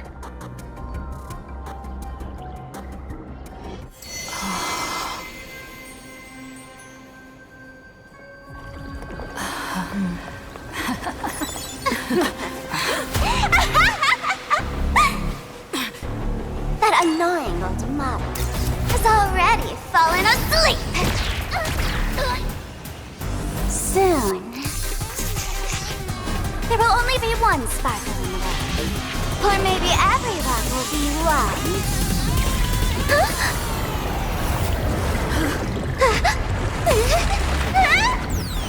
Attack during my transformation! Despicable! Too bad. The audience has all arrived. Our heroes play the first battle of the Fantasy Supplicants has commenced!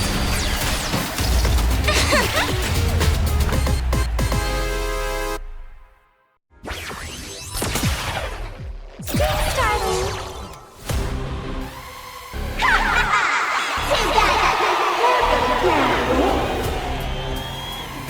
Can't put out this sky full of sparksies! Through the night, wish power will convert I'll stand in there. Mountains roar. Dragons rise!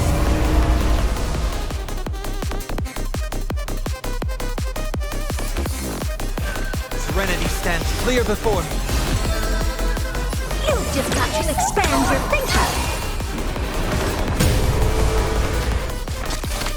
I have nothing left to say. Look, the show has begun.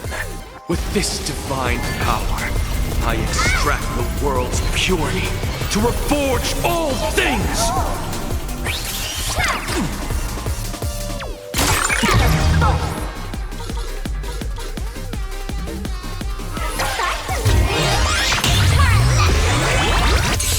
Where the heck did she drag me to? The door to a whole new world. My strength.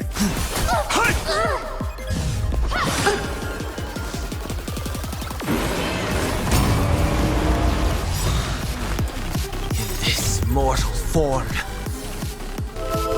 I will walk with you, watch over you, and guide you on your path. Torment and doubt, I bid you farewell. You've just got to expand your thinking. Curiosity is an endless riddle. Nothing but a void. Still hanging on? Did everyone really take good care of Sparksicle? Cyberbully! What's the matter? Insanity! My strength is... Dragons soaring above the lands! This is permanent!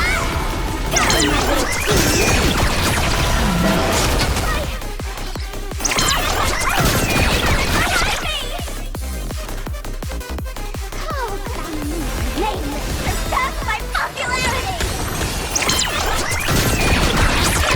That's okay!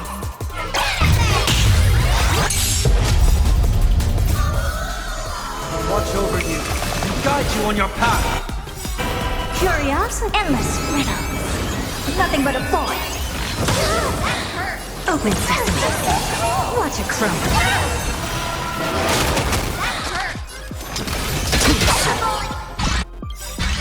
Look, with this divine power, I reforge all things! My purpose...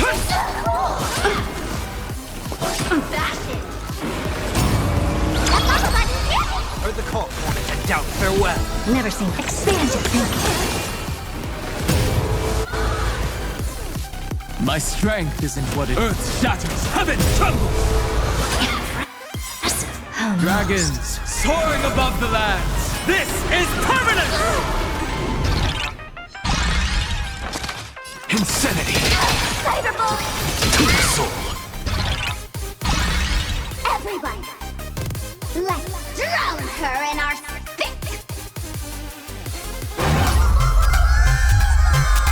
Defend me, Sparky!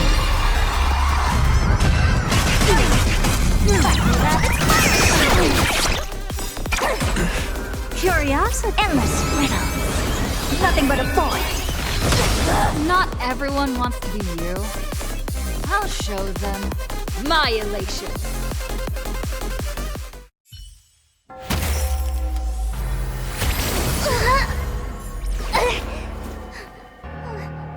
Sparksicle isn't over yet!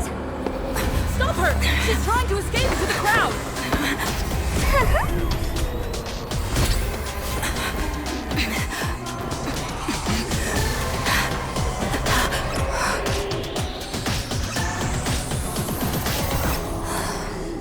No need to panic, you two. Sunday will share my vision with you. Let my eye of Ishvara see through it all. Weal and woe, clear as day.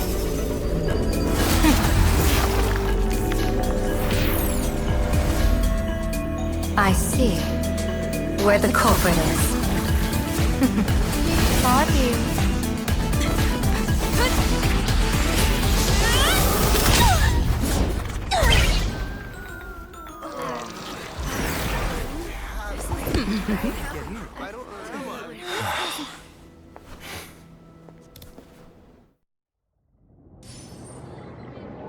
Are you okay?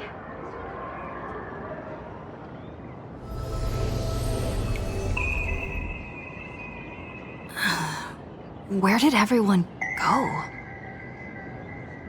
Look over here. General Yao Guang? Am I seeing things? We're just attuned to each other, that's all. Feeling dizzy? Don't worry, it's just a minor side effect. When I first opened my eyes, I couldn't even conduct basic self-care for nearly a month. Don't worry though. With my reinforcement, you'll be back to normal in a moment. Thank you, General.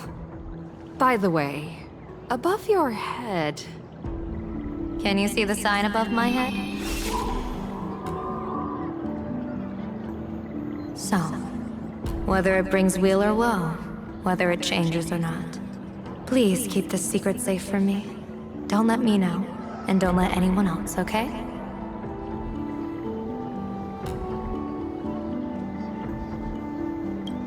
Hey, I went out of my way to help you here. Can't you give me a discount? Consider it good karma.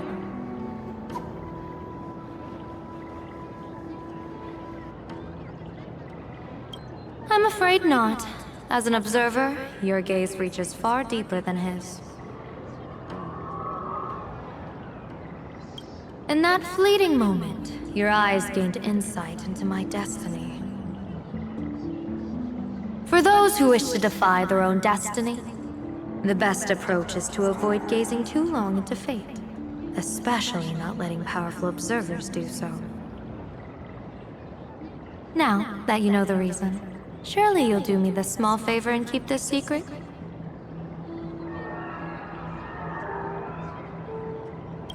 Thanks. And of course, be careful not to let it slip.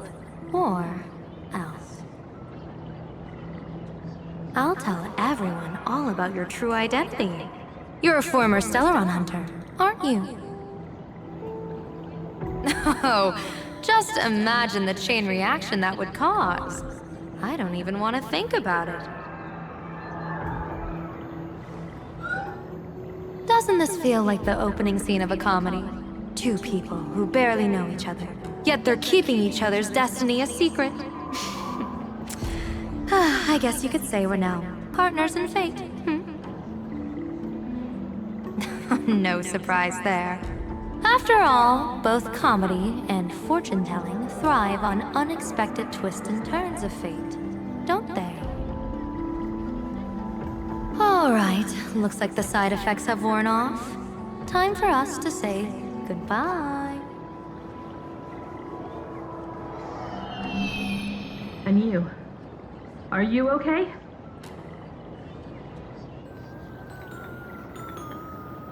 What just happened? I was so confused. I couldn't see a thing.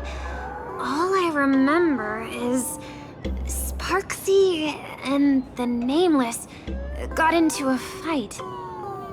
I saw everything. The Nameless from the Express smashed Sparksy right into the wall with one swing. That strength was unreal. That was such an epic fight, as expected from a cosmic hero. That was seriously awesome.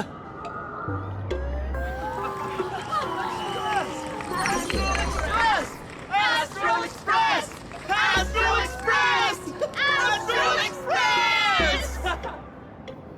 Looks like the students have all recovered from the contamination. Did they recover?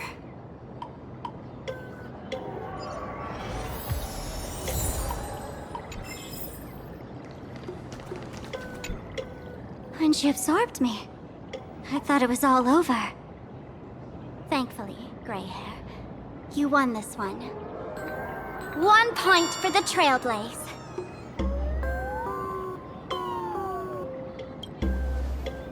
Who knows? But come on, doesn't that sound insanely cool? I'm totally adding this to Miss Sparkle's 132 origin stories. Maybe we're all just masks that someone else has shed.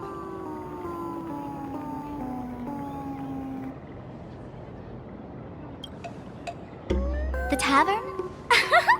They might kick up a fuss about Sparksy's defeat for a few days.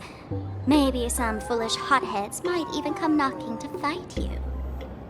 But trust me, give it a couple days and the tavern will act like none of it ever happened.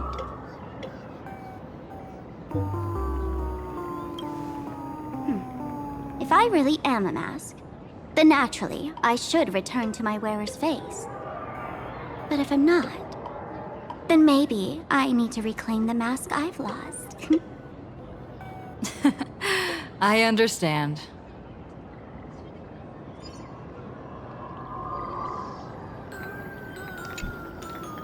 Sparksy probably didn't expect that the first miracle of the Phantasm Moon games wouldn't be everyone becomes her, but the Express hero defeats the villain spreading the virus.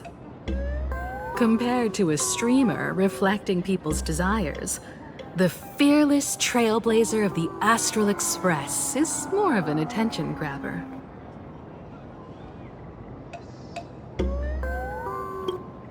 That's right. Sometimes the supplicants work together, sometimes they clash. It's like a coin toss. No telling which side will land until the moment it hits the ground. At least this time, I hope it doesn't end in bloodshed.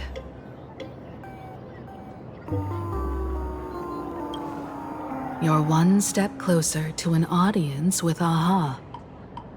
Right now, all of Planarcadia is watching you, and all of their attention's flooding over you, and the mask you wear. Make the most of that attention. From now on, you'll represent the Trailblaze to show this world of elation what elation is.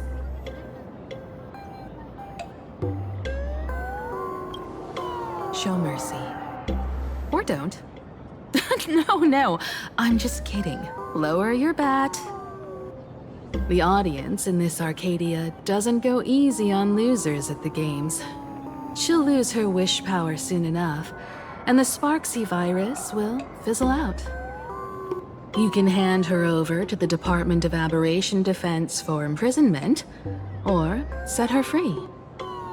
As a supplicant who's become the focus of all, I'm sure you've already made your decision, right?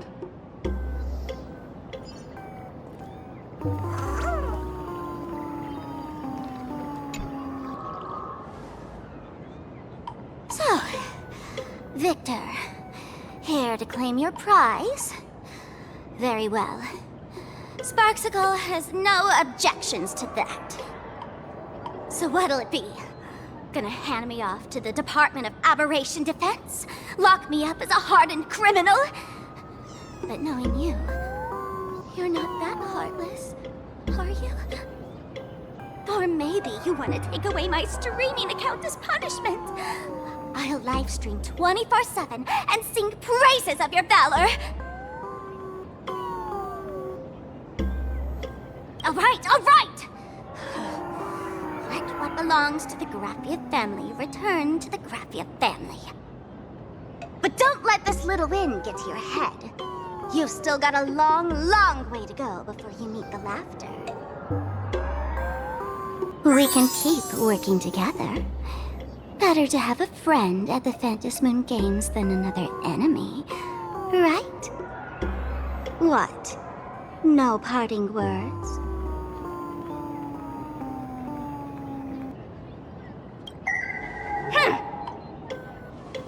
How do you like this ending, Sparksicle? Old model. You and your powerful supporters won this one. I've got no comeback.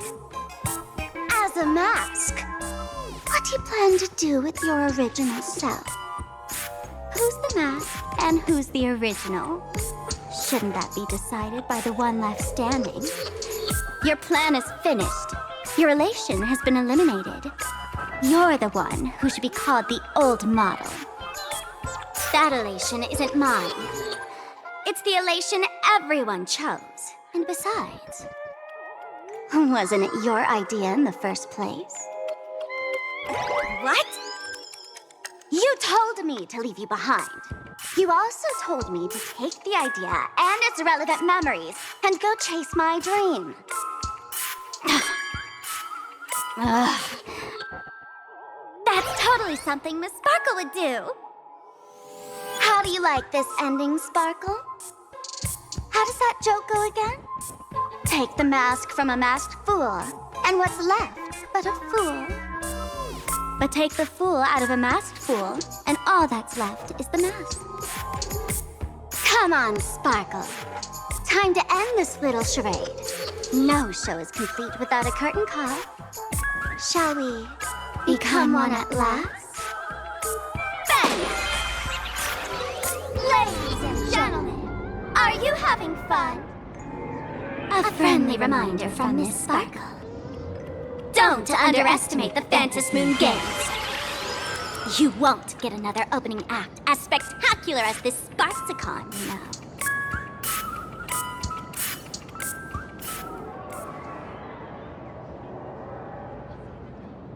Sparksy! No. Sparkle? Which one is which? Perhaps it was just a masked fool playing a harmless trick under the watchful eyes of the gods.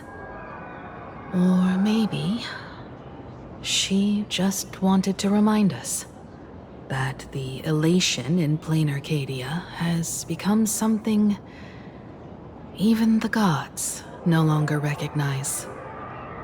In any case, everything here has come to an end. We should move on and unravel the next plot.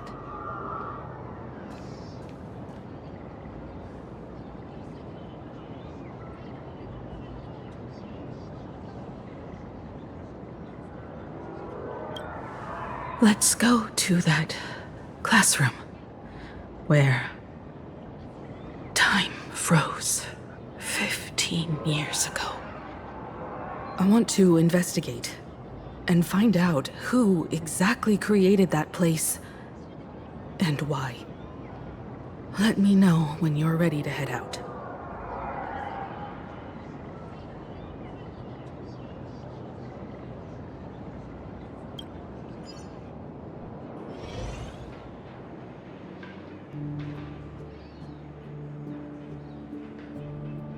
This place. It's like nothing ever happened. The ghosts are gone.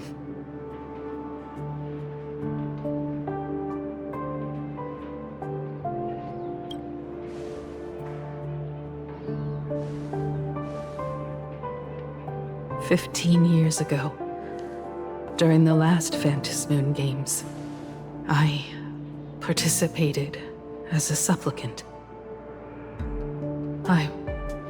I once believed that all it took for a supplicant to win was to show the people a magnificent miracle. And then I'd have an audience with the Eon of Elation. How foolish. How naive I was. Not everyone wants to stir up everyone's wish power in a positive way. On July 22nd, year 1984 of the Arcadian calendar, a supplicant harboring immense malice stepped into Graphia Academy. He slaughtered 22 students who had stayed behind after school, then went on to Dovebrook District, where 146 innocent civilians were either killed or wounded. That killer moved like a deranged artist, leaving corpses, imprinting his signature mark. The Bloody Bloom. The media dubbed him the Herald of Death.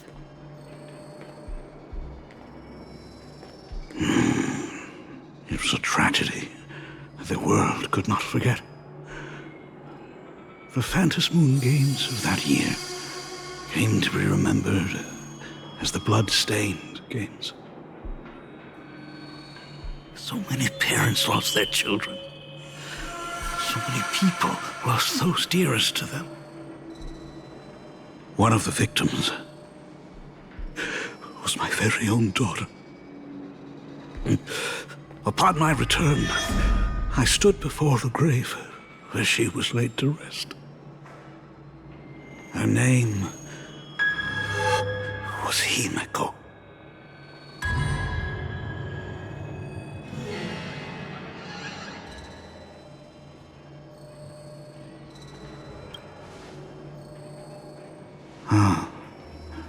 Forgive me. Allow me to introduce myself. I am Ryusuke, the current dean of Graphia Academy. So, this lady who bears her name, who exactly are you?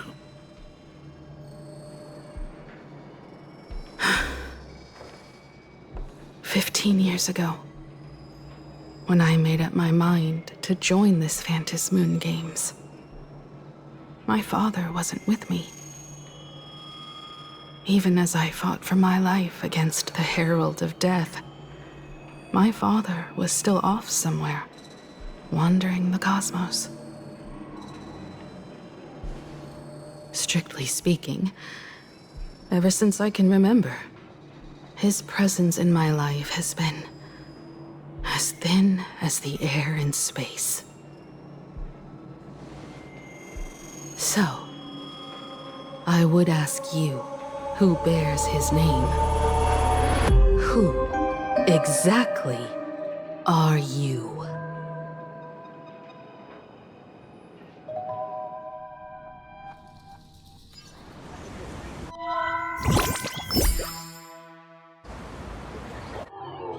Welcome back to the Arcadian Morning Report Special Edition. We continue to bring you updates on the Phantom Moon Games. The SparksyCon hosted by Supplicant Sparksy came to an abrupt end less than an hour after it began! Under the watchful eyes of the entire network, the Nameless from the Astral Express went head-to-head with streamer Sparksy in a spectacular showdown. Unbelievable! I used to think all of the Trailblazers fight scenes in director Rekka's latest film, Holy Grail Stay Night, were just special effects. Turns out she's got real moves. We'll continue following the Astro Express's activities and bring you... Breaking news! Around 4 p.m. today, the Security Bureau uncovered multiple corpses at the Sinwish Syndicate's headquarters in Dovebrook District. Initial reports suggest violent infighting among gang members as the cause. Even more shocking, an IPC employee was found dead at the scene. According to the investigation, the victim was identified as Lyndon Scott. Lyndon Scott, age 34. Field operative in the Strategic Investment Department. Ring any bells, Mr. Ashvale? Never heard of him. What was someone from the IPC doing here?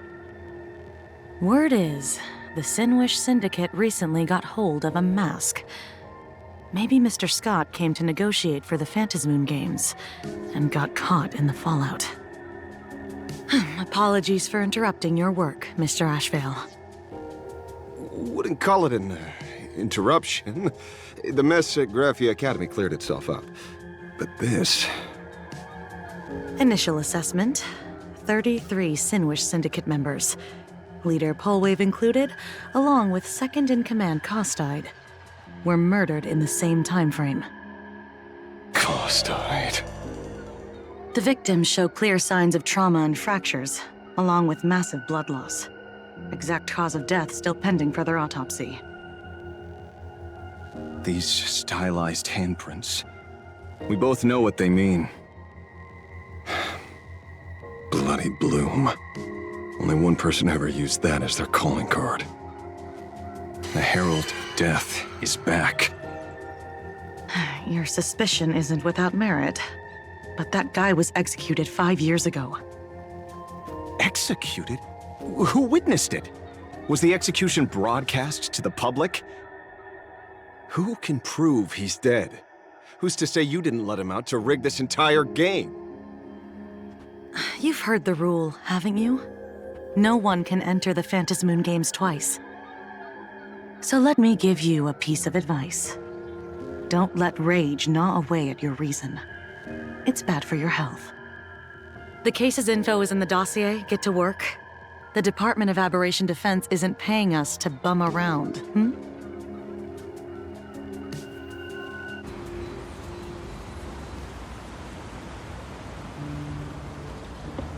Rage sparked quietly in the detective's chest, and not even the wind from Dovebrook could dispel the metallic tang of blood clinging to his nose.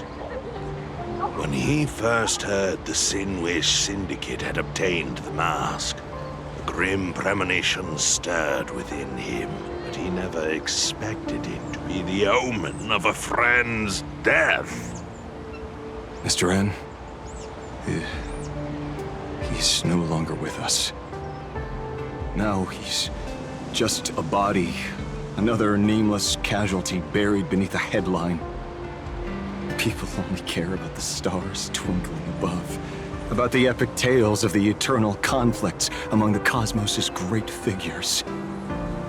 Compared to all that, who would mourn a small-time thug from a petty gang? What should we do next? I've been slacking off for far too long. It's time to make a choice.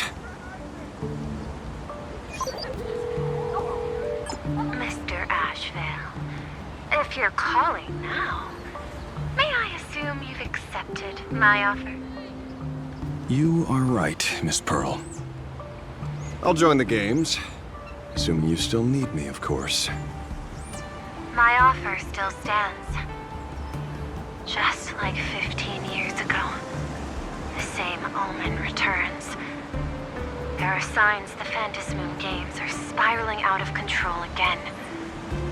Mr. Ashvale, I ask for your strength to steer the Zeonic games back on course. All I have to offer is a heart set on revenge. Today, 33 citizens of Planarcadia and one IPC colleague perished under mysterious circumstances. Someone is imitating the Herald of Death's methods, attempting to interfere with the games. Only victory can bring solace to the fallen. No. What consoles the dead is only justice.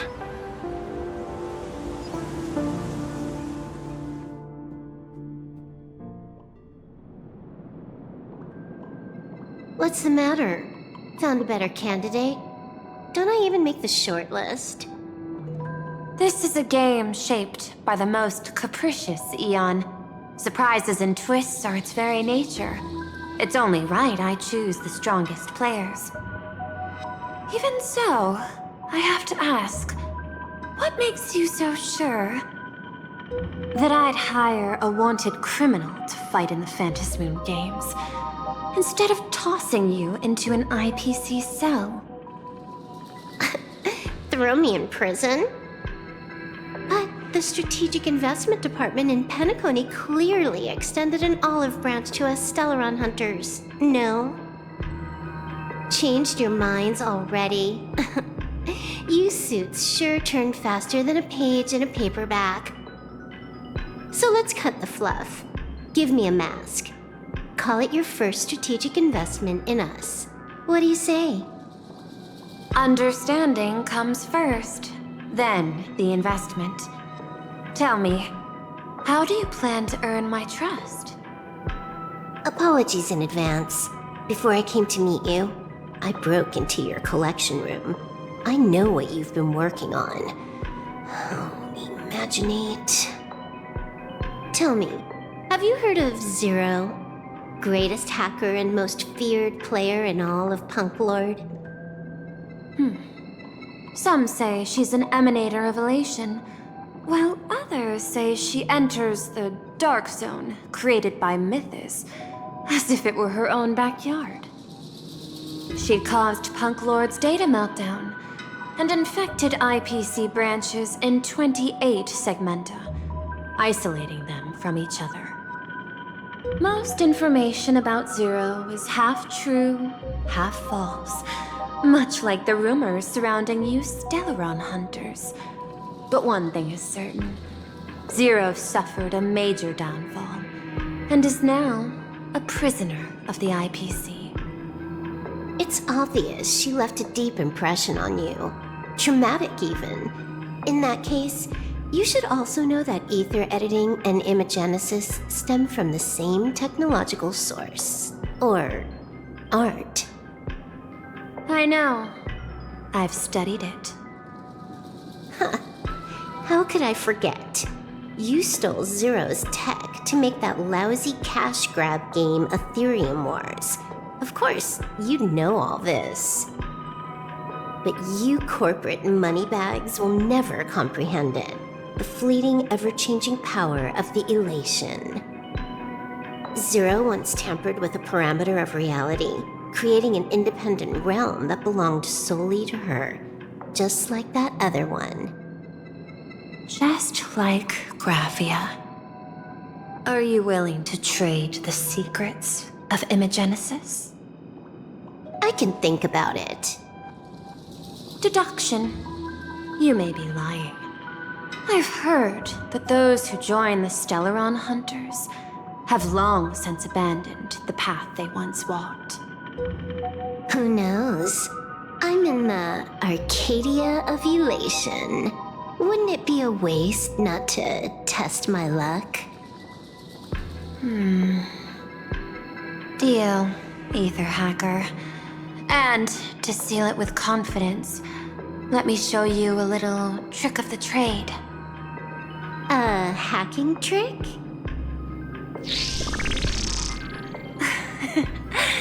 Not exactly professional. Negotiating while soaked in a bathtub. I took one of your data slices. This will help us have a more honest conversation.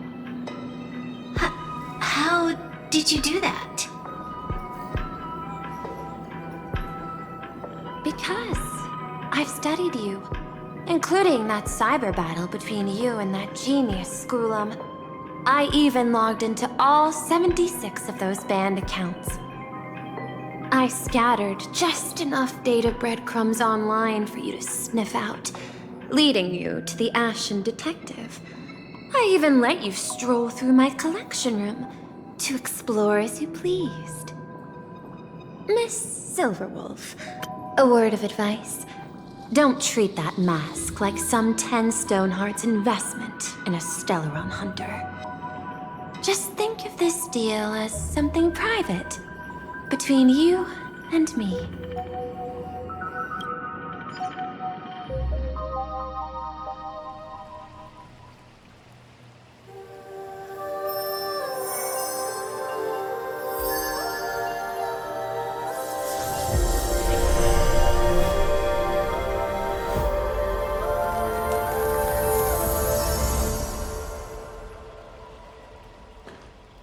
What the heck? I just blinked and suddenly half the supplicants are wearing masks? I was hoping the show would get better. Streamers clashing with cosmic heroes. A flashy brawl without anyone getting hurt.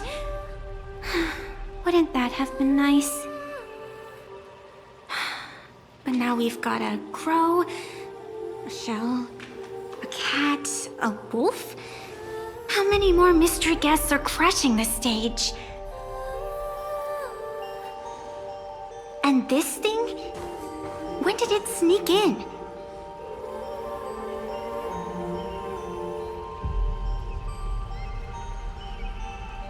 In the end, everything always spirals into the abyss. But you're the rare exception. Your first battle wasn't bad for a greenhorn protagonist. Since you came out on top, let's wipe the slate clean on that doom-filled oath. Who knows if the owners of those masks will become your friends or opponents? Or maybe one of them will bring about that terrifying future I saw in my dreams.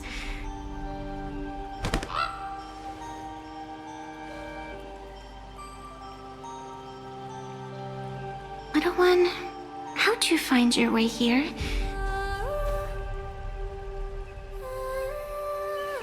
The supplicants in this Phantom Moon Games really caught me by surprise.